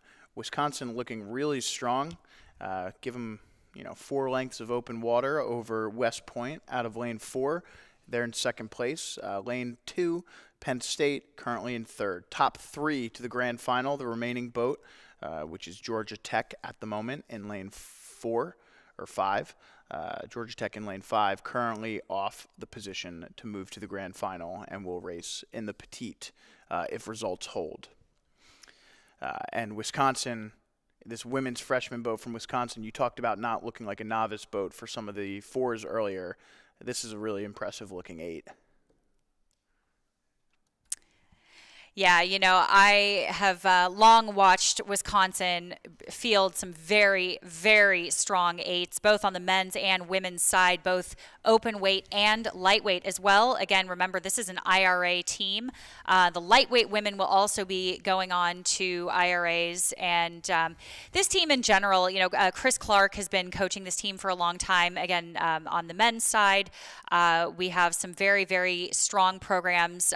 They actually won IRAs in 2008, much to the dismay of Washington, Cal, Yale, Harvard, and all of the others. So Wisconsin, the Badgers, a very, very strong historied program, not to be overlooked. Just because they are in the middle of the country there, they definitely show up on race day when it really matters, and I think we are definitely seeing it here.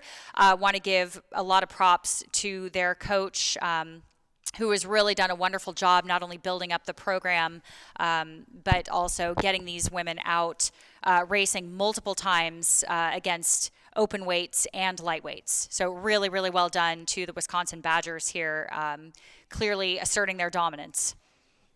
Yeah, great race so far from these Wisconsin women as they move through the field in this freshman novice 8 semifinal. Again, Penn State and West Point looking solid as well. This morning in this event, this is really interesting actually. So Wisconsin finished with the fastest time this morning, 8 minutes and 11 seconds. Right after them was Monmouth. Monmouth, who we see, you can kind of see it in the distance on this screen here. The second semifinal of this event is underway. So Monmouth, also with a really fast time in the time trial, only finishing less than 2 seconds behind Wisconsin. So 2 boats. We'll see how Monmouth fares in their semifinal, but if they win, 2 boats with similar times that won't see each other until the grand final. Exactly, but I think just to keep it straight here, because we have so many races taking off all at one time, we will stick to our semifinal one here with Wisconsin in the clear lead, and I believe we call that a horizon. That is quite a distance. We have multiple boat lengths here between Wisconsin and the rest of the field. Again, lane 1 is still open there. Lane 2, we have Penn State. Lane 3, again, Wisconsin, your current leader. Lane 4, West Point, and Lane 5, Georgia Tech. And final few strokes here for Wisconsin, and you can see there they've pretty much shut this down, rowing really slow out of the finish, but, still with some speed. Impressive boat here. Yeah, they are actually rowing at a 30, so they might as well just add a pause at the finish, except that would be very unsportsmanlike, and you can actually get called for that, so that is actually frowned upon. We would never actually do that, but very well done to Wisconsin, taking it through the line, again, conserving their energy for their grand final, because they are our first qualifier, and again, we will look for the next 2 spots to see who will move on with Wisconsin to the grand final. That's looking like... as of now, Penn State and West Point, followed by Georgia Tech. And again, unofficial, we cannot make that call here, just looking at it from our vantage point. So please, again, go check the times online, as those are constantly updating. So we are only giving you what we're seeing at the time, the best that we can call it. But well done to Wisconsin. And there's Penn State crossing. We saw West Point cross behind the graphic. And we're moving over now to our second semifinal here. And as I mentioned briefly, lane 3 here is Monmouth, but I'll take you through the lineups. In lane 2 on the right-hand side, there's Temple with the white oars, the pink oarlocks here. That is Monmouth. On the left of Monmouth is Delaware, the Blue Hens, and further out and further to the left of our screen is RIT. So Monmouth obviously finished about 2 seconds behind that Wisconsin boat in the time trial this morning, and we're seeing them dominate in a similar fashion in their semifinal.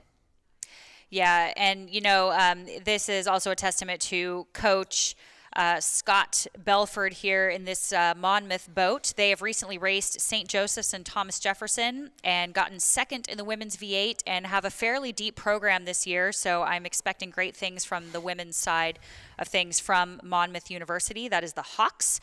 They're located in New Jersey along the northern coastline there, so not too far from where we are now, maybe used to this wind and weather. They're basically a local team here coming out to show their dominance. Pretty aesthetically pleasing look from these boats. It's not often that you see the all-white oars mixed with the all-white uniforms and the all-white boats. So a really striking image from this Monmouth crew as they set out down the Cooper River in an impressive fashion. Just about 500 meters left to go now for our leaders from Monmouth. Again, top three moving on to the grand final tomorrow. The remaining boat will go to the second final, joining Georgia Tech. At the moment, it looks like RIT is in that 4th position. The rest of the boats competing for lane assignments here in the grand final, with Monmouth looking really strong. And kind of dissimilar to the Wisconsin team, Monmouth looks to have hit that 500-meter mark and raised their rate a little bit. I wonder if they're not going to put out their best effort here, knowing that they don't race again until tomorrow. Yeah, that's actually quite lucky for them, not having to race until tomorrow and knowing they're in one of those qualifying positions, so they can really kick their feet up and recover from today and really be ready for a strong final. And that's why we can't really take a lot of these times or performances into account. Again, we see these teams try to squeeze into whatever qualifying positions they can, but they still keep their cards very close to their chests here, and it's very exciting to see what gets played and thrown down on the poker table in these grand finals. So again, it's very exciting to kind of know that there is so much more that these crews have to offer, and we're barely scratching the surface here, seeing what they have today.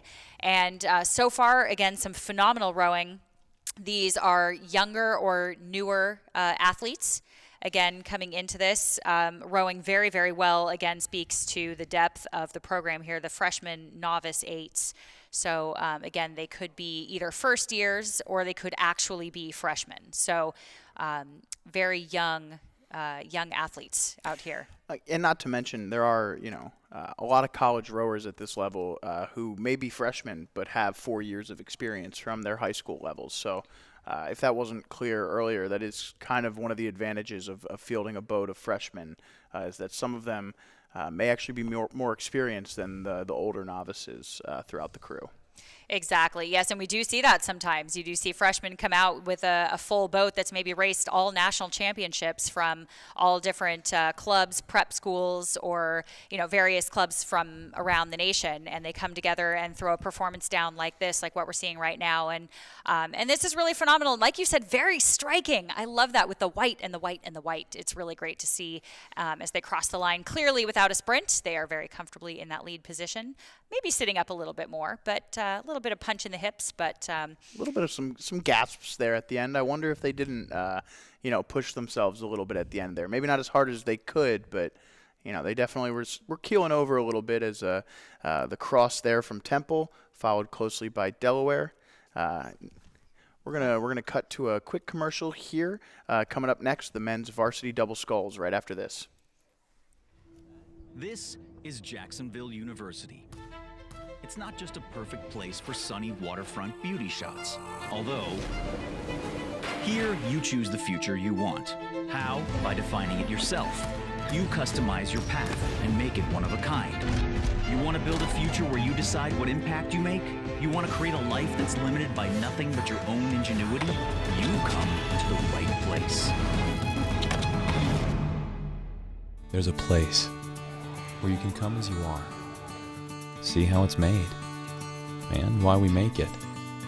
You'll explore roads less traveled, steal a few moments, and slow down the clock. Then just kick back and stay a while. It's time to get away close to home in South Jersey. Head to visitsouthjersey.com to plan your trip today. We'll see you down the road. There's a place where you can come as you are. See? How does a veteran continue to serve? By becoming a nurse. Jefferson. Redefine possible.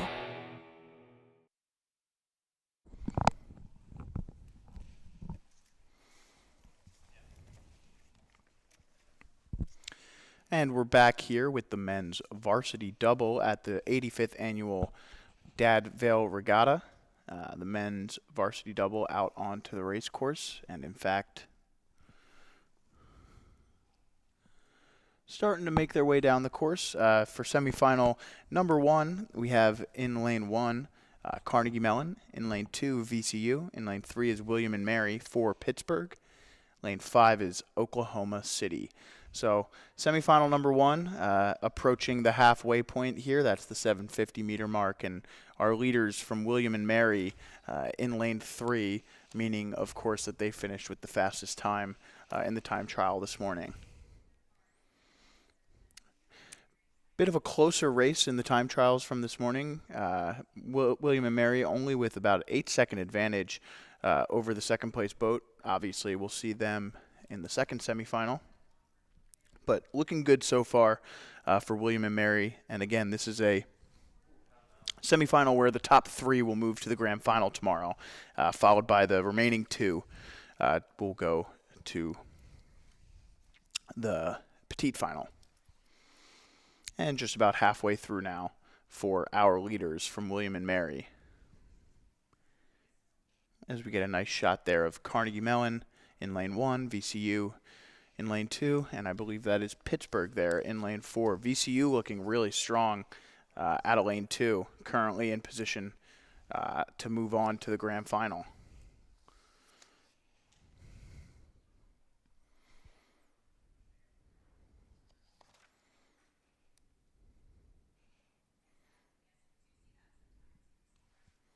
Yeah, and we'll kind of let this race shake out just a little bit for you as we try to get some other camera angles for you, but do make sure that you are checking results and timing at regattatiming.com.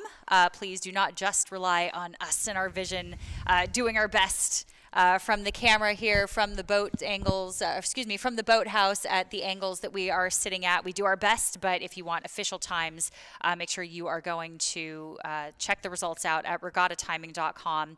So here it looks like from afar, we're looking at this beautiful, albeit a little bit hazy shot. I can't tell if that's the weather changing just a little bit, if we're getting a little bit of weather coming in, just a little bit more fog and clouds coming in just a little bit. We will kind of check on that. Doesn't look like we have any wind though, so it's still very nice as long as that's staying away from our race course here, then we will all be quite happy, I'm sure. So as we look down the course, coming in towards the last 500, we will try to give you a better placing, and it's looking like, if I'm not mistaken, William and Mary is still our current leader, and it's a bit hard to tell. Pittsburgh maybe right next to them in that lane 4. Off to the side, and then I'm going to give it to VCU just on the inside, and then a bit hard to see Carnegie Mellon and Oklahoma City B trailing way out in the distance. Still little mosquitoes way out there on the horizon. Very hard to see them, little specks on the water. But William and Mary, it's looking like unofficially our current leader, if we are seeing correctly, as we move into the last 500. Yeah, we're starting to see some of these smaller crews, some of the same teams cropping up over and over again, right? So in this, we have William and Mary here. We saw their women's varsity pair look really strong earlier. Obviously, the boat from Oklahoma City out there is the B boat in this event. Oklahoma City A will be in the next semifinal. We've seen them a great deal. Carnegie Mellon, Pittsburgh, we've seen them a few times over the course of this afternoon. So, some of the same boats cropping up in this event. I'm sure that will hold true for the sweeping events later today, as we see William and Mary start to come to the finish line here. Just about 300 meters left to go now for them, and they'll hit the red buoys very, very shortly. We'll see if that causes them to take any kind of sprint or if they're just going to take it easy here. Meanwhile, the race between VCU and Pittsburgh looks like a pretty good one. VCU looked like they had it when they passed by our vantage point, but as it gets closer to the finish line, it's tough to say exactly how that's shaping up. Pittsburgh certainly outstroking VCU at the moment. Whether or not that lasts, and for how long. As William and Mary does decide to take a bit of a sprint here in the final 200 meters of their race. Yeah, I really want to give some props to these athletes rowing in the double here. It's not easy to row a blind boat like this, and if you aren't sure, if we didn't make that clear, a blind boat is any boat that does not have a coxswain, and that is any boat that has athletes that have to peek over their shoulders or look at their trail. So a lot of these athletes will actually look at the trail from their stern there that we keep looking at in these beautiful drone shots and see if they're actually going straight down the line, and if their oars are still an equal amount on the port and starboard side away from those lane buoys. So anytime that these boats do not have a coxswain, that is a blind boat, and it's really impressive to see so many of these athletes just do such a phenomenal job. We really haven't seen any steering disasters today. Well, it's interesting at this level. We talked a little bit earlier about how in the pairs and the straight fours, the rowers have to use a tow, one of the toes of the rowers in the boat to adjust their rigor to adjust their direction. In these smaller sculling boats like the single and the pair, oftentimes they're just going to be steering based on pressure. And there's no rigor, or steering equipment attached to the boat. It's just, hey, how do we make this thing go straight with just us?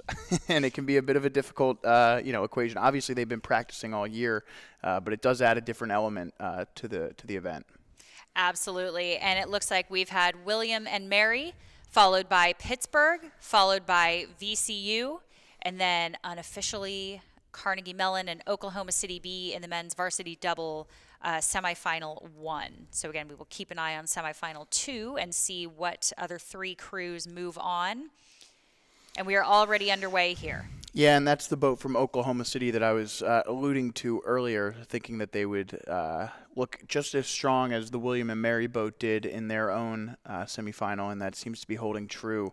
The lineup for this race here in this men's varsity double scull, in lane 1 is Delaware, in lane 2 is Florida Tech, in lane 3 is Oklahoma City A, in lane 4 Dominican, and in lane 5 is Penn State. And as they approach the 1,000 meter mark, Oklahoma City looking really strong.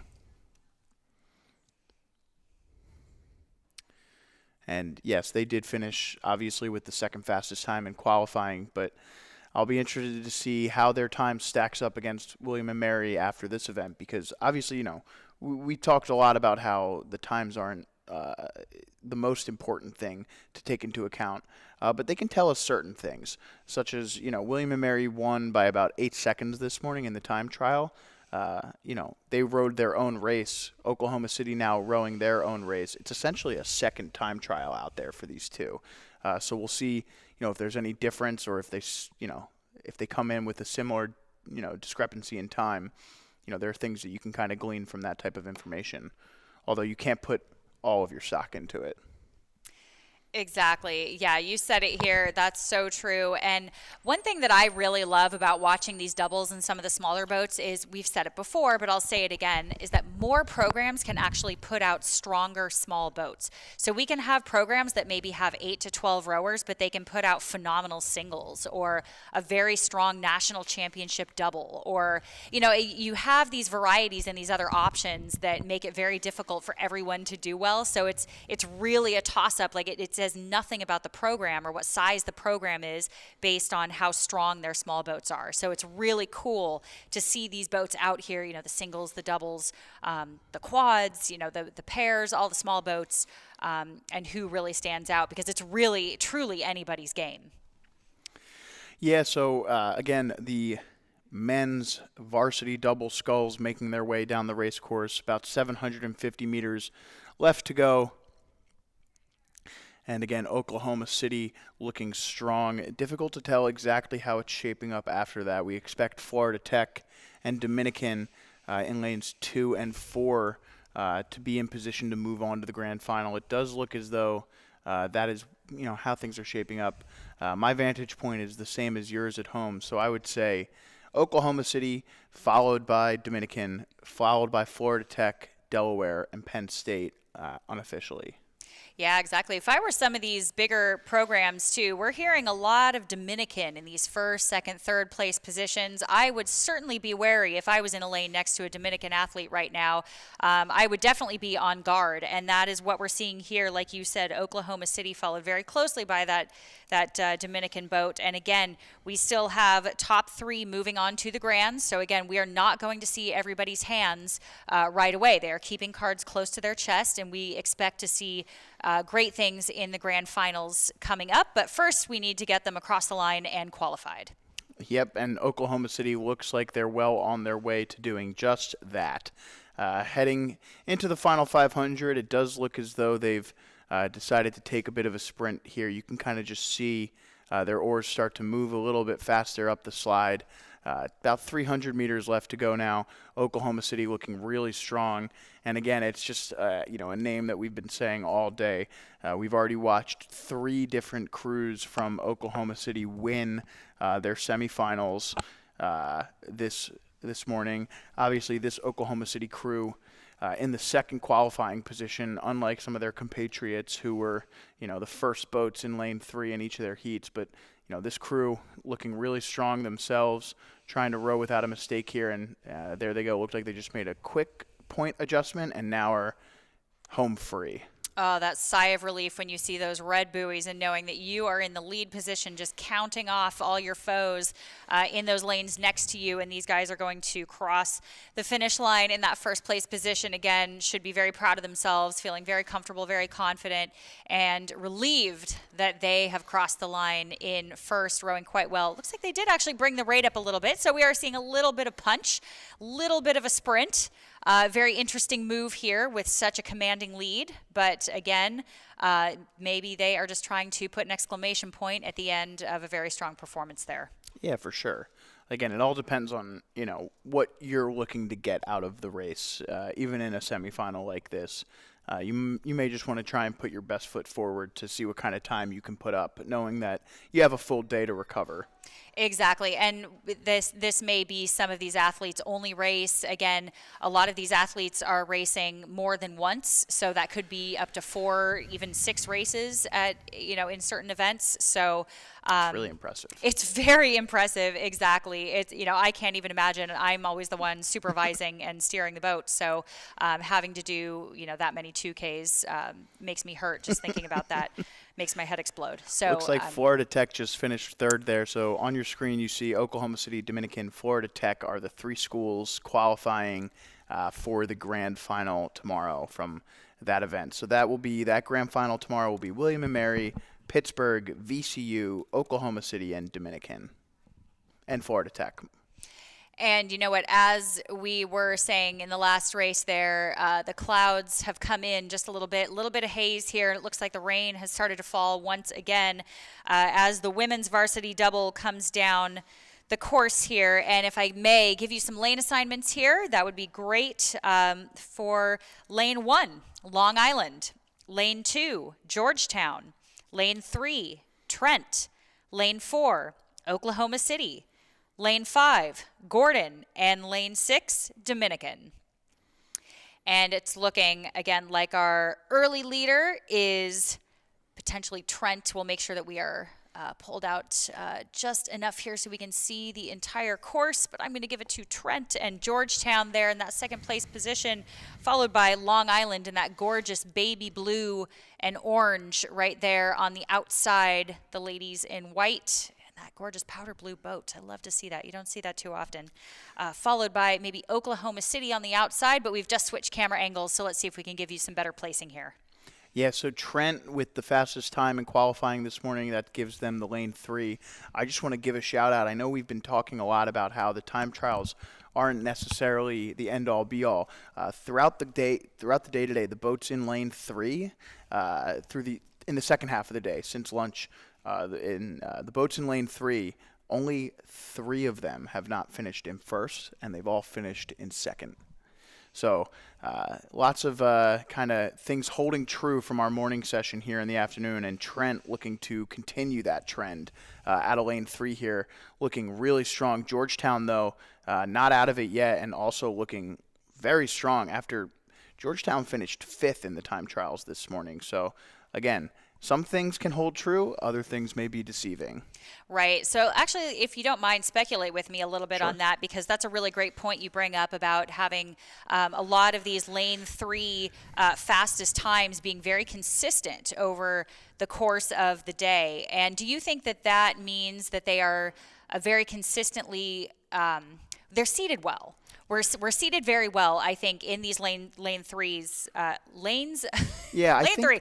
I can't even talk anymore. Help me out. I think that the time trials just tend to do a good job of giving us a real snapshot of what these crews look like. Even if maybe you didn't give your best race, like maybe no one else was giving their best race either. So your second best race is better than their second best race, and so on and so forth. So again, Georgetown's still looking really, within striking distance of Trent here, so they could kind of throw this off balance. But the Trent boat, we can see it now. We're looking at them on the screen. They've got talent, they've got speed, they've got precision to them, and whether or not they rode their hardest race in the time trial, they still have all of the pieces of a boat that can put together a really fast race. So, we don't know exactly what their race plan was this morning, whether or not it was to go as fast as possible or to ease up a little bit, but at the very least, we know they're capable of putting up a fast time.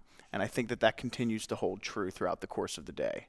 Yeah, I think what I was trying to say in the most ineloquent way I could possibly have said that is that this is really a testament to their fitness. And I think a lot of these teams are showing that they can do multiple 2Ks in a day in a very consistent way. Yeah. They are used to doing more than one at a time, and they are showing that again and again. And so when they do well in the time trial, they're showing their fitness again in the semifinal here. So again, if we are to follow any trends here, then hopefully we will see something like lanes 3 and 4, those top seeded positions in the grand final, be very strong leaders as well in those grand finals. So again, we can only go based on history. These are absolute predictions, but if we are to go based on fitness and what we are seeing in these lanes 2, 3, sometimes 4, then we should see some very strong lanes 3 and 4 in these grand finals. It brings up an interesting point in my mind when you think about the sport of rowing. There really, at least at this level, once you get to the collegiate level, there really is no off season for a lot of these rowers. So it's a matter of getting your fitness. It's similar to a lot of endurance sports in this way. Swimming, running are very similar in the sense that you're going to be fit all year round, but how do you get your fitness peaking at the right time of year, and how do you not burn yourself out before that point? So for a lot of these crews, this ability, this practice with having multiple 2Ks in a day, it dates back about 2 months to their spring break, right, where they don't have classes for a week, weekend to weekend. Some of them will go to warmer climates, especially these northeastern schools, where they can row 2-3 practices a day and get that ability to have a really hard practice, spend some time throughout the day recovering, and then go back out there and have another really hard practice. I think you nailed it right there. A lot of these teams will train in 4 to 6 week cycles. Sometimes it's 4, sometimes 5, but it's very typical to do 4 to 6 week cycles. I know as an endurance athlete myself, this is very relatable, where you build up for 3 weeks or 5 weeks, depending on how long your training cycle is. And then you actually take a week to do some pretty easy work, some recovery, where you're still moving and it's all active recovery, but it's absolutely part of the training plan. That recovery and that off time is just as important as the time that you are putting on the water. And so what this is saying too is that these athletes that are in the lead are also rested. They are definitely recovered. They are out here ready to race, and these coaches have done a great job building up these training cycles again and getting them ready for race day. Yeah, it's super impressive as Trent continues to win this semifinal. Just about 250 meters left to go. Georgetown looking really impressive, as is the boat from, guess who, Oklahoma City, out there in lane 4 or 5, I believe. 4. Lane 4, Oklahoma City looking strong. You can see those flashing white and blue blades of the Oklahoma City Stars way out there. But again, let's not overlook Trent here in lane 3 in the green boat, just, again, cruising across the line. Looking pretty calm now. Yeah, they look good. And maybe they sat on this one a little bit. Last couple strokes there, definitely trying to get through the finish line. Rowing through, not stopping, impressive. Yeah, and we all just want to get across the finish line, don't we? Just yes. to make that 2K end. Get through to the finish line there, and here we are seeing it. So really, really well raced here.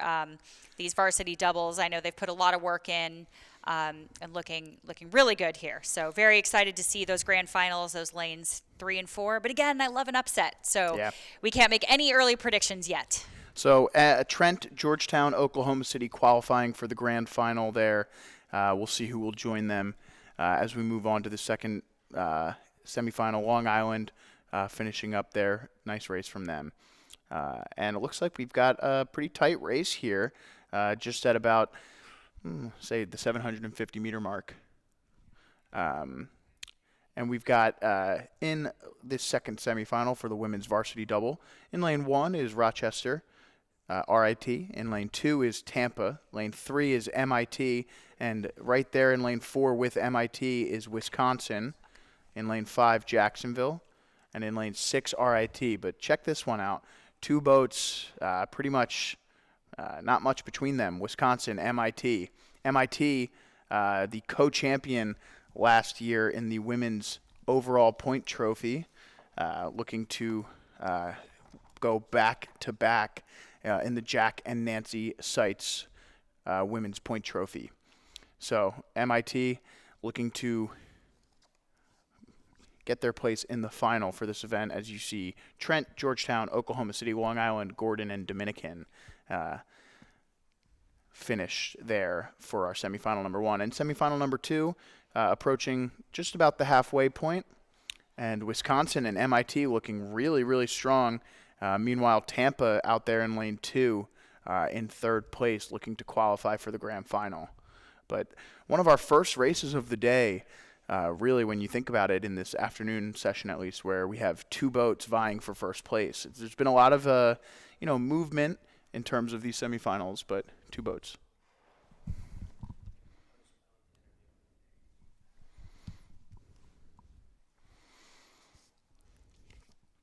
Now it looks as though MIT may have taken a move there, heading into this third 500, looking really strong as we're a little bit further away now. But MIT and Wisconsin, your leaders at the halfway point in this second semifinal for the women's varsity double.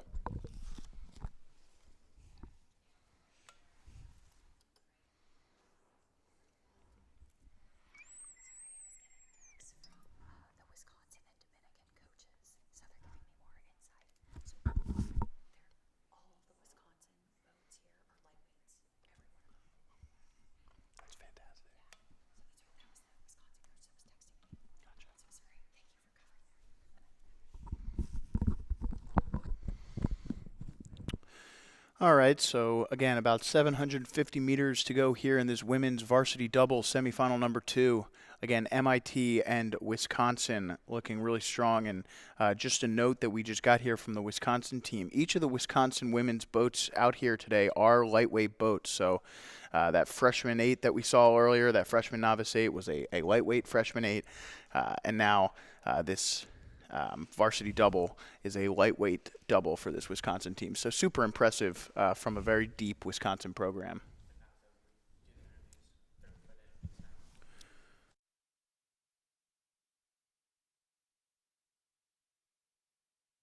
Bill Juergens.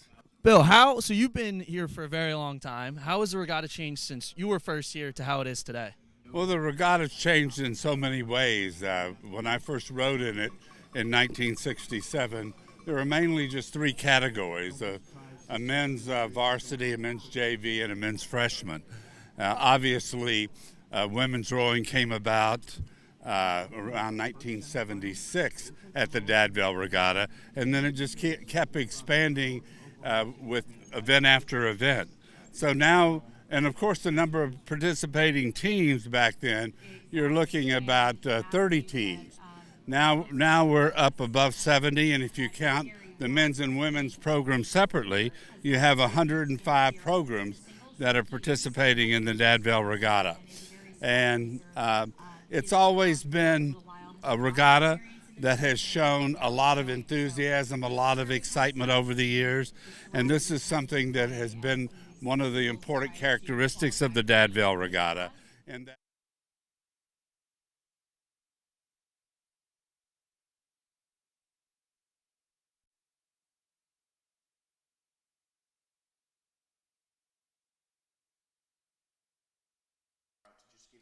of what it's like out there, and to talk to some of the people involved deeply with the organization and just get a feel for what this means to people and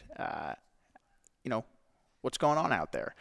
Meanwhile, we're finishing up our second semifinal here in the women's varsity double scull, and MIT has after spending 1,000 meters pretty much deadlocked with Wisconsin there, MIT has struck out into first place. Wisconsin maintaining second, Tampa in third, all looking to move on to the grand final tomorrow. Yeah, exactly. And again, very impressive to this Wisconsin crew. Very comfortable and very used to racing open weights. So again, we do have some slight differences in the racing styles, as we've discussed a little bit in the lightweight and heavyweight or open weight, depending on if it's men or women styles, which we are kind of seeing here. So we do see the open weights, again, typically rowing a teeny bit lower, a little bit longer, slightly lower stroke rates, and the little hummingbirds of the lightweights that can go, that have all the energy in the world, can oftentimes hold those higher rates just a little bit longer. So we do see that. Again, we can't make any predictions this early because we don't see all of the cards that these teams are throwing down, but we will in the grand final, and that's where I will be really excited to see the Wisconsin lightweights go down the meat of the course, really the middle of that course. We'll see that third 500 fitness come into play when the lightweights go head-to-head with the open weights. And right now, we have some times for you. Yeah, so MIT finished in first there. Wisconsin and Tampa, the other qualifying schools after them. So, again, MIT, the reigning champion, along with Bowdoin College in the women's overall point trophy, looking to go back-to-back and starting off with this varsity double looking solid. That's not to say there was a varsity single from MIT earlier this morning as well. Meanwhile, we're moving on to the second varsity four with Cox, semifinal number 1. In this event, we'll have in lane 1, Pittsburgh. In lane 2, on your screen there on the right-hand side, is MIT. In lane 3, out in front, is Drexel. Lane 4 is Colgate. 5 is Milwaukee School of Engineering. And in lane 6 is Fairfield. So now on your screen, we get a good shot of Pittsburgh, MIT, Drexel, your lanes 1, 2, and 3. And this morning, Drexel finished with the fastest time, right around 7 minutes and 53 seconds. So you see just kind of how much faster these fours can go, specifically varsity fours like this, than some of the smaller boats we've seen. So we're getting under 8 minutes now in some of these fours as Drexel strikes out at an impressive rate. The race for third looks to be a good one, though. It looks like Colgate and Pittsburgh there. Meanwhile, give the edge to MIT in lane 2 for second place. But again, top 3 moving on to the grand final, the remainder to the petite. Yeah, and as we look out of the beautiful boathouse here on about the 1,000-meter mark, it's not exact, but about that, we are seeing some pretty flat water here, which is so nice to see. Again, no excuses here. We have no big headwinds, no tailwinds, no crosswinds, nothing to throw these crews off, so it is them and them alone that have to go out and perform here on the beautiful Cooper River here. Weather is pretty nice. Again, temperature is still really nice for racing. So we are lucky to be out here. This is a great time to race and very exciting to see the second varsity fours come down the course too, because again, this is where we start to see the depth of these programs, because in order to have a strong second varsity novice four, you have to have a strong first varsity four. So that really speaks again to the depth of these programs and how they are splitting up their fours. So we could see some very strong second half of that 8 athletes. A lot of times we will see these athletes double up in an 8 or a pair, Very true. Another boat. Or this could be a very strategic move to actually prioritize a second V8, or a V4, excuse me. So I have seen that done before as well. A little bit of an unusual move. Yeah. However, I have seen it done. But again, speaking to the depth of these programs. So coach is doing a really, really phenomenal job. We're seeing a lot of very strong boats in these second varsity 4s and 8s. Yeah, so I mean, just the top 2 here, the 2 Philly schools that finished, first in the time trial, Drexel and LaSalle. They were also the 2 top seeds in the men's varsity 8, right? And the men's second varsity 8, they both had competitive boats. So just, interesting to see Drexel, LaSalle. Obviously, they're always here at the Dad Vail. They're 2 of the Philadelphia schools that help, organize it. But super competitive in some of these men's varsity events, in pretty much every men's varsity sweep event. Exactly. And it's almost wise for a lot of these coaches to double up a lot of these athletes too, to give them as many races as possible, while also being smart about which ones to prioritize. And as we see a little bit of haze here on the line, we are looking at the finishers chute, those red buoys coming down the finishers line. And as we hopefully get a little bit clearer picture for you. Yeah, there's definitely a light rain on the course. I mean, light is an interesting word because it is changing visibility pretty hardcore out there, but it is, if you were out there in this rain, it would be soaking, but it would take a while, if that makes sense. Exactly. And it's almost like we have 2 weather systems going on here at the beginning and the end of the course here. Yeah. So it has gotten a little bit hazier, a little bit cloudier as we come down towards the finish line. However, coming out of the gray, we have the yellow boat Let's see who that is. That's Drexel. A little bit closer, of course, the Drexel Dragons. No surprise there in the lead.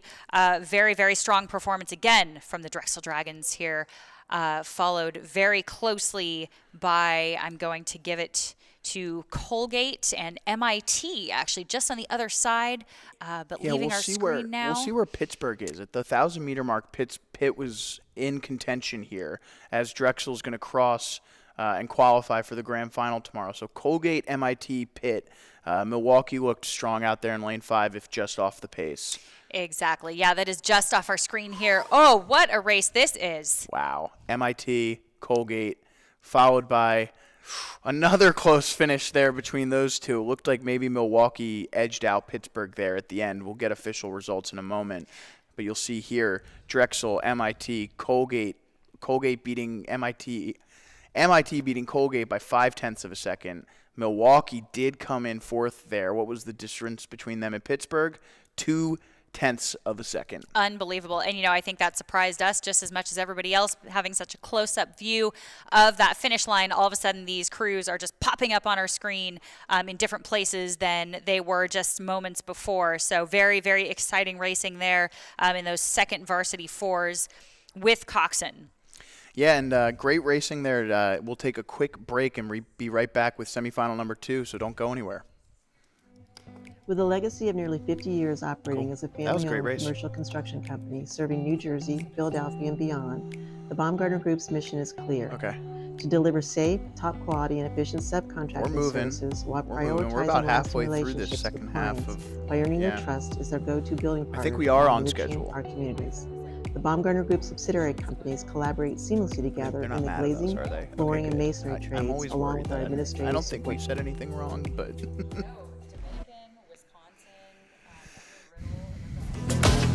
How does a veteran continue to serve? By becoming a nurse. Jefferson. Redefine possible. Oh, they're coming up, though.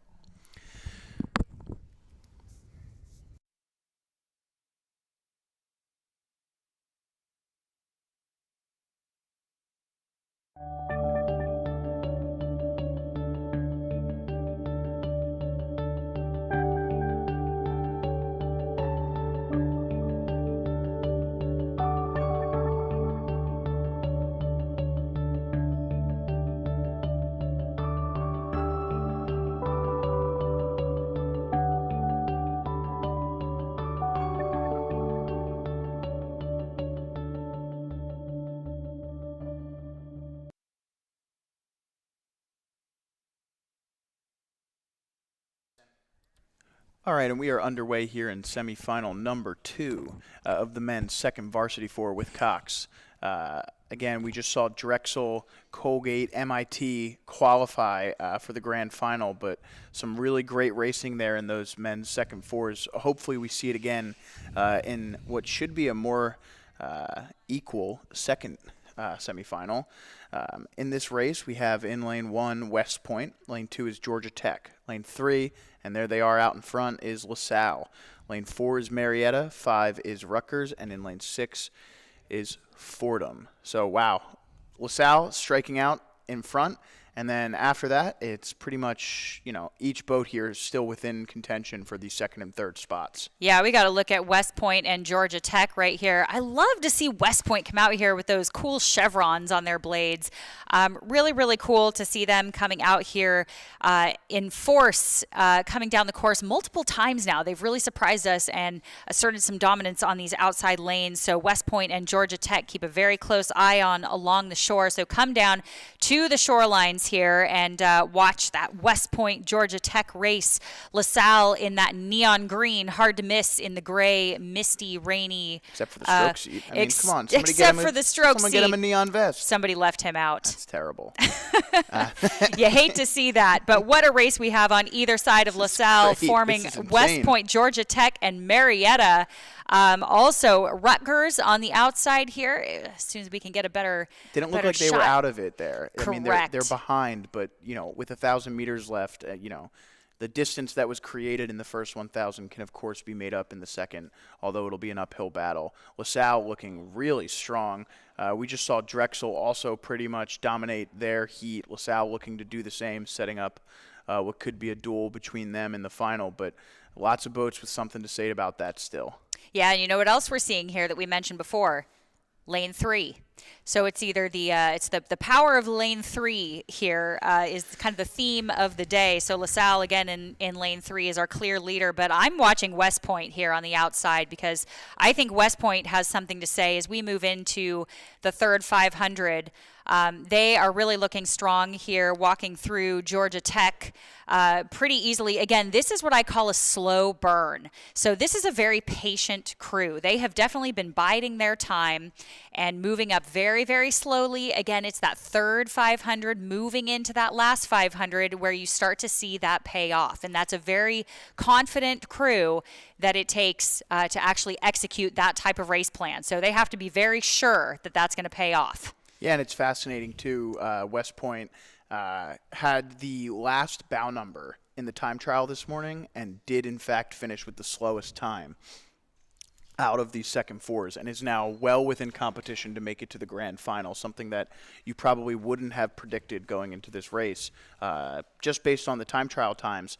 But maybe it makes you wonder, you know, they went off last in their time trial.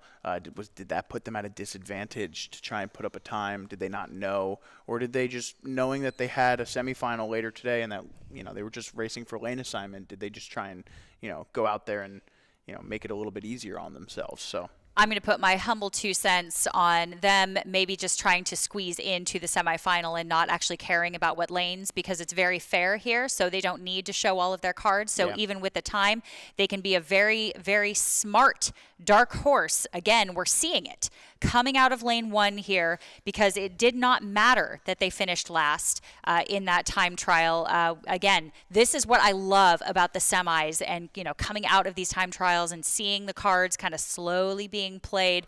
So now we know that they have it in them. So now when we get to that grand final, let's see how the last 500 plays out for them. But let's you know, make the guess, the prediction that they might squeeze in for that qualifying position. And I'm going to be very excited to see what they have to say in the grand final. Yeah, so there you see Rutgers in that lane 5. We thought maybe they'd be sneaking up. It doesn't seem like they were able to make up much ground in that third 500. The Neon of LaSalle still striking out in front with about 400 meters left to go for them, looking really good.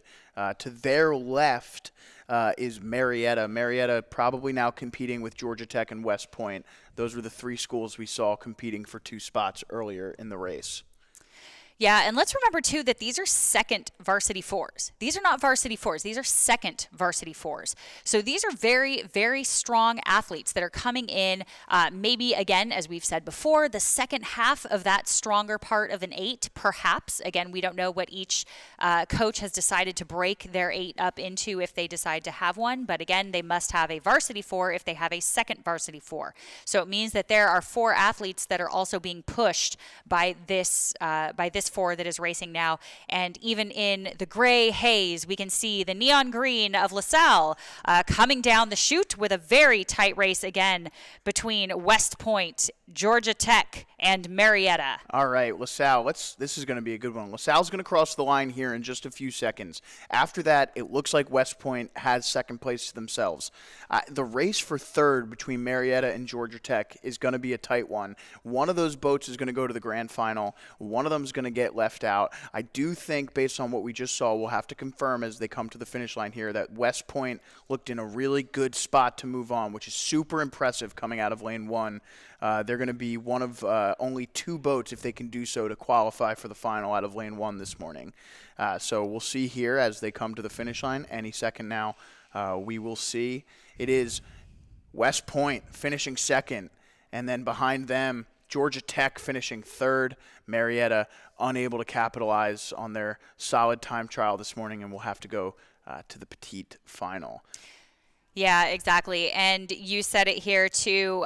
Coming out of lane 1 has not happened too often with these qualifying positions. And again, I think that speaks to the seating, not the fairness of the course. So again, this is a very fair course all the way down. So really speaks to the tenacity of that West Point crew again, and some good seating. So they decided to hold back a little bit in that time trial for sure, and they are showing it now. And again, we will see them again in the grand final. So congratulations to West Point coming out of lane 1, but LaSalle in lane 3 in that flashy neon, except for that stroke seat. Somebody get that guy some neon. All righty, and we're going to take it down to our man on the street, Nolan Marasco. Nolan, what's going on down there?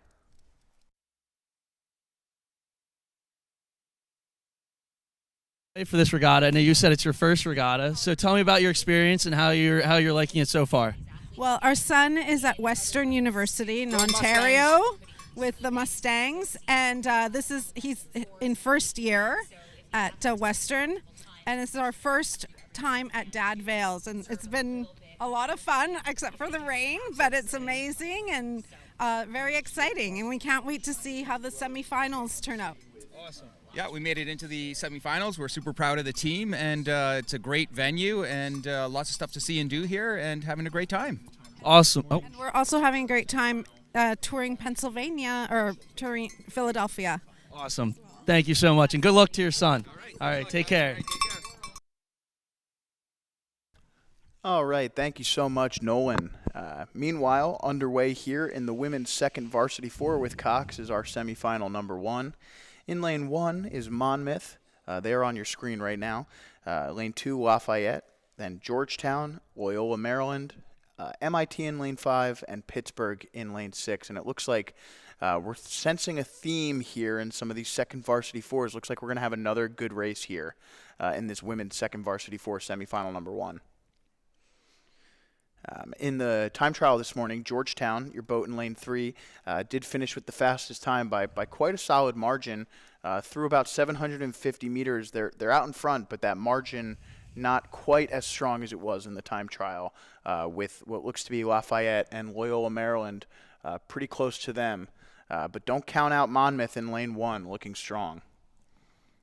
Yeah, overall, we have a pretty connected field here. And again, we are looking out of the beautiful Camden Boathouse as the boats cross in front of us here. Georgetown, again, with a very strong performance here, with Lafayette trailing with Loyola, Maryland. Try saying that 3 times fast. That's a good one. Especially if you went to Loyola Marymount. Exactly, exactly. But a very good performance here. Again, Georgetown out in that lane 3. Surprise, surprise. Followed again by Lafayette. Great to see them out there looking very strong too. Again, as we go into the second half of this race, we will see Lafayette is still inching their way up very, very slowly here, and we'll see if they decide to actually overtake or just maintain their position in that qualifying spot. Yeah, so just a really impressive outing so far as a team from the women from Georgetown. We've seen them pretty much competitive in every event they've entered. This second varsity 4, no different, looking really strong. They not only have the boat here in this heat, they have another boat in the second heat. So really impressive program out of Georgetown this year. As we see them about halfway, past the halfway point here, just about 750 left to go now for our leaders as we wait for them to come into the final 500. One of the really fascinating parts about this course is that you can kind of see when this angle turns to show it, there's a bit of the shore kind of curves in for a little bit before curving back out. But right here in this final 500, it really opens up. And obviously we're not going to be able to see it from our camera points, but there's a big spectator area followed by a long, parade of flags, essentially. It's a really beautiful race course out here. It's really fun, really makes you feel as a rower, at least when I rode on this course in big events, really feels like a big event course when you're out there. Yeah, I think that's really relatable for a lot of us that have been out there on the water in multiple different 2K courses around the world, around the country, and some of them are very, very quiet. So we have a lot of dead air, a lot of dead space where you really have to get internal and focus on those other lanes. And then you have spots where you go by a grandstand, or you have the crowds along the shore, something like Henley Royal or Canadian Henley, where they have big grandstands at the finish line. So it's really great when you have such a beautiful venue to come out and row like this, especially when we don't have the wind like this. I mean, it's just like we're rowing in paradise. And I will say that from sitting inside here out of the rain just a little bit. So my apologies to all of you who are out there in it, in the elements.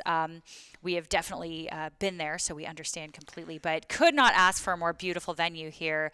So let's make sure that you are definitely down on the shorelines here, cheering for your crews, your athletes, your sons, your daughters out here at the finish line as we start to make our way towards the last 500. So definitely keep the energy up down here. Like you said, it means so much to these athletes. It makes such a big difference when you have everyone cheering for you along the shore and you can hear them calling your name, calling your club. And as we start to see these crews come into the last 500, just peeking off to the left side, or excuse me, the right side of our screen. Yeah, so here's an interesting question for you. So a little bit off topic, but you're talking about these teams. It's pretty soaking out there at this point. Obviously, the second half of the day, they're not as worried about it. But for some of these boats who are out here in the rain in the morning, is the process when you get off the river to try and get into dry clothing as fast as possible and then potentially hand your uniforms off? Because for some of them, they might only have the one uniform. Hand them off, run back to the hotel, toss them in a dryer, try and get them warm for you again. I don't know. I'm assuming that might be what some of them are doing. Otherwise, they're just racing in pretty wet clothing. And that's miserable. Nobody loves to do that, of course. We want to keep everybody dry and warm because you get cold and stiff really quickly. And it's really uncomfortable and also just unsafe at some point. So obviously, safety has to be our number one concern here. But as we are talking about safety, we want to tell you that Georgetown here, I think, is safely in that first position. I thought I would try to squeeze that one in, but followed closely by Lafayette and Loyola, Maryland. There I go again. Very tough to say that one. However, they are definitely giving us a very strong performance here against Lafayette, sandwiched on the outside of Georgetown there, who can see the two just flanking them as they come across the line first. Congratulations to those Hoyas. Really impressive race from Georgetown. And again, we saw at that 1,000-meter mark, Lafayette make a small push back into their lead. And Georgetown handled that push and responded, with this finish, which has just been super impressive. Again, Georgetown is a program. We're going to be talking about them all day today, all day tomorrow. They've been really good so far. And we wait on Lafayette, and there they are.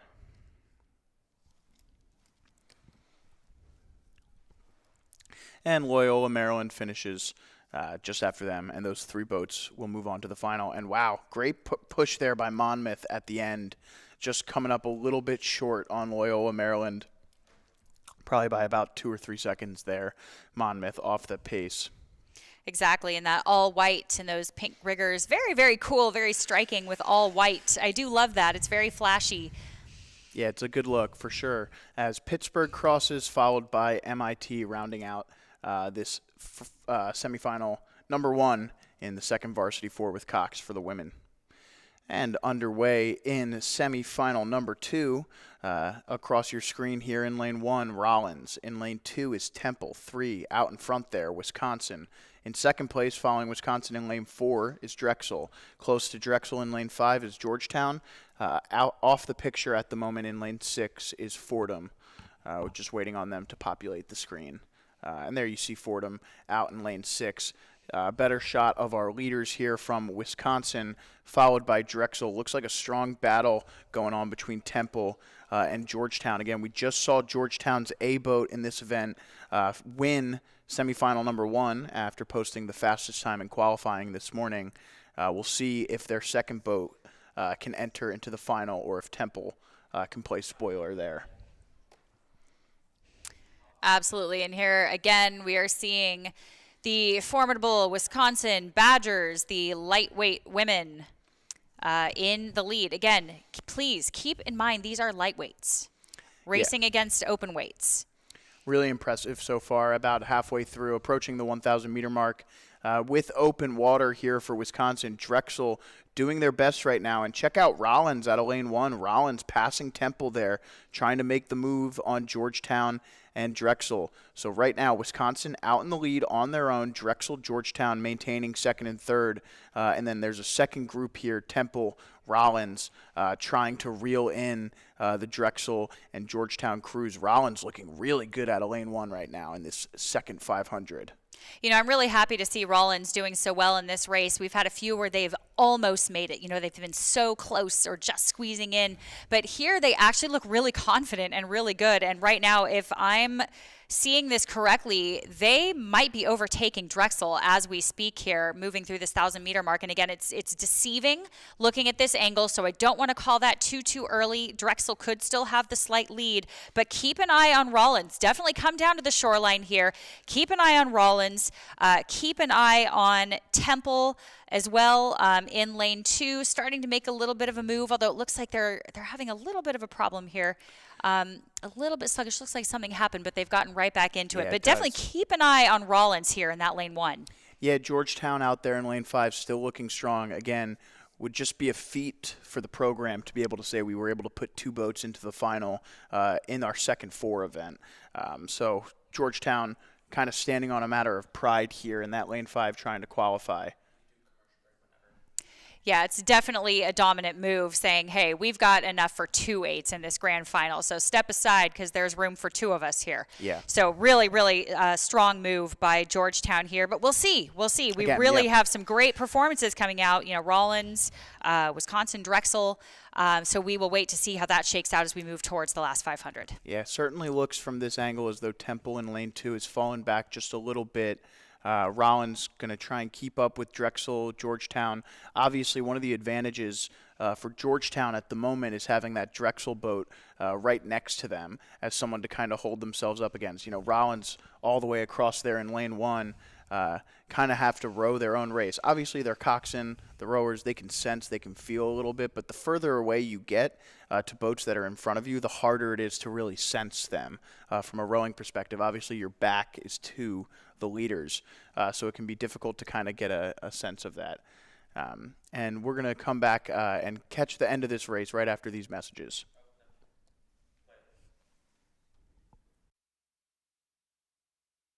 To truly help those around us, we must advance technology to meet society's biggest challenges. Researchers at Drexel University's College of Engineering have discovered solutions on the nanoscale with Maxines, now studied by tens of thousands of researchers from more than 100 countries around the world. Maxines are a family of nanomaterials poised to become the next building block of technology and solve today's most complex issues. Where there's a Wispus, there's a way. In life, you'll have lots of things you want to accomplish. Little things, or bigger things, or things you never imagined were possible. WSFS is the bank from here that can take you anywhere. So now the question is, where would you like to go? Where there's a Wispus, there's a way. WSFS Bank. We stand for service.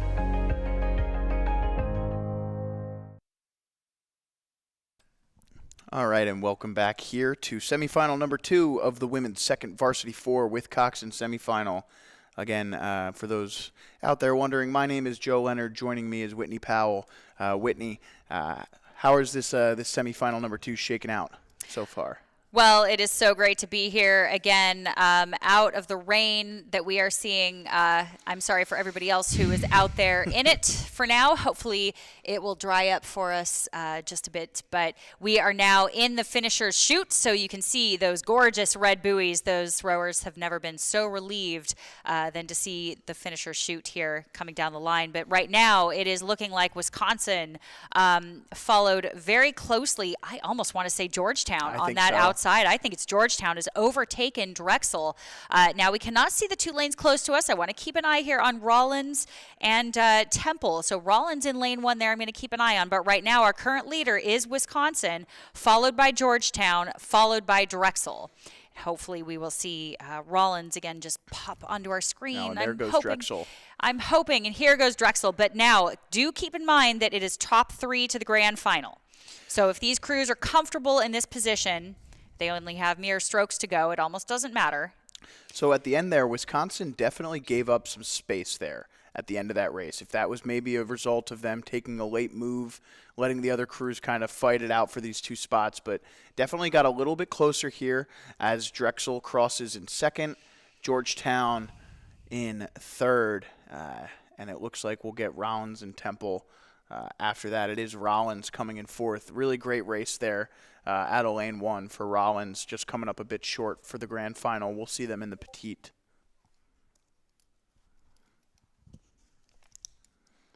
But that was Wisconsin, Drexel, and Georgetown. So we will see 2 boats from Georgetown in that grand final for that women's second varsity 4. We'll have to keep an eye on how their varsity 4 does as well, if they are entered into that. And I believe they are. I see them now. Meanwhile, next up will be the men's second varsity 8. So we should expect, and there they are, some pretty quick races coming down the race course now.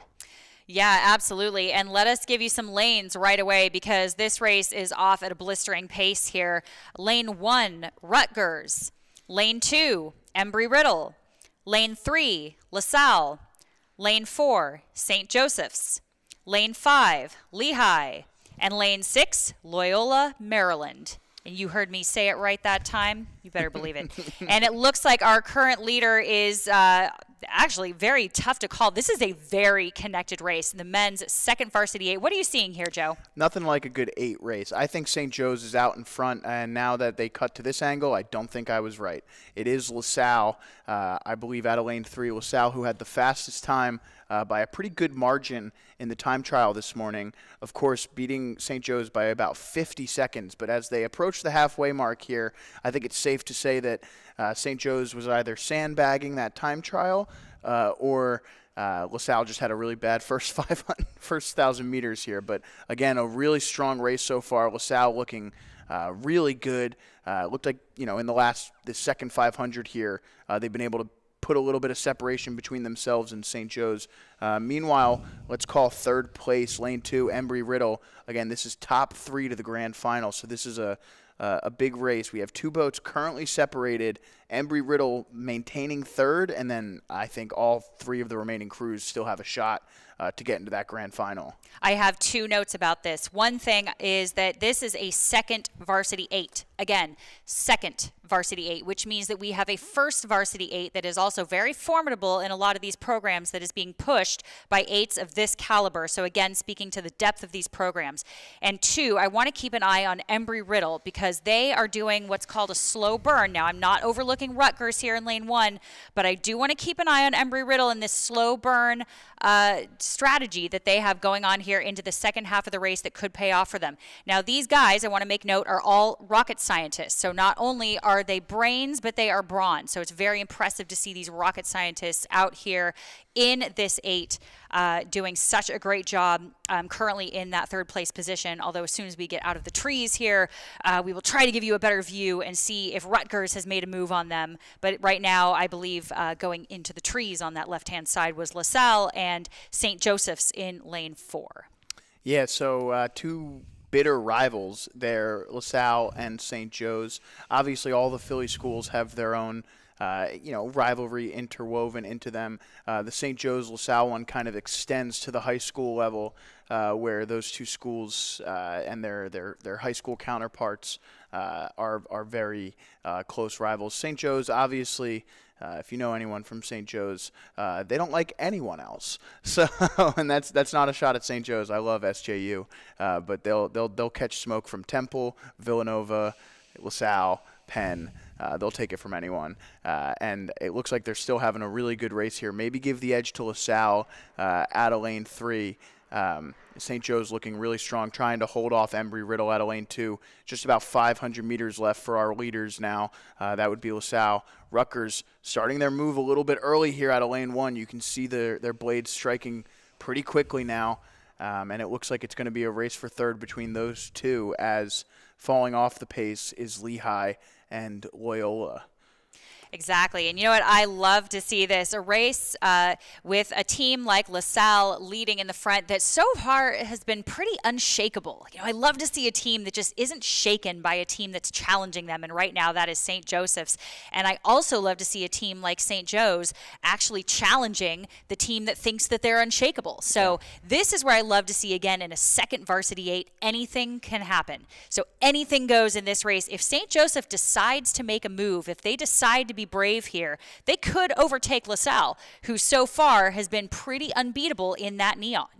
Yeah, so only 3 moving on to the final. So at this point, with 250 meters left to go, St. Joe's has a decision. Do they try and put on a sprint to maybe strike some fear into LaSalle's heart, row their fastest race, or do they kind of, shut it down? Depending on what's going on the inside lanes here, we don't exactly know if they've been able to reel in St. Joe's or not. That would be Rutgers and Embry-Riddle.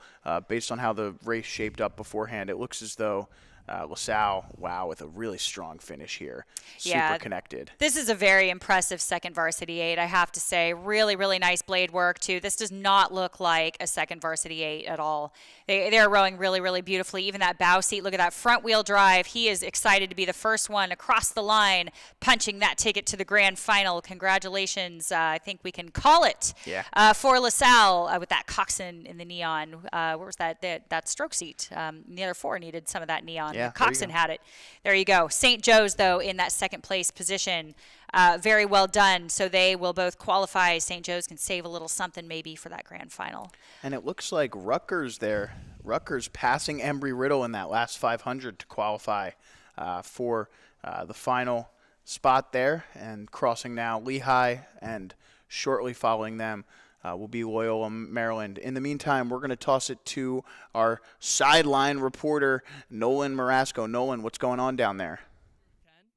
Ken, you've been a rower here for many years. You've been working at the Dad Vail. You were a rower around 60 years ago. So what was your experiences as a rower here versus now seeing it from the outside point of view? Well, it gets better every year. As a rower, my first race was 1961. There were 24 schools competing at the Dad Vail Regatta that year. Brown University was still rowing in the Dad Vail that year. They were great times, but this regatta has always been a family regatta. The people that work the regatta, the president of the Dad Vail Regatta, Kirsten Marasco, her father, Matt Ledwith, and I rowed together at LaSalle College. So we go back that far, and we've worked the regattas. This course here on the Cooper River is a beautiful course, and I wish all the rowers just the best race of their life here. Amazing. Thank you, Ken. All right, and we are back here now with semifinal number 2 in the men's second Varsity 8. After a great finish there from Rutgers to edge out Embry-Riddle to make it to the grand final tomorrow. In this race, we have in lane 1 is Jacksonville, in lane 2, Delaware, in lane 3, out in front there is Temple. Next to them in lane 4, putting up a good fight, is Drexel. Off the screen at the moment in lane 5, Marietta, lane 6, Fairfield. So great race so far here, past the 750-meter mark, approaching halfway to go. Let's call it Temple, Drexel, Jacksonville, out of lane 1 in that order. So a great race so far from these 3 boats, and that's all we can see at the moment. And they're peeking onto our screen now is Delaware. We'll see if Delaware can claw back a little bit onto Jacksonville.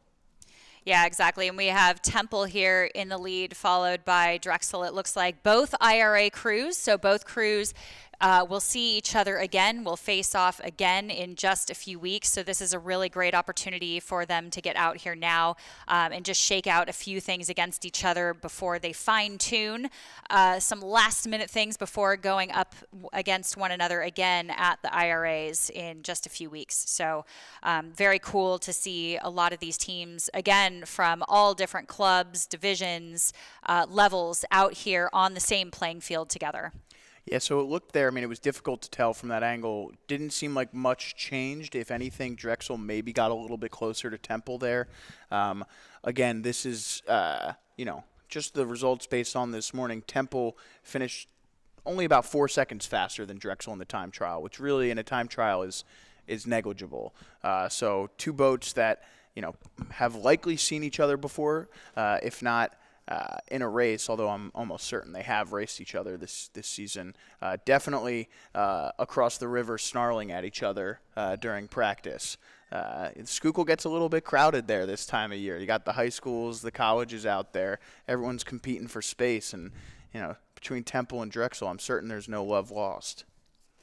Yeah, exactly. You definitely said it. And we do have Drexel as our men's V8 defending champions from last year. So Drexel definitely has a little bit of a pride and reputation to defend here on this course. So For sure. if they can be challenged here by teams like LaSalle, St. Joe's, and Temple, then it will be a heck of a race tomorrow. I'm certainly excited for that grand final, again, in the men's Varsity 8 and the second V8. Yeah, I mean, there's something about 8 races, isn't there? Like, that just almost real. Not to diminish the other races, because we've seen great 4 races today. We've seen some great singles and doubles races today. But there's something about the speed of the 8s that really kind of gets people excited. It's raw power. Yeah. It really is. It's raw power. It's organized chaos, and it's beauty in motion, poetry in motion. You've heard it before. And it really is so much raw power and just every bit of passion and power and exertion going into a single rowing stroke, and all at the same time as 7 other people, 7 other men or women.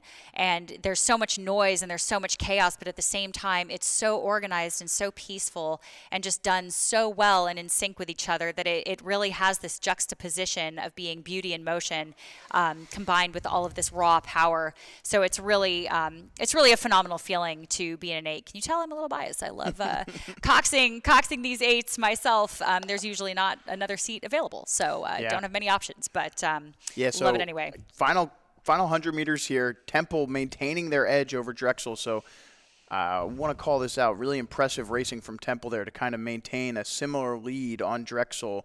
It does look like Drexel has a little bit of speed here at the end of this one, so Temple now kind of knows going into the final tomorrow what speed Drexel can bring to the table at the end of the race, and has to feel comfortable in their ability to hold them off as they won there by just about 4 seats.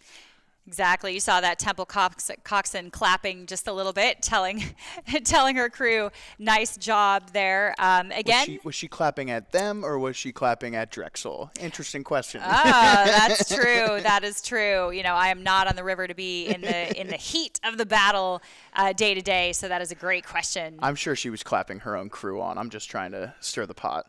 Of course. Well, we love a little bit of controversy, don't we? It makes it exciting here. We love some upsets and controversy and tea, spilling the tea from the Schuylkill River, of course, all the way across the river to Cooper here. So it looks like Temple, our leader, followed very closely by Drexel there. Congratulations, moving on to that grand final. And again, please check regattatiming.com.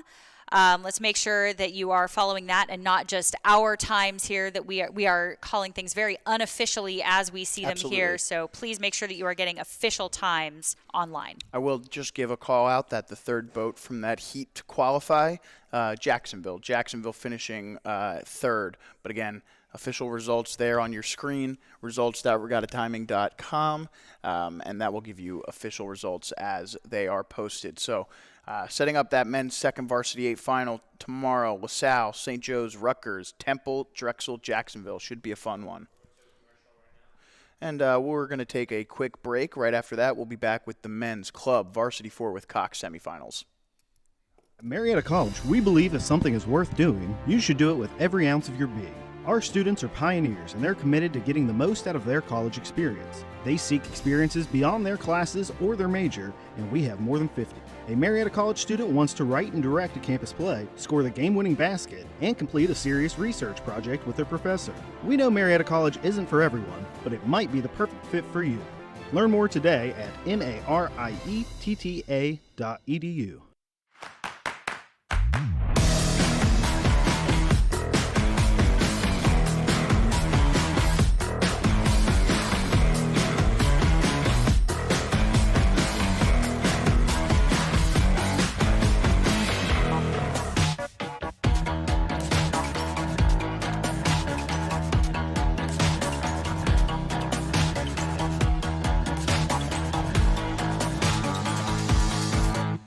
there's a Wispus, there's a way.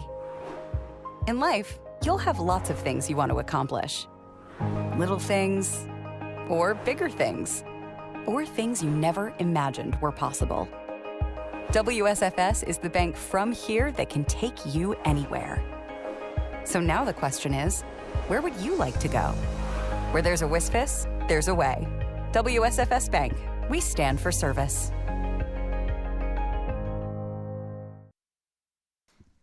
All right, we are back here with the men's club, Varsity 4 with Coxswain, semifinal number 1.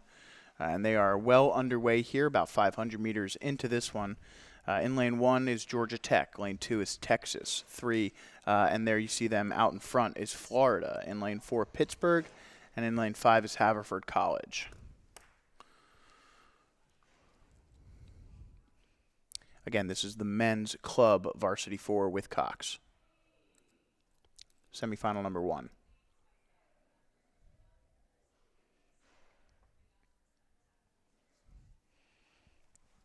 Yeah, it looks like the Florida Gators have quite a lead here, again, followed by Georgia Tech. Or is that Texas? Texas. Let me see Texas. There we go. Oh, look at this. We have our drone back, and we are back in business. Look at this beautiful cinematic shot. Now we can see all the boats on the field here. That makes our lives so much easier and allows us to give you better and more accurate placings here. So look at Florida in the center lane again, lane 3. I mean, we've said it once. We'll say it 100 times today, followed very closely by Texas. And then I'm going to give it to Pittsburgh and then trailing Haverford. Let's see, where did Georgia Tech go? Did we looks like a scratch. Potentially have a scratch? We will check on that. Absolutely. We will come right back to you with that and check with the officials as we seem to be missing a lane here. But right now, have to give it to the Florida Gators. Yeah, and again, if we don't follow up on that, the results online at the results.regattatiming.com will reflect that. We'll try and follow up and see if we can't get an answer. But sometimes, like you've mentioned all day, some of these rowers are rowing in multiple events. They may have just pulled them to focus on a different event. It could be as simple as that. But we don't know. Exactly. It could really be anything. And as we cross the 1,000-meter mark, it looks like Florida, again, is just opening up a little bit of water. You can see them steering straight down that course there. I love this shot. I can judge all of the steering so well. Yeah. And I love to sit here and judge it, my armchair judgments. Well, I don't have to race and drive today. So that's what we do. Exactly. It's a little bit easier for us to sit in our high tower here and talk about other people's rowing. Quite literally at the 1,000-meter mark, as we just saw them go by here. But the Florida Gators, again, leading in that bright orange. You can't miss them against the gray. Followed again by Texas, those Longhorns, followed by Pittsburgh again. And then trailing is Haverford in the near distance there. Really beautiful shot of just kind of giving you an idea of what this course looks like, not just the park itself, but you see there in the distance a little bit the Camden County Boathouse, just a beautiful boathouse here on the Cooper River, and then off into the haze, the skyline of the city of Philadelphia, the Benjamin Franklin Bridge. So, we've been saying we're in Camden County, we're in Cherry Hill, Pennsauken all morning, but you can just see how close we are to the city of Philadelphia for those who might be watching across the country and not really understand just how close we are here and how connected we are to the city of Philadelphia. That's it right there in the distance. And you said it before, looking at this shot, this is the reason that this course is one of the best in the country and is used time and time again for some of the best races in the country, because look how beautiful it is. Absolutely. We have all the greenery, the space, the spectators, the boats, the warm-up area. It's a little bit protected from the trees. Obviously, with a little bit of a headwind, it's going to go straight down the chute, but you will get that anywhere. So really, really lucky to be out here on this beautiful, beautiful waterway today.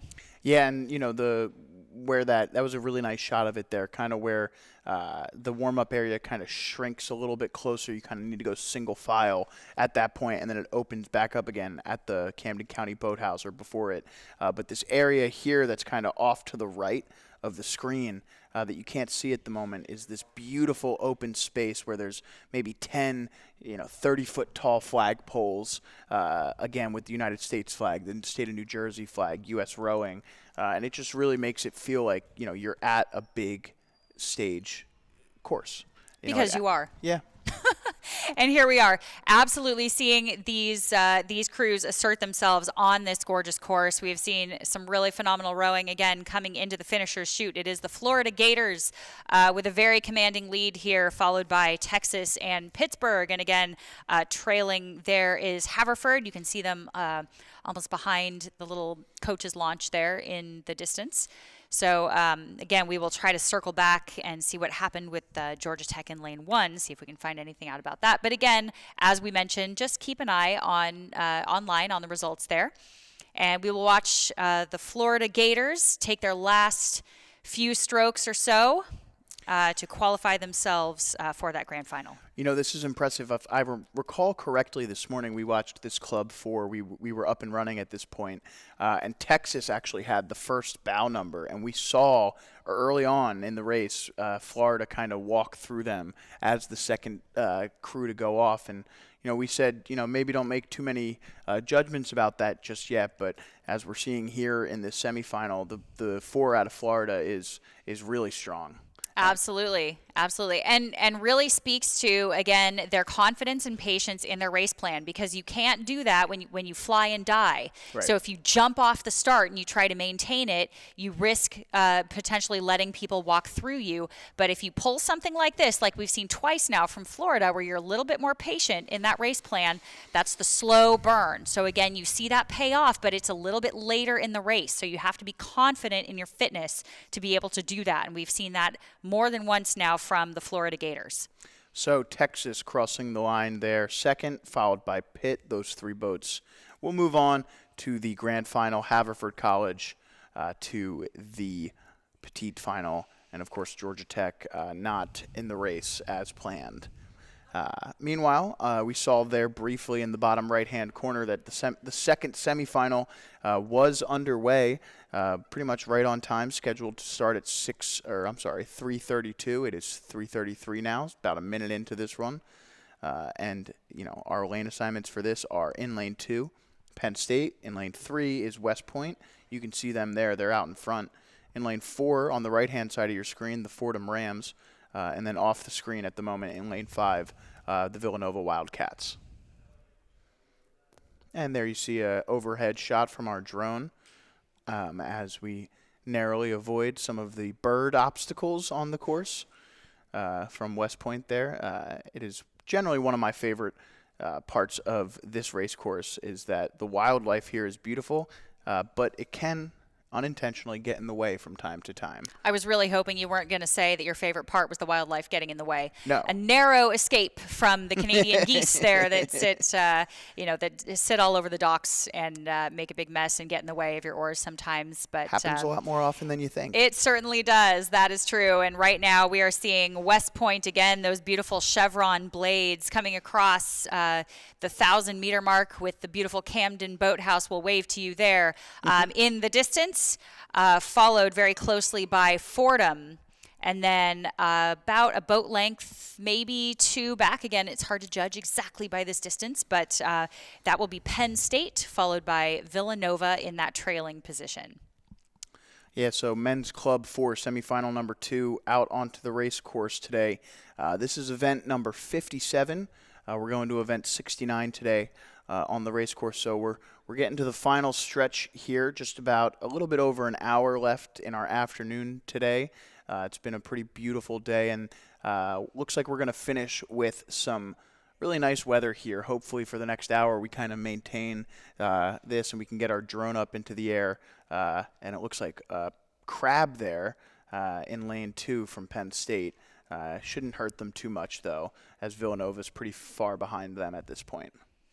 Yeah, and I have this West Point for rowing at about a 32, so very calm and collected here. This is a very typical race rate for the meat of the race here. Again, that center middle 1,000 meters, even a little bit low potentially, but they are in such a commanding lead that they don't need to bring it up. There's absolutely no reason to do that. So they can row at a 30 if they want.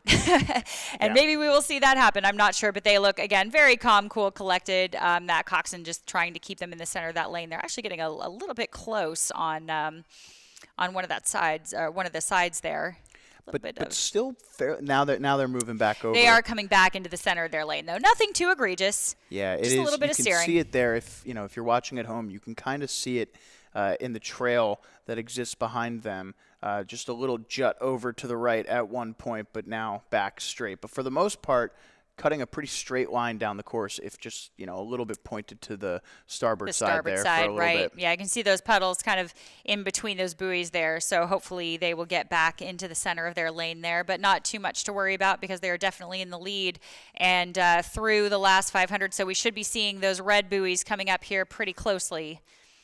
And there's a shot from our finish line camera now of our leaders from Army in lane 3 looking to qualify and join Florida, Pittsburgh, and Texas in that final later or tomorrow. Again, this 2-day event here on the Cooper River for the Dad Vail Regatta presented by Thomas Jefferson University. 250 meters left to go now for our leaders from West Point.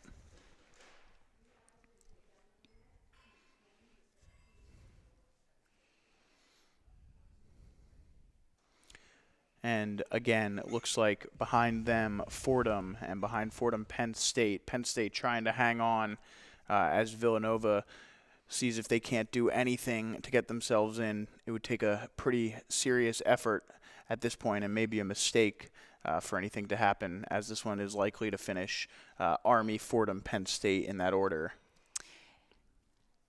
That's right. And let's remember, too, that these are club teams. So while they are varsity fours, they are first fours or top fours in their programs. These are club programs, so typically run by students. A lot of the coaches are hired and managed by the students themselves. So a lot of the students will hold committee positions or board positions, depending on how they run the club at their school. So it's very cool to see all of these different clubs come out here. And there you go, West Point crossing the line first. Like, they're not even tired. They're ready to turn around and do another one. Don't tell them that, though, of course. I'm sure they are saving quite a bit for the grand final there, so congratulations to West Point. But again, that's what makes this club race pretty exciting, because this really could be any level of athlete, too, because it is not technically a varsity program, so it is club. It could be anyone, could be walk-ons or people with 4 years of experience. So it's really great to see the students have to put the work in to not only train, but also to run the club. As Fordham and Penn State finish behind West Point in lanes 2 and 3. Shout out to the Fordham men's club team. Lots of friends of mine from that team, alumni. If you're watching, shout out to you. And we're going to take a quick break as we watch Villanova cross there to finish off that club 4. We'll be right back. They have done. Founded to educate the pioneers of the U.S. space program, Florida Tech's history is making history. Today we carry on this legacy, redefining what's possible, transforming dreams into reality, embarking on the endeavors most pivotal to the future. Florida Tech, making history, shaping. There's a place where you can come as you are, see how it's made, and why we make it. You'll explore roads less traveled, steal a few moments, and slow down the clock. Then just kick back and stay a while. It's time to get away close to home in South Jersey. Head to visitsouthjersey.com to plan your trip today. We'll see you down the road. And welcome back to the Dad Vail 85th annual Thomas Jefferson University Dad Vail Regatta, as we see the results from that men's club varsity 4 with Cox in semifinal number 2. Sitting ready at the starting line here on the Cooper River is the women's Division II, Division III varsity 4 with Cox semifinal, as we wait for our boats to get into the stake boats here.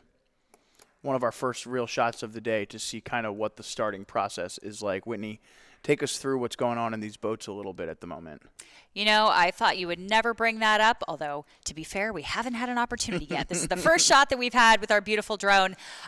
This is always really very technical, actually. From a coxswain's perspective, you want to slowly bring your boat into the staging area, and you spin your boat backwards so your stern is facing those starting gates.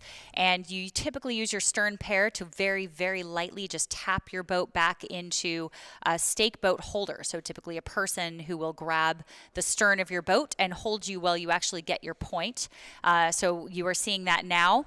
It looks like all sterns are locked in here, if I'm seeing this correctly, and these coxswains now will be using a bow seat or bow pair to just very, very lightly make a tap to one side or another, so they are lined up perfectly straight down the center of that lane. So as soon as they take off at full speed, at full clip, they go straight down that line, especially for the first 100 meters, because you do not want any breakage. So once you are clear of that breakage point, the first 100 meters, you are off to the races and ready to go.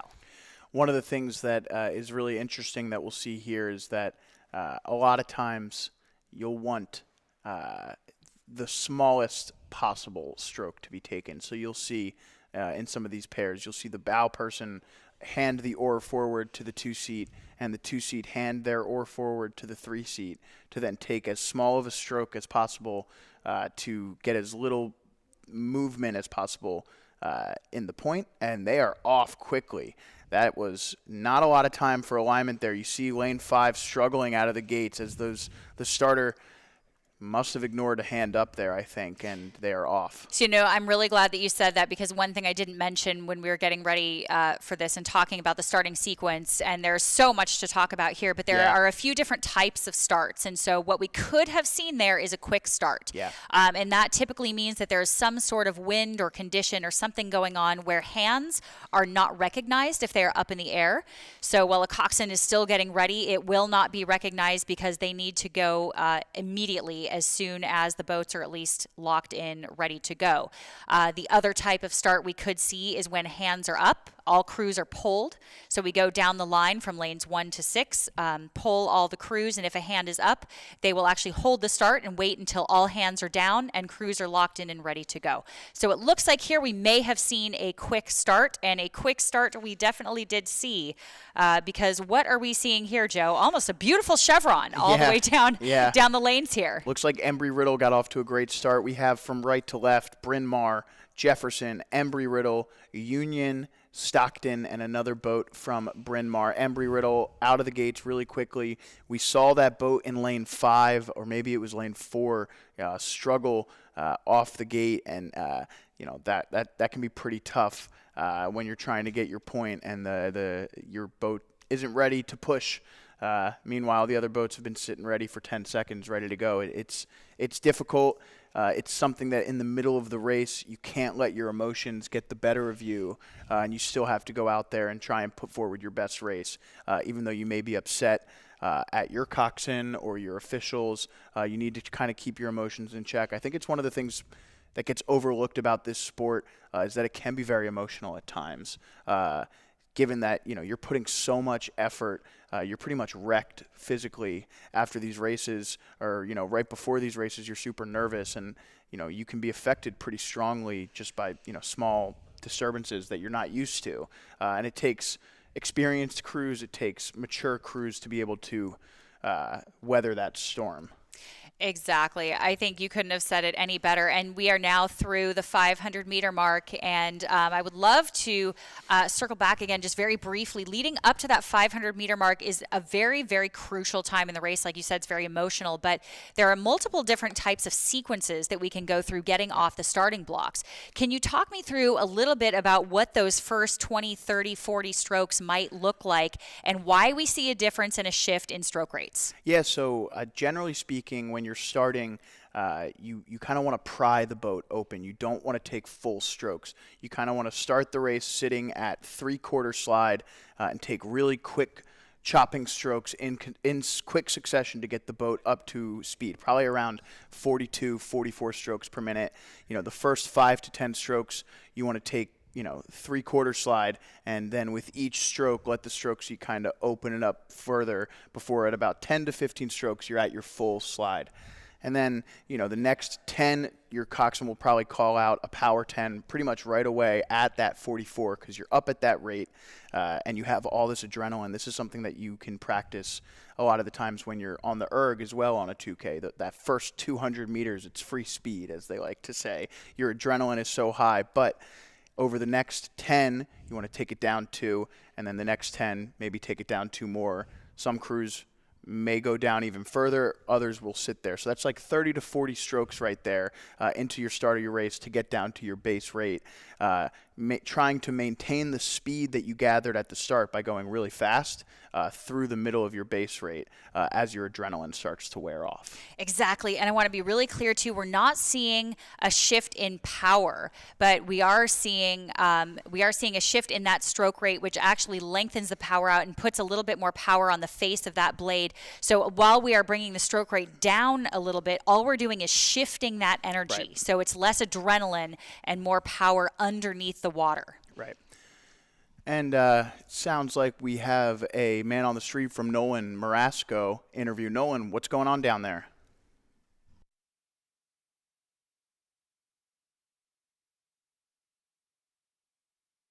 We're here with the chairman of the Dad Vail Regatta, Jack Galloway.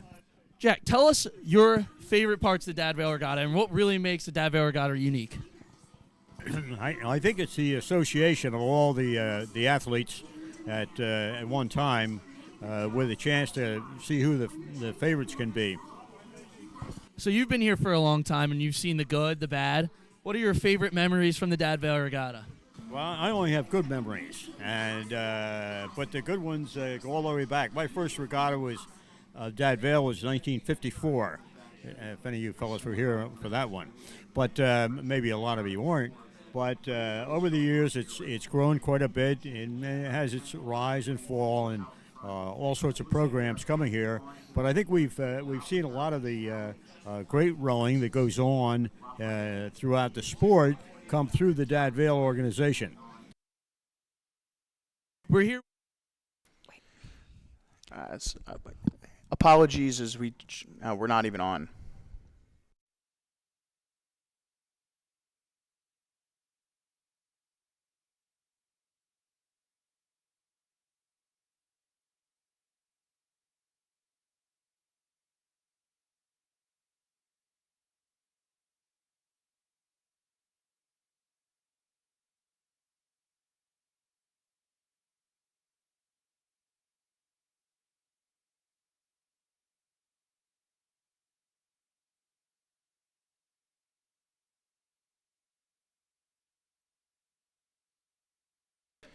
Apologies as we dealt with a little bit of confusion on the broadcaster's end there. It was a great interview there from Nolan. We hope you enjoyed that.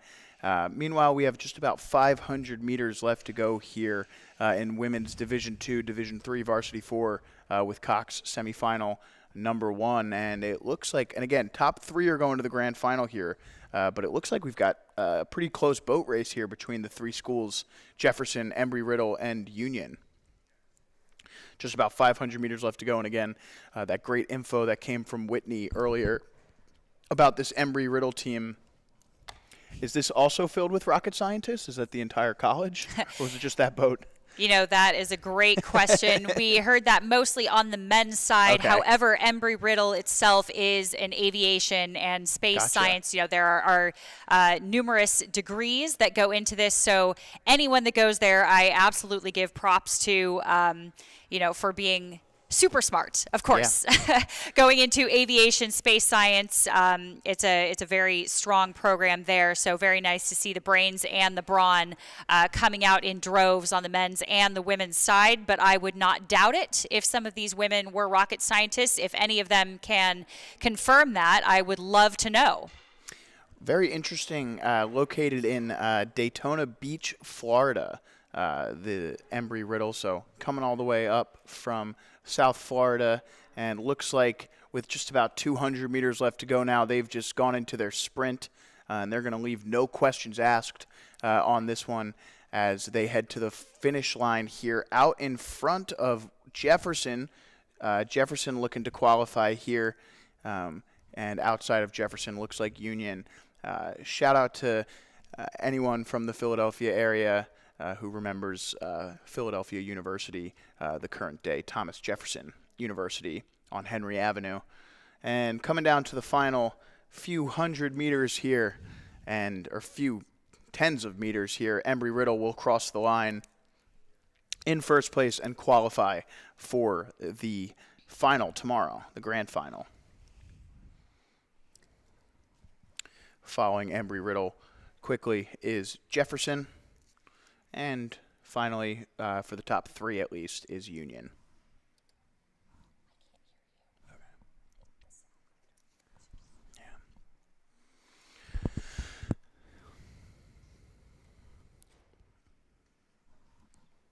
And finishing strongly there was Union, and we'll see the rest of these schools following suit shortly. The two boats from Bryn Mawr College and Stockton University.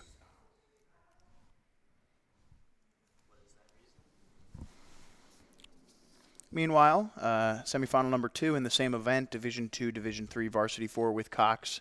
Semifinal is out onto the race course now.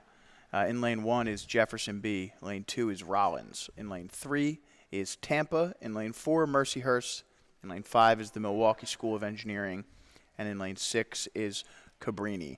And, you know, it's interesting talking about Embry-Riddle and all the, the smart folks there. It is common to see kind of throughout the rowing landscape really great student athletes at pretty much every level.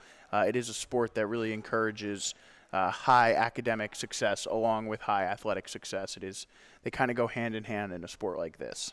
I definitely fear these kinds of overachievers where they are absolutely this smart and this athletic and this good looking all the way down the course. It's just too much. It's too much. Exactly.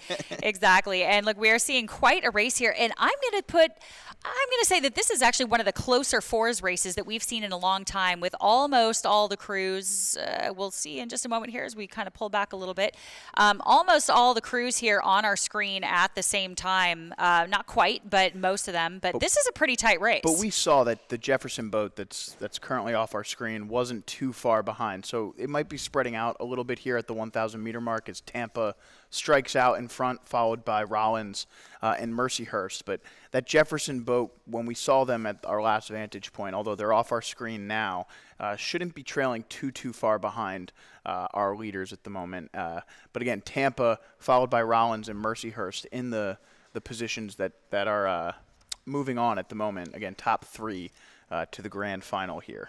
Yeah, exactly. You know, we have not talked too much about Cabrini University, small school. The Cavaliers there, coached by Tim Hagan. White Marsh Boat Club is where they're rowing, the Hines Rowing Center there.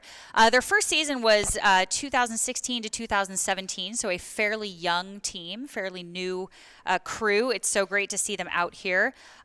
They have done fairly well on the women's side, 4th at the Mid-Atlantic Regional Champs. So they are building up their program again, a very young program. So they have a long way to go and endless potential here. So it is great to see them out here against some of these very strong crews that have a lot more history and records to refer to. Always will root for Cabrini College at anything in athletics. My aunt, give a shout out to my aunt Eileen Herbig, a Hall of Fame basketball player at Cabrini College in her day. So obviously a family connection there. So it's great to see the school from Delaware County showing out here at the Dad Vail Regatta.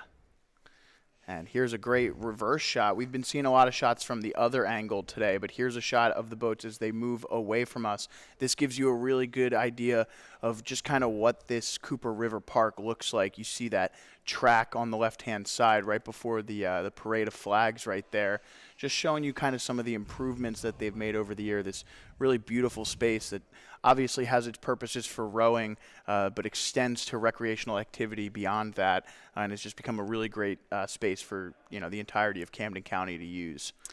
Yeah, you know, I love that we actually pulled back to this view here, because just as we did, we saw Tampa take a little bit of a blip in their steering, and you can actually see it again. They're starting to move over just a little bit to the side, back to the port side of their lane, see if they can get back in the center. But Rollins actually took advantage of that in that bucket rig in lane 2. Rollins actually took a little bit of a move. They brought their rate up just a little bit as we edge towards the finish line to try to make up a little bit of water here on Tampa, followed very closely by Mercyhurst, challenging Tampa as well, but also not to be overlooked here.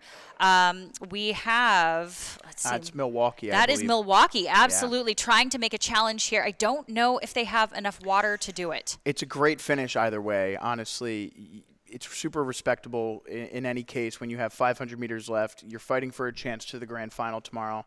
Give it everything you've got, and although it does seem like Mercyhurst is going to be able to withstand, maybe they took their move a little bit later, it just is a really impressive finish from Milwaukee. I really respect crews that know that, you know, they might be fighting for, they still have a race tomorrow, but they're fighting to try and get to that grand final. Yeah, exactly. It's so true. And you really can't regret, you know, coming in fourth if you really left it all out there. Exactly. So if you went out there and you say that you did everything you could, some things are just out of your control, and some days other crews are just a little bit faster than you. So you really can't have any regrets if you executed a good race plan and brought it across the finish line and can still crush a petite final.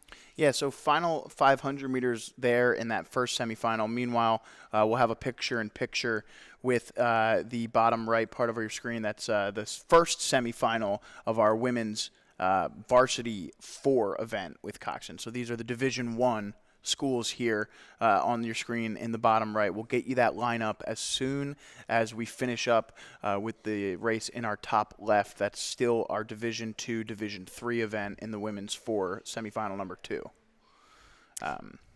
Absolutely. This is what we call efficiency. Yeah. You know, folks at home who may be more interested in the race on the bottom right, you can still watch it. We're going to keep our attention focused, mixed it up nouns and verbs there. It's been a long day. Just about 250 meters left to go in that second semifinal for Division II, Division III, Varsity 4s. Exactly, and it's looking like Tampa here coming up to the red buoys. Again, the danger zone, but they are far from in danger here. They are still in that first place position. Again, Mercyhurst still out there, but also Rollins right next to them on that near side, so closest to us. Looks like Milwaukee's still trying to make a push. I do think they're going to run out of room here, but I agree. A great final 750 meters from the boat out of Milwaukee's School of Engineering to try and make it a closer race. But Rollins now trying to fend off a push from Mercyhurst here at the end. Looks like they're going to be able to do that, but just a really nice race here in that women's 4 event. Really interesting move here that they are pushing that hard. You can see that they brought the rate up a little bit. So it's an interesting play here since they are in that qualifying position. They don't necessarily need to fight for that lane again. Yeah. And it is up to them. It is completely up to them to try to fight for that lane. They do not have to, though, because, again, as we've said before, this is a very fair course here. But right now, on our screen, big picture here, we're looking at lane 3. That is Tampa crossing the line first. Tampa followed by Rollins here. Mercyhurst with a really nice push to finish in third. And we'll see Milwaukee coming up behind them out of lane 5 there, finishing in fourth. Meanwhile, we'll move on to our women's Varsity 4 with Cox semifinal number 1 that we saw that was underway. And I believe they're even past us at this point. I wonder how far onto this race course they are. And here we have the overhead shot. From right to left on your screen, starting with lane 1 is Merrimack. Lane 2, pretty much even, is Drexel. Out way in front, Wisconsin, the lightweights in lane 3. In lane 4 there, just about 2 seats behind Drexel and Merrimack, is Georgetown. Off the screen in lanes 5 and 6 are LaSalle and Robert Morris, respectively. But Wisconsin striking out really impressively.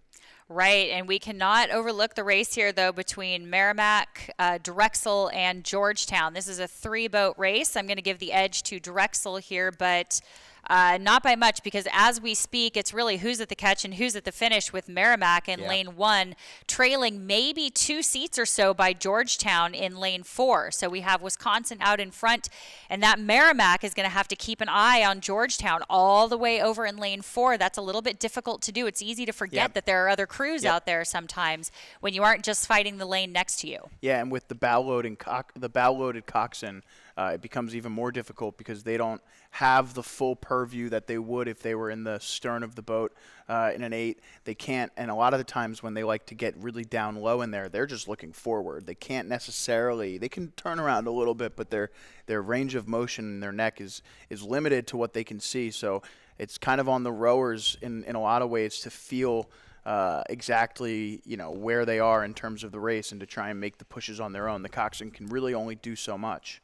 Right, especially if they're just barely behind you. You can almost feel them breathing down your neck, but at the same time, you can't quite see them, so you know that somebody's hot on your heels, and you have to make a move, and that's where you have to tell your rowers it's time to be brave. We have to make a decision now and make a move and overtake and shake them off, or let them have the last punch. Yeah, so they're sending them off in pretty quick intervals. You see there, bottom right-hand side of your screen, semifinal number 2 is underway. We're going to keep our focus attention up in the top left here as we have a really tight race. 3 boats vying for 2 spots. Wisconsin's through to the final 250 meters, barring any major mistakes, and even then they might still qualify. Wisconsin looking really strong. The race for second and third is a tight one. Looks like Drexel has started to push away from Merrimack. Can Merrimack hang on there with Georgetown? Remains to be seen. It's difficult to say from this angle. Maybe give the edge to Georgetown. Exactly. And you know what's kind of interesting about this Merrimack and Drexel race in lanes 1 and 2 is it's really easy to get caught up in somebody else's race plan when you're starting to fall behind just a little bit. You start to feel a little bit more desperate. You start to rush a little bit more, and you kind of throw your own race plan out the window. And that's where the maturity kind of comes in here. These are varsity 4s, so these athletes have a little bit more experience doing this, and we may see a little bit less of this here in this race than we might a novice 4, a novice 8. But it's very easy to, again, get caught up in racing somebody else next to you and forget that you need to execute your own race plan that you are confident in. So, again, I don't know that that's what happened with Merrimack, if they started kind of falling off the wheels a little bit, or if it's a fitness thing, or if Drexel today is just having a little bit of a better row. Yeah, Wisconsin crossing first. Drexel there in second. Here's Georgetown. Where's Merrimack? It's going to be Georgetown. Merrimack falling off there in that final 500, and there they are finishing in 4th. Really great race from everyone involved there. 2,000 meters is nothing to sniff at, and so it's a really great race there. Great finish. Meanwhile, in semifinal number 2, looking to try and join Wisconsin, Drexel, and Georgetown, we have a really tight race between 3 boats, but the lineup as it goes in lane 1, Bryant, lane 2, Fordham, lane 3, your leader, Florida Tech, lane 4, Lafayette, lane 5 is Monmouth, and in lane 6 is George Mason. So a little bit of a different breakdown here in this race with just 1,000 meters left to go. It's 3 boats that have really separated themselves and are now kind of fighting for lane assignment. Again, Florida Tech there in lane 3 striking out in front, followed by Fordham in lane 2, and then Lafayette currently in 3rd. Meanwhile, Bryant, Monmouth, and George Mason just off the pace, and you can see that here a little bit as well. Yeah, exactly. And as we switch camera angles here, it looks like the rain has picked up and is blowing kind of a direct headwind, not quite directly downward. So they will get blown with the rain just a little bit and have to lean into it, but not much wind. So again, it's preferable, I think, to have the rain over the wind any day. I don't know if you agree with me there. For sure. I mean, the wind is your biggest enemy in a sport like this where, water conditions are so important to how you can row a race. When the water gets choppy, you have to row differently. Your hands become all that more important in trying to get them up the boat in a fashion that is fast but also safe and not going to throw the boat out of whack. And the bouncing of the waves can really make it much more difficult, not just on you mentally but physically. I mean, that wears on your muscles even harder, and it can take you out of your stroke if you can get thrown a little bit. So when the river is flat like this, you'll take a little bit of rain. It's not the worst thing in the world. Your body's not even really going to feel it too much. Yeah, exactly. You're exactly right. I know when it's choppy like that, I always ask my crews to just tap down a little bit more, give me a little bit more clearance off the water, and maybe hold on to that feather a little bit longer than you typically would, so we don't square up and start sailing instead of rowing, because you hate to see that. So as we come into our last 500, it is looking like not too much has changed. While we get a better camera angle for you, we will try to pull back and see who our current leader is, because it looks like we actually have a pretty tight race going on here. Yeah, I think Florida Tech is still out in front, but the second place and third place race is a tight one, I think, between Fordham and Lafayette. We'll see if both of those crews can't work together to try and reel in this FIT school. But again, looks maybe like we'll give the advantage here to Lafayette over Fordham, with about 300 meters left to go now for our leaders. Exactly right. And that looks like Monmouth and George Mason in the back there on the far side. So again, the far side of our screen, because we are looking down the course here. So again, distances can be a little bit deceiving here from this angle. So we want to be careful calling any distances there. But Monmouth and George Mason trailing just a little bit, maybe with Bryant here on the far right of your screen. So it looks like our current leaders, Fordham, Florida Tech, and Lafayette here in the three middle lanes. Here comes Lafayette. Lafayette, I mean, FIT still out in front for sure. I wonder if Lafayette's trying to make a push here just to say, hey, we've got some speed left over for tomorrow. Don't forget about us, because both schools have moved past Fordham, who, when we saw them at the 1,000-meter mark, all three boats were pretty close together. So FIT tried to pull away. Lafayette said, hey, not so fast. We're going to be here today and tomorrow. Exactly. And again, it is top three to the grand finals. So you'll see we're seeing some of these crews here again, lane 3 and 4. 3 and 4. It's been a long day. Florida Tech and Lafayette not necessarily sprinting. I don't know, actually, as I speak here, Florida Tech giving a little punch in the hips. They're not too much, but sitting up a little bit taller. Yeah, definitely. Laying trying back to push on it. Right, exactly. But just in the last few strokes here, it was like one went and then the other one was like, wait. Yeah. It's fun. I mean, you definitely know that they're gearing up for tomorrow at this point. They're moved on. Now the recovery starts. As soon as you cross that finish line, it's all about, getting back to that dock safely and quickly, and then, getting those girls into a dark room somewhere where they can relax. Exactly. Kick your feet up, hydrate, get dry, get warm, get out of the rain here. So, again, rain intermittent here, but conditions still pretty nice on the water. I don't think we've had much of a temperature change here. We're still very roughly 52, 53 degrees here, so not too bad, even slightly on the chillier side. Yeah, we'd always prefer this time of the year to be a little bit warmer, but in terms of the regatta first day, this is kind of what you can expect. Tomorrow, hopefully we're going to get some cloud cover as well tomorrow, so these rowers aren't burning up out there.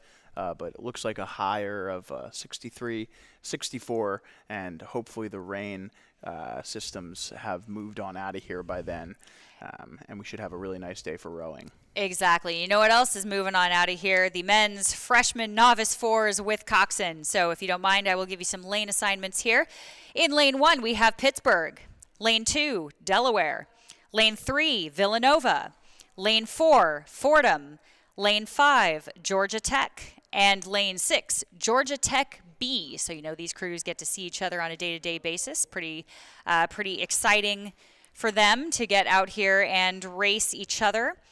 So as soon as we get a better view here, looks like we're almost at the 1,000 here. So again, pulling back on our camera angles. I don't want to speak too soon because we've done that before.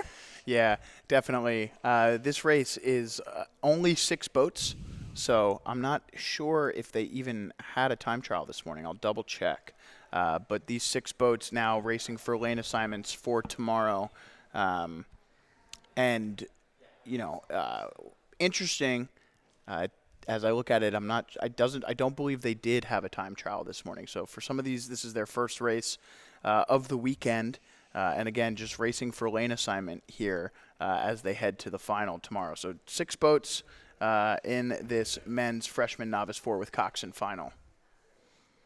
Yeah, and we will let this race shake out just a little bit as they come through the 1,000-meter mark. So as we get some more boats on our screen and switch camera angles pretty soon, we will give you a better idea of placements. Yeah, and it looks like that quick squall of rain has moved on out. Again, it's a very spring-like day temperature-wise, but the rain has been very summerish, kind of moving in, not been too strong, but light rain here and there every 30 minutes or so. So it's been difficult for us to keep the drones up with any consistency with the weather as it is, but hopefully things can clear up here for the end of the day to get some really nice shots as we head into our final few races. Meanwhile, the Villanova Wildcats looking really strong through about 1,200 meters here, maybe 1,100 meters. Following them, we've got Pittsburgh in lane 1, Delaware in lane 2 there on your screen. They look to be about even, maybe give the edge to Delaware by a seat or 2. We'll see as they populate into the screen, maybe lanes 4 through 6, just off the pace just a little bit. And there's Georgia Tech. I wonder if maybe Fordham is either not in this race or has had a, and they're pretty far back there though, Fordham. I wonder if something happened to them as they're just now reaching the 1,000 meter mark as the rest of the schools make their way to the 500 meter left to go mark. Yeah, exactly. That is for sure. So it's a little bit hard to tell sometimes from these angles. We really want to thank a lot of these boats, teams, crews who give us very flashy colors that are very clear and easy to see, sort of like Delaware, the bright blue and the neon of LaSalle, and those colors that make it very easy for us to commentate. So selfishly, we want to thank you guys for wearing bright colors. So encouraged for the next regatta. Please make it easy for us as we sit here and try to distinguish who is who and who is where in what lanes. So we do our best with the camera angles here, so thank you for bearing with us, and hopefully we'll have more drone shots tomorrow for your viewing pleasure. But I think as we move towards the 500 meter mark, I think we still have a clear leader. Yeah, the Villanova Wildcats looking really strong in this men's freshman novice 4 with Cox event. And following them, looks like we have Delaware and Pittsburgh vying it out for 2nd and 3rd. And then the Georgia Tech A boat out in lane 5 looking like they are solidly into 4th place, followed by Georgia Tech B. And then finally, Fordham currently in 6th place out of lane 4.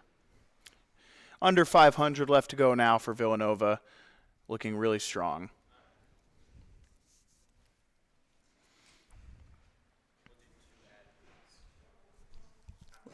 What? Oh. Are they a minute each?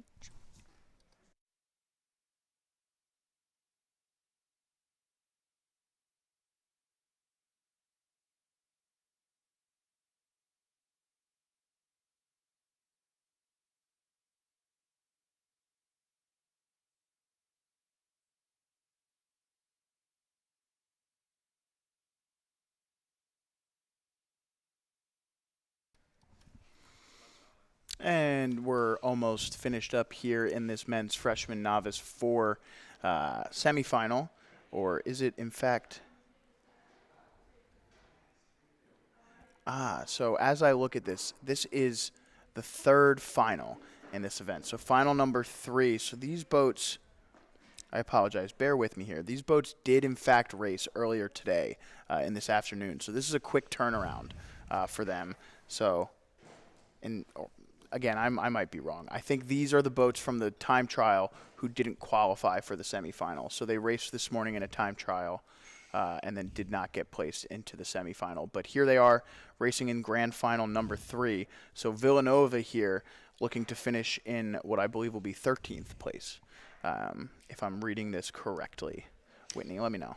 Well, very good catch there, because these have been snuck in between some semifinals here. Again, when we have scratches, changes, things getting mixed up constantly, we do our best here. So very good catch there. But yes, I think you are in fact correct. Yeah. And again, we will get some official timing for you in just a moment here at regattatiming.com. Please make sure that you're going there for official timing. Again, we do our best to call it as we see it, but we have been wrong before. It just happened. So you've been wrong? I don't know what that feels like. Yes, I can't pronounce certain things, and we get things wrong sometimes. You can roast us later. Please be kind. But Whitney, you never admit failure. That's the thing. You just ignore them and act like you're always right. That's generally the way to go through life. Right. Pittsburgh finished in second there. That was a joke. Delaware finished in third. It looked like Georgia Tech there finishing in fifth out of lane 5. There's another Georgia Tech boat still waiting to finish. And Fordham and Georgia Tech will finish up shortly after that. But before they do, we'll take a quick message from our sponsors. At Marietta College, we believe if something is worth doing, you should do it with every ounce of your being. Our students are pioneers, and they're committed to getting the most out of their college experience. They seek experiences beyond their classes or their major, and we have more than 50. A Marietta College student wants to write and direct a campus play, score the game-winning basket, and complete a serious research project with their professor. We know Marietta College isn't for everyone, but it might be the perfect fit for you. Learn more today at marietta.edu. Who are Thomas Jefferson University students? They're designers, healers, builders, but mostly they're in demand by the employers creating the jobs of tomorrow.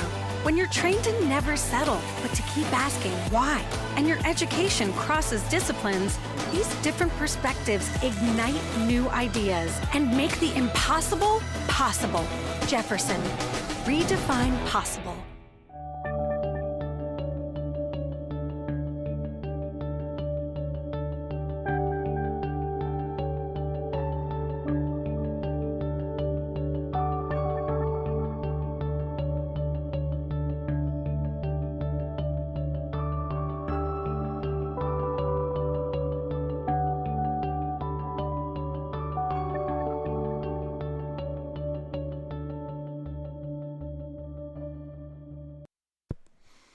All right, and welcome back to the 85th annual Jefferson Dad Vail Regatta. Out onto the course now, following that men's freshman novice 4 with Cox final number 3, is the women's freshman novice 4 with Cox final number 3. In lane 1, Georgia Tech. Lane 2, Merrimack. They look like they may be out in front. In lane 3 is Carnegie Mellon, 4 Robert Morris, and in lane 5 is Long Island. So that is, in fact, Merrimack there. In lane 2, currently out in front here in the final number 3. So the third final for this event, this women's freshman novice 4 with Cox. There's another shot of our field there. You can see lane 1, Georgia Tech. And then out there is Carnegie Mellon with the blades that look like the flag of the Dominican Republic. Next to them is Robert Morris, and Long Island off the screen, as is our leader, Merrimack. And there's another shot here showing you Merrimack not quite as in front as that angle would have led you to believe as they come by. Our vantage point here at the Camden County Boathouse, you see Merrimack with about a length of open water on Carnegie Mellon. And next to Carnegie Mellon is Robert Morris. Yeah, I want to point out Robert Morris, too. Again, we haven't really introduced very much about them. The Colonials, they have just recently raced the Black Rock Cup and got first in the women's Novice 4, so very strong performance there. It seems like that's what we are seeing here. They have actually been impacted a little bit by fatigue and injuries this season. So they have been able to come back from that, and it's been a good experience and good prep for Dad Vails coming up this weekend, says their coach. It gave them a chance to try out some new lineups, and they got to do a bunch of different pieces in some scrimmages before they came out here and raced at the Dad Vails this weekend. Their coach, Robert Weber, really doing a good job out there for the Colonials again. So keep an eye on this women's novice 4 because they have had a pretty good spring season despite some fatigue and injuries. Yeah, so final number 3 here in this event. You see there Mary Mac out in lane 2 looking really good. And then the battle for second with just about 1,000 meters left to go now between Carnegie Mellon and Robert Morris is a good one. And then you see Georgia Tech there having a little bit of a steering issue. We'll see if they can't get back on track and challenge Long Island for 4th place here in this event. And we're coming down to our final couple races of the day. We have this freshman novice 4 final 3. We have a few more third finals in the women's varsity double sculls and the men's second varsity 4 and the women's second varsity 4. And then we'll have some pretty fun races to finish off the day. 3 semifinals for the men's varsity 8 competition. So finishing off our day with what should be 3 fairly fast races. But in the meantime, focused on these women's freshman novice 4s. Again, Georgia Tech, Merrimack out in front, Carnegie Mellon, Robert Morris, and Long Island here in this event. And again, I want to thank Long Island for being in this beautiful powder blue 4. Very easy to see, very lovely color out there with the orange. I believe they had orange blades before, so the lovely powder blue and orange. Very cool to see Long Island out there. So Georgia Tech and Long Island sort of at the back of the pack here, but no less of an impressive performance. Merrimack, Carnegie Mellon, and Robert Morris, again, still in those top 3 positions here. So very well rowed. And again, it's really nice to see this beautiful drone up in the air. Again, finally, the rain has subsided and we can see the beautiful clouds hopefully parting with a little bit of lighter weather and no rain maybe for the last few races if we get lucky. Yeah, we're up here with our drone now again, and hopefully this remains this way as we move forward. And just taking a look now at that boat from Robert Morris, they were pretty even with Carnegie Mellon through the 500 and the 1,000. Now at the 1,500 meter mark, Robert Morris up by about bow to stern deck there. So not a full length, but a pretty solid lead with 500 meters left to go. Doesn't seem like anyone's going to be able to catch Merrimack there out in first, but Robert Morris and Carnegie Mellon in a good battle here.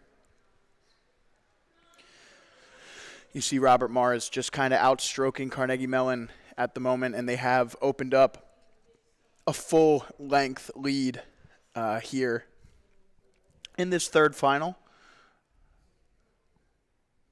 Yeah, it's actually been really nice, I think, for these Coxswains. I don't want to speak too early or on their behalf, but just knowing what it feels like to be in this position, it's really nice to not have the sun be out glaring on the water like this. It's very difficult to actually be at horizon level in a bow loader like this, so it's quite nice to have a little bit of cloud cover there so these Coxswains can really see the lanes clearly and see the buoys that are so brightly colored against the gray water there. And sometimes at this time of day when you get the sun going down just enough, it hits the water just right that the glare is almost unbearable. And so Right. it's very, very difficult when you're racing into the sun for these Coxswains to actually see the lanes. So it's very lucky that we actually have this cloud cover. It really makes for nice racing there. So small luxuries, small victories for these Coxswains that are out here in their finals. So really doing a great job. One of the benefits of this race course as well, just kind of touching on that, is how it's set up west to east. So you don't really ever get that sunset in your eyes. Obviously the glare is still there, but you're never facing the sun directly as a coxswain. So the rowers might have to deal with it in the opposite direction, but for the person where it matters, the coxswain, no sun in the east at this time of the day. Meanwhile, Merrimack finishing up here in this women's freshman novice 4 final number 3. We saw there with the picture-in-picture that the women's varsity double sculls final number 3 is just getting started as well. So sending them off, looked like we got a little bit behind there after running pretty on schedule or ahead of schedule. maybe just a little bit backed up. But we saw there that all of, in that big drone shot that we had as Merrimack crosses first, all of the men's varsity 8s are starting to make their way up the course to finish out our day. So coming to a close quickly here as we wait for, and it is Robert Morris, I believe. Yeah, Robert Morris there out of lane 4, finishing in second. And Carnegie Mellon in third.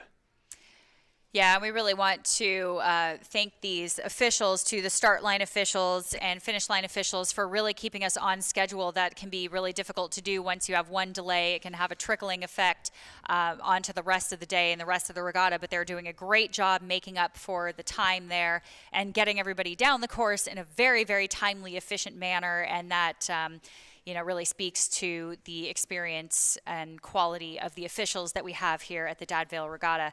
And as we pull back on our screen now, we have the women's varsity double. Yeah, final number 3 here in this event. So it looks as though we may have had a scratch here from NYU.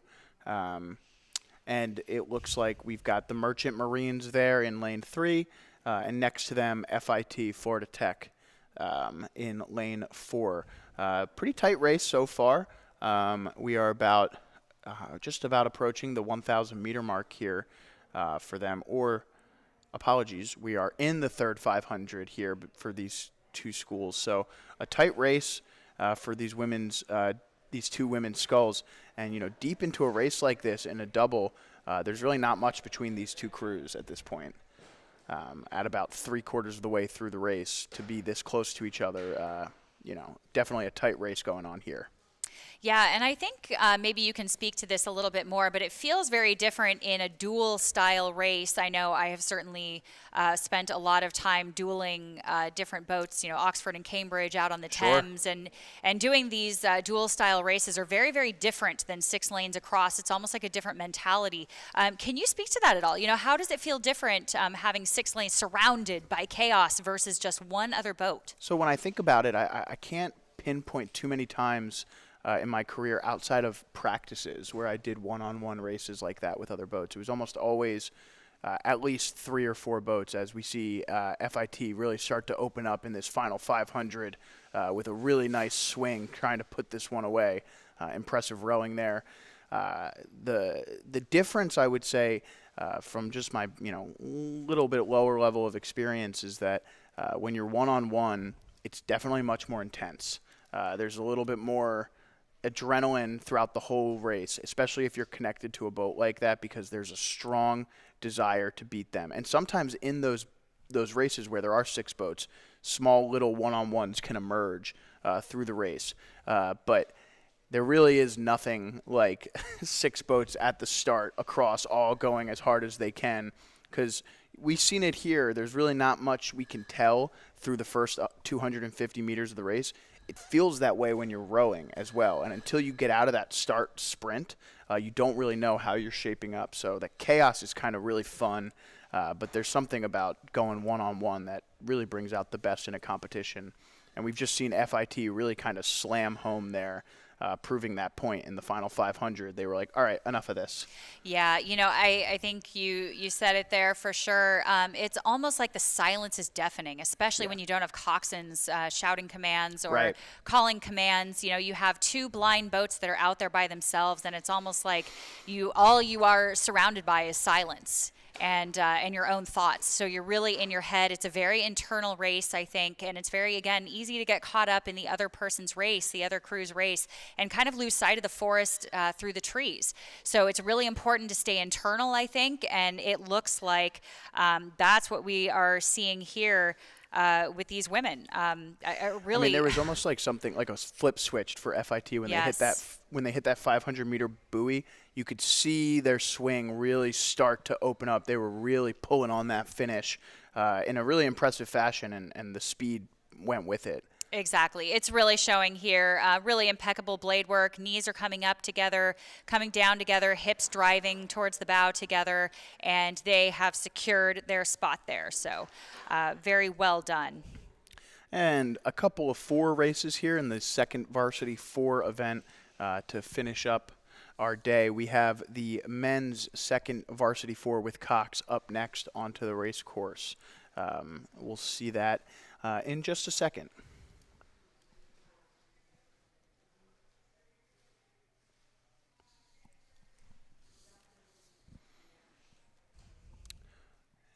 Ooh. Interesting. Here it looks like we had either a false start or just a restart. And these 4s, these second Varsity 4s are heading back to the starting line. So a slight delay here. Yeah, very interesting to see. I love a little bit of drama here. However, it is causing a little bit of a delay. So we will see, we will try to get a word from an official to see if they are going to start the next race and lock everybody on or go back. Looks like they are bringing everybody back to the starting line here in this 4s race, but So we don't have any information on that. This gets interesting, though, because now we are so this race was supposed to go off at 4:28. It's 4:31. And now we're slightly behind schedule. And I don't think the officials are going to be too upset if they go over. There's obviously some buffer time built in to allow that to happen. However, at the end of the day, it's cold, and I'm not saying anybody is not going to do their job, but folks want to end things. So if you're one of the coxswains of the boats that is not yet going yet, you have to know that as soon as you get your boat into the stake boat, you have to be ready to go, because they're going to be sending these races off maybe a little bit faster than you would have initially expected now, because they're behind schedule to end the day. I was going to say, I think you bring up a really good point, because they may go straight to a quick start. Again, we don't know. This is completely up to the officials at the starting line. So a lot of times if there is a false start, the crew who either did the false start or had, the infraction, whatever it was, again, we don't have that information in front of us. I wish we did, but we don't have all of the inside tea quite yet. However, it will be up to the officials to decide what type of race and if they are to give a warning to that crew. And then, again, if we do a quick start, remember, for those of you who have not heard or forgotten, quick start is where hands are not recognized. So they will recognize that all crews are locked in, at least, but they will not recognize hands. So if you do not have a point going straight down the course, they can still start the race without you. Yeah, so Whitney brings up a great point there about the quick starts, and we'll keep an eye on that as we come to the end of the day. We're going to throw it to a quick interview to Nolan Marasco on the banks of the Cooper River. Nolan, what's going on? I'm here with Ken. Ken, you've been a rower here for many years. You've been working at the Dad Vail. You were a rower around 60 years ago. So what was your experiences as a rower here versus now seeing it from the outside point of view? Well, it gets better every year. As a rower, my first race was 1961. There were 24 schools competing at the Dad Vail Regatta that year. Brown University was still rowing in the Dad Vail that year. They were great times, but this regatta has always been a family regatta. The people that work the regatta, the president of the Dad Vail Regatta, Kirsten Marasco, her father, Matt Ledwith, and I rowed together at LaSalle College. So we go back that far, and we've worked the regattas. This course here on the Cooper River is a beautiful course, and I wish all the rowers just the best race of their life here. Amazing. Thank you, Ken.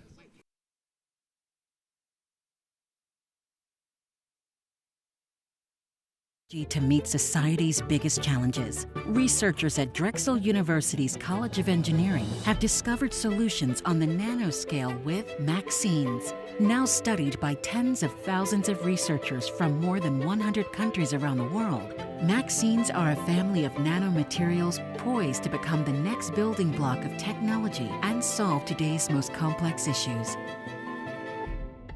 With a legacy of nearly 50 years operating as a family-owned commercial construction company serving New Jersey, Philadelphia, and beyond, the Baumgartner Group's mission is clear: to deliver safe, top-quality, and efficient subcontracting services while prioritizing lasting relationships with clients by earning their trust as their go-to building partners while enriching our communities. The Baumgartner Group subsidiary companies collaborate seamlessly together in the glazing, flooring, and masonry trades, along with our administrative support team.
All right, and we're underway here in this men's second varsity 4 with Cox final number 3.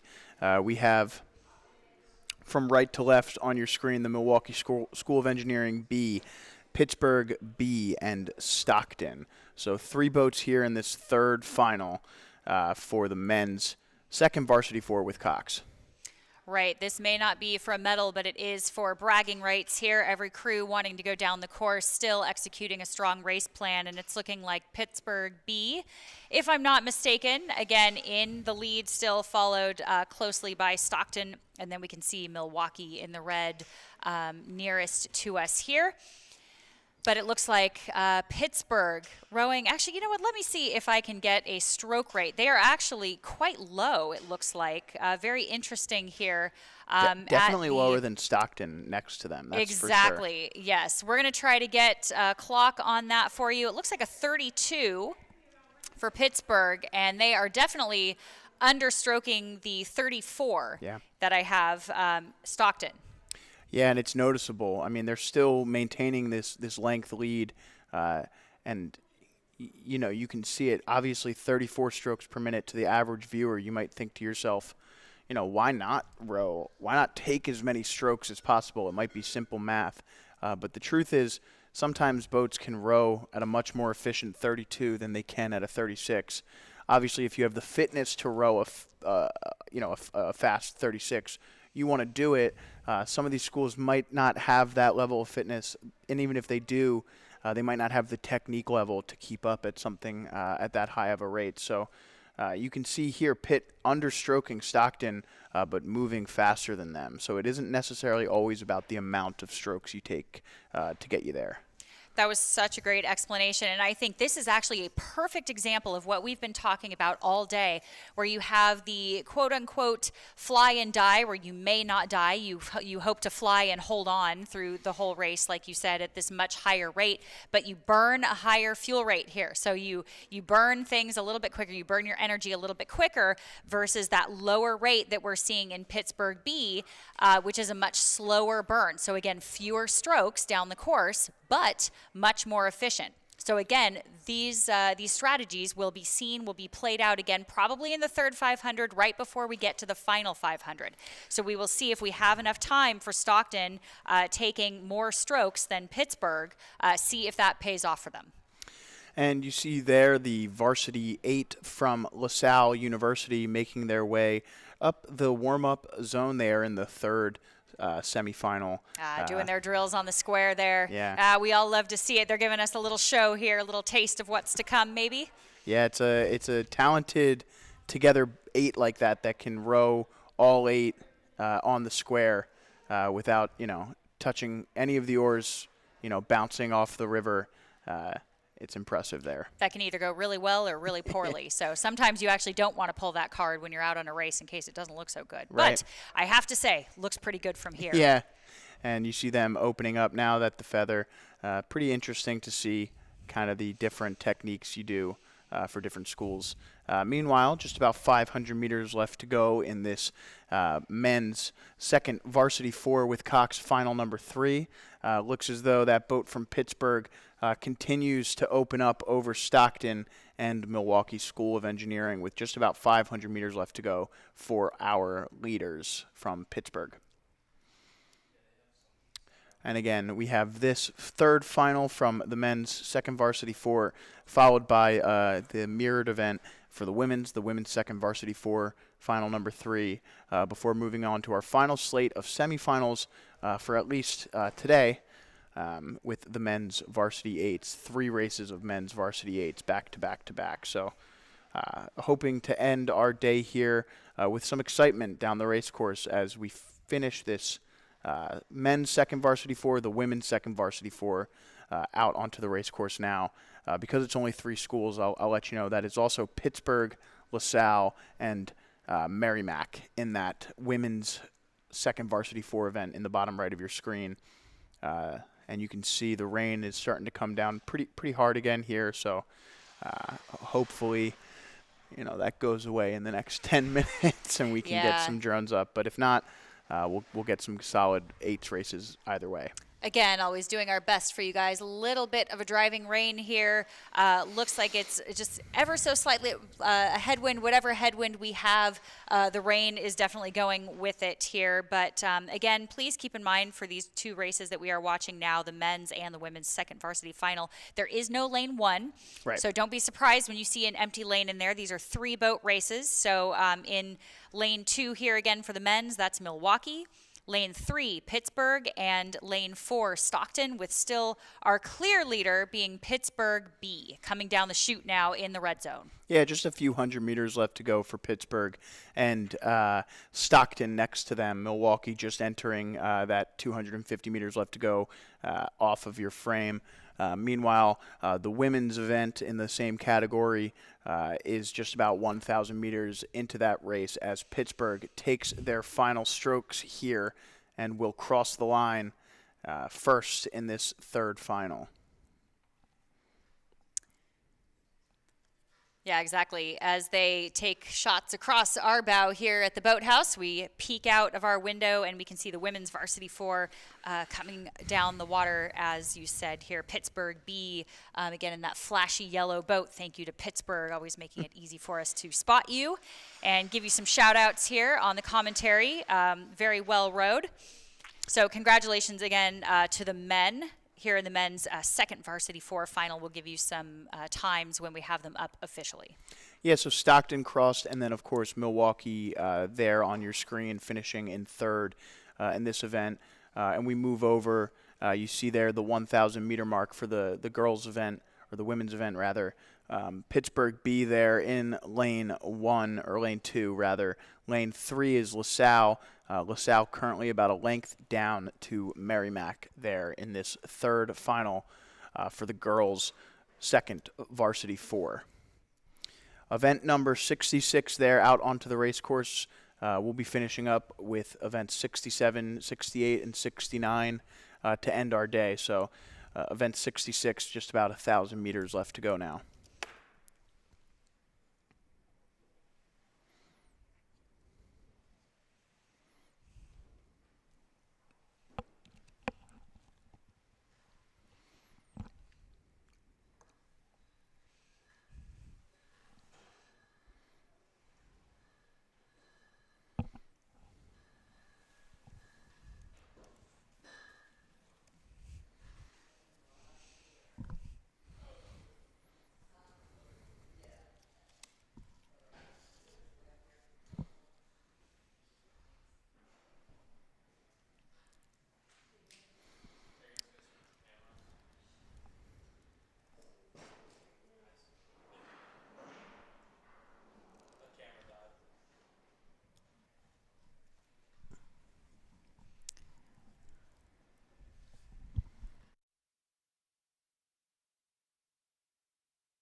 And well, we get those cameras out on the water again with these boats here.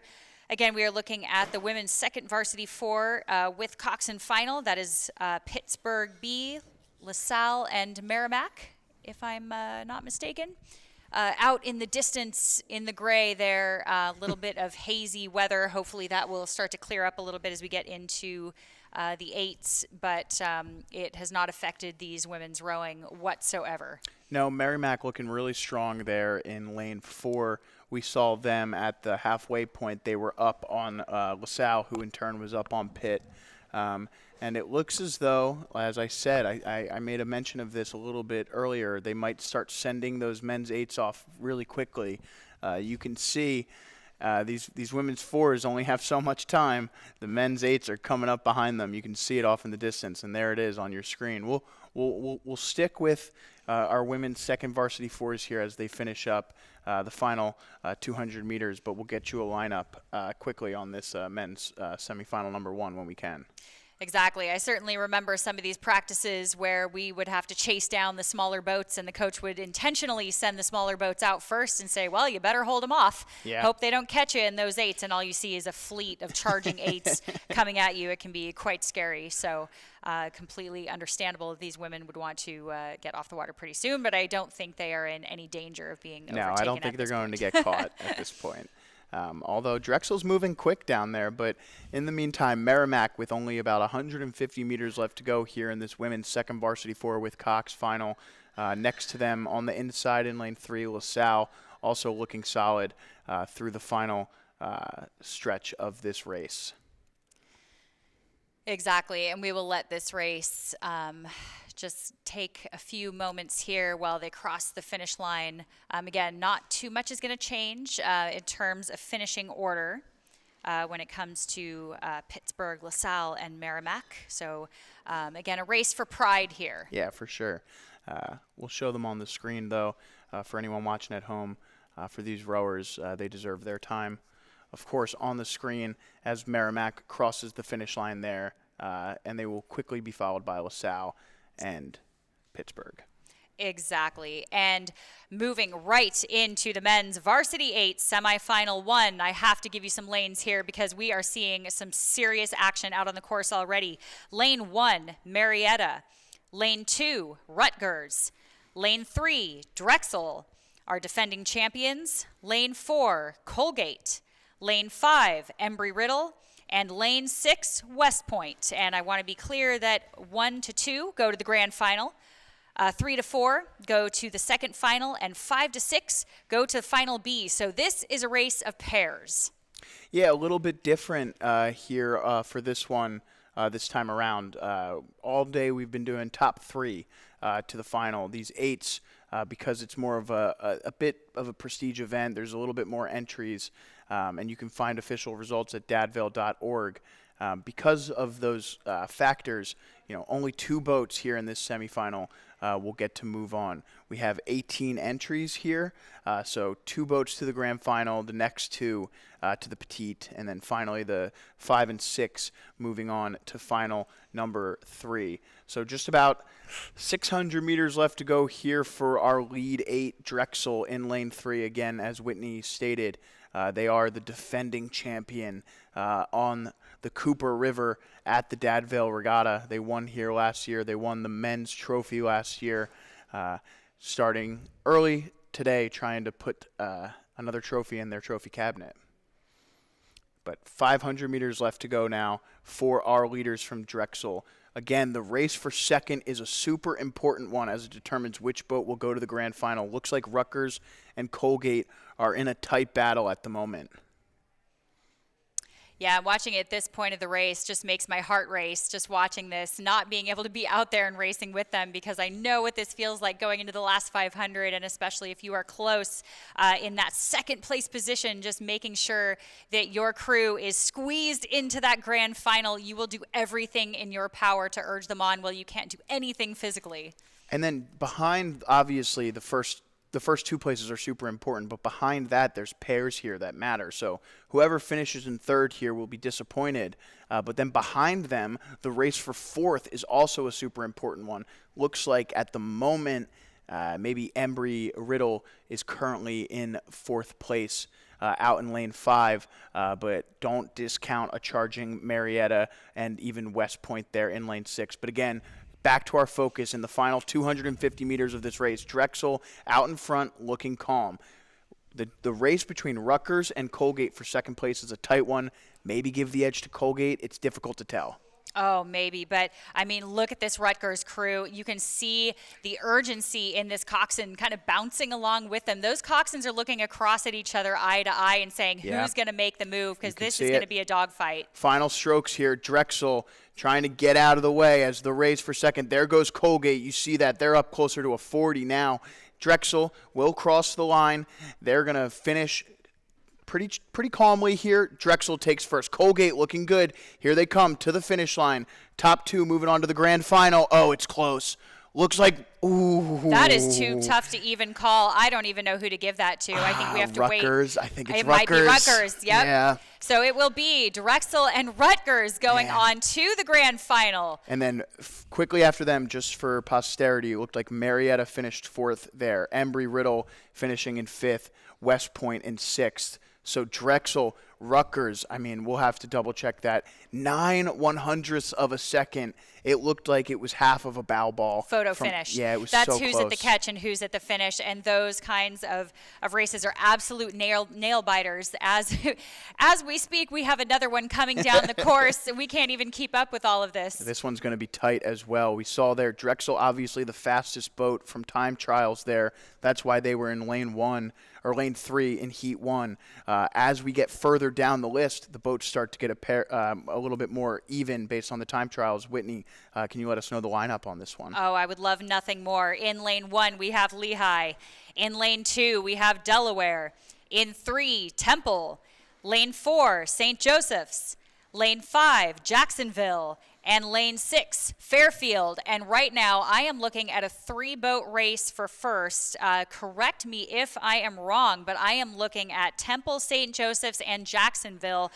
3 of the favorites here, a lot of points trophy winners. Yeah. A lot of challengers here, Temple and St. Joseph's. I'm not writing them off for that grand final for sure. I mean, Delaware and Lehigh are also in this race. Obviously, we can't see them, but now they're popular. Exactly. All these boats are connected. Yep. The biggest gap that we have is bow to stern right now.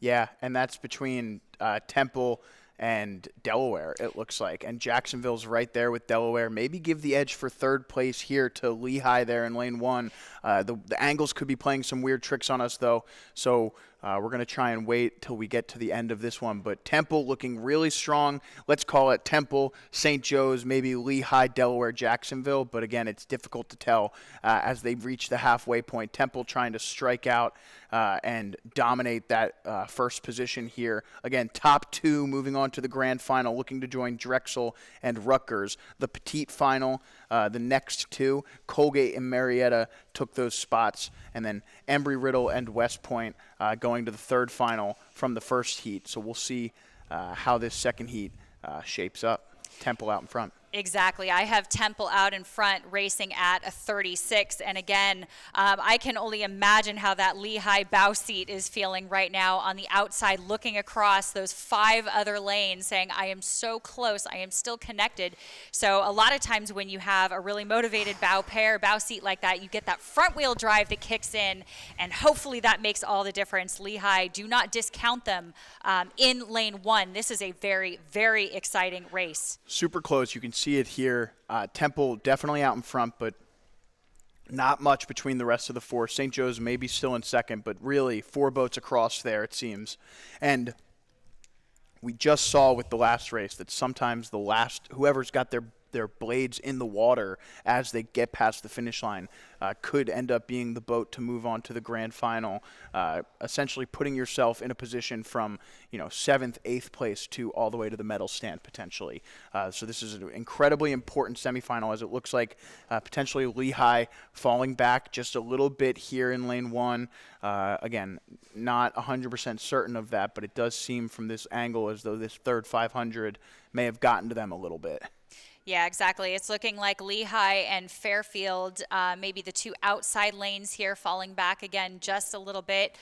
This is where strength, fitness, finesse, and all of the things come together when it's just so difficult, when you really have to see who digs a deeper well at this point in the race, because as we come into the red zone in the last few hundred meters, it really becomes a battle of wills. And if it becomes a battle between, I don't even know who we have here. I mean, we have Temple in the lead, but I mean, we are looking very closely at Delaware, St. Joe's, and Jacksonville, all connected there. Although I do maybe want to give the slight lead to St. Joe's, maybe next to Temple out there, if you're seeing the same thing. Yeah, definitely. Can Delaware catch them is my question. I think Jacksonville and Lehigh are a bit behind at this point. and St. Joe's and Delaware are battling for that second spot, kind of shaping up similar to how our last race went, where it looks like one boat strong in first and then two boats competing for that last spot in the grand final. Here they come. Final 150 meters. You can see the boats start to really jack up the stroke rate here. Temple, calm. They're going to finish him first if they don't make any mistakes. Looks like we still got St. Joe's in second. Delaware trying to make a final push. Here it comes. Final few strokes here. Temple, St. Joe's, Delaware, Jacksonville, Lehigh in that order at the moment as they cross the finish line. It is Temple. And I'm giving St. Joseph's rowing at about a 43 here. They have definitely cut out their layback. They're punching the hips, and they have secured that Delaware spot. just came up short. St. Joe's takes second. Jacksonville fourth. Lehigh fifth. What a great race there, as Fairfield will have to settle for sixth place.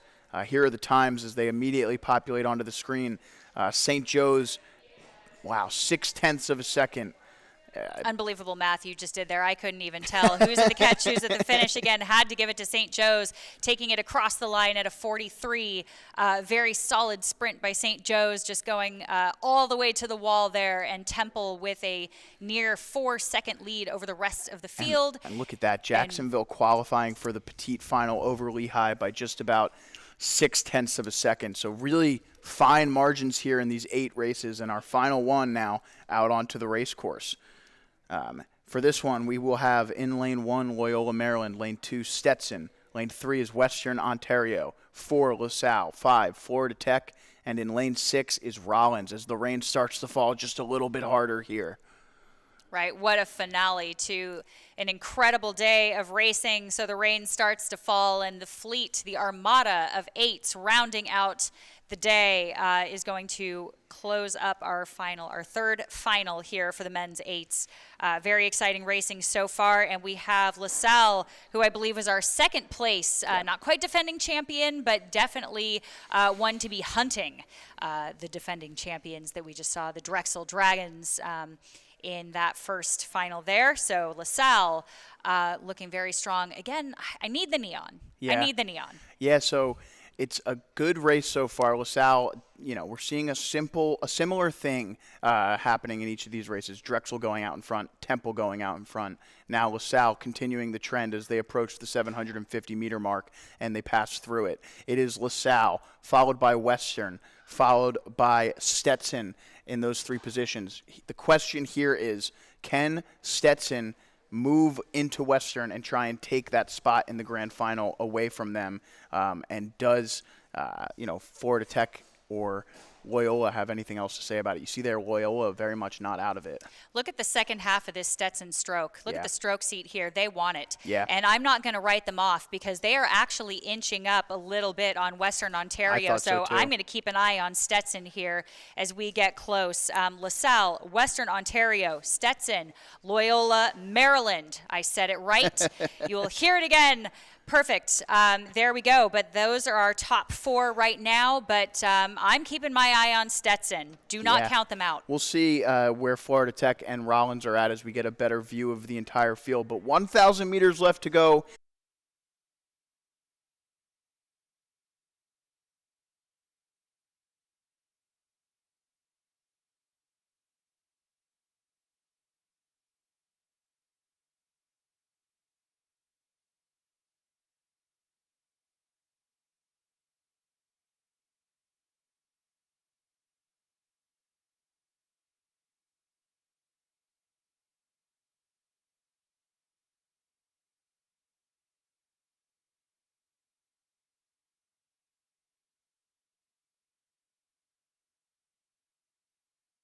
Of great racing today.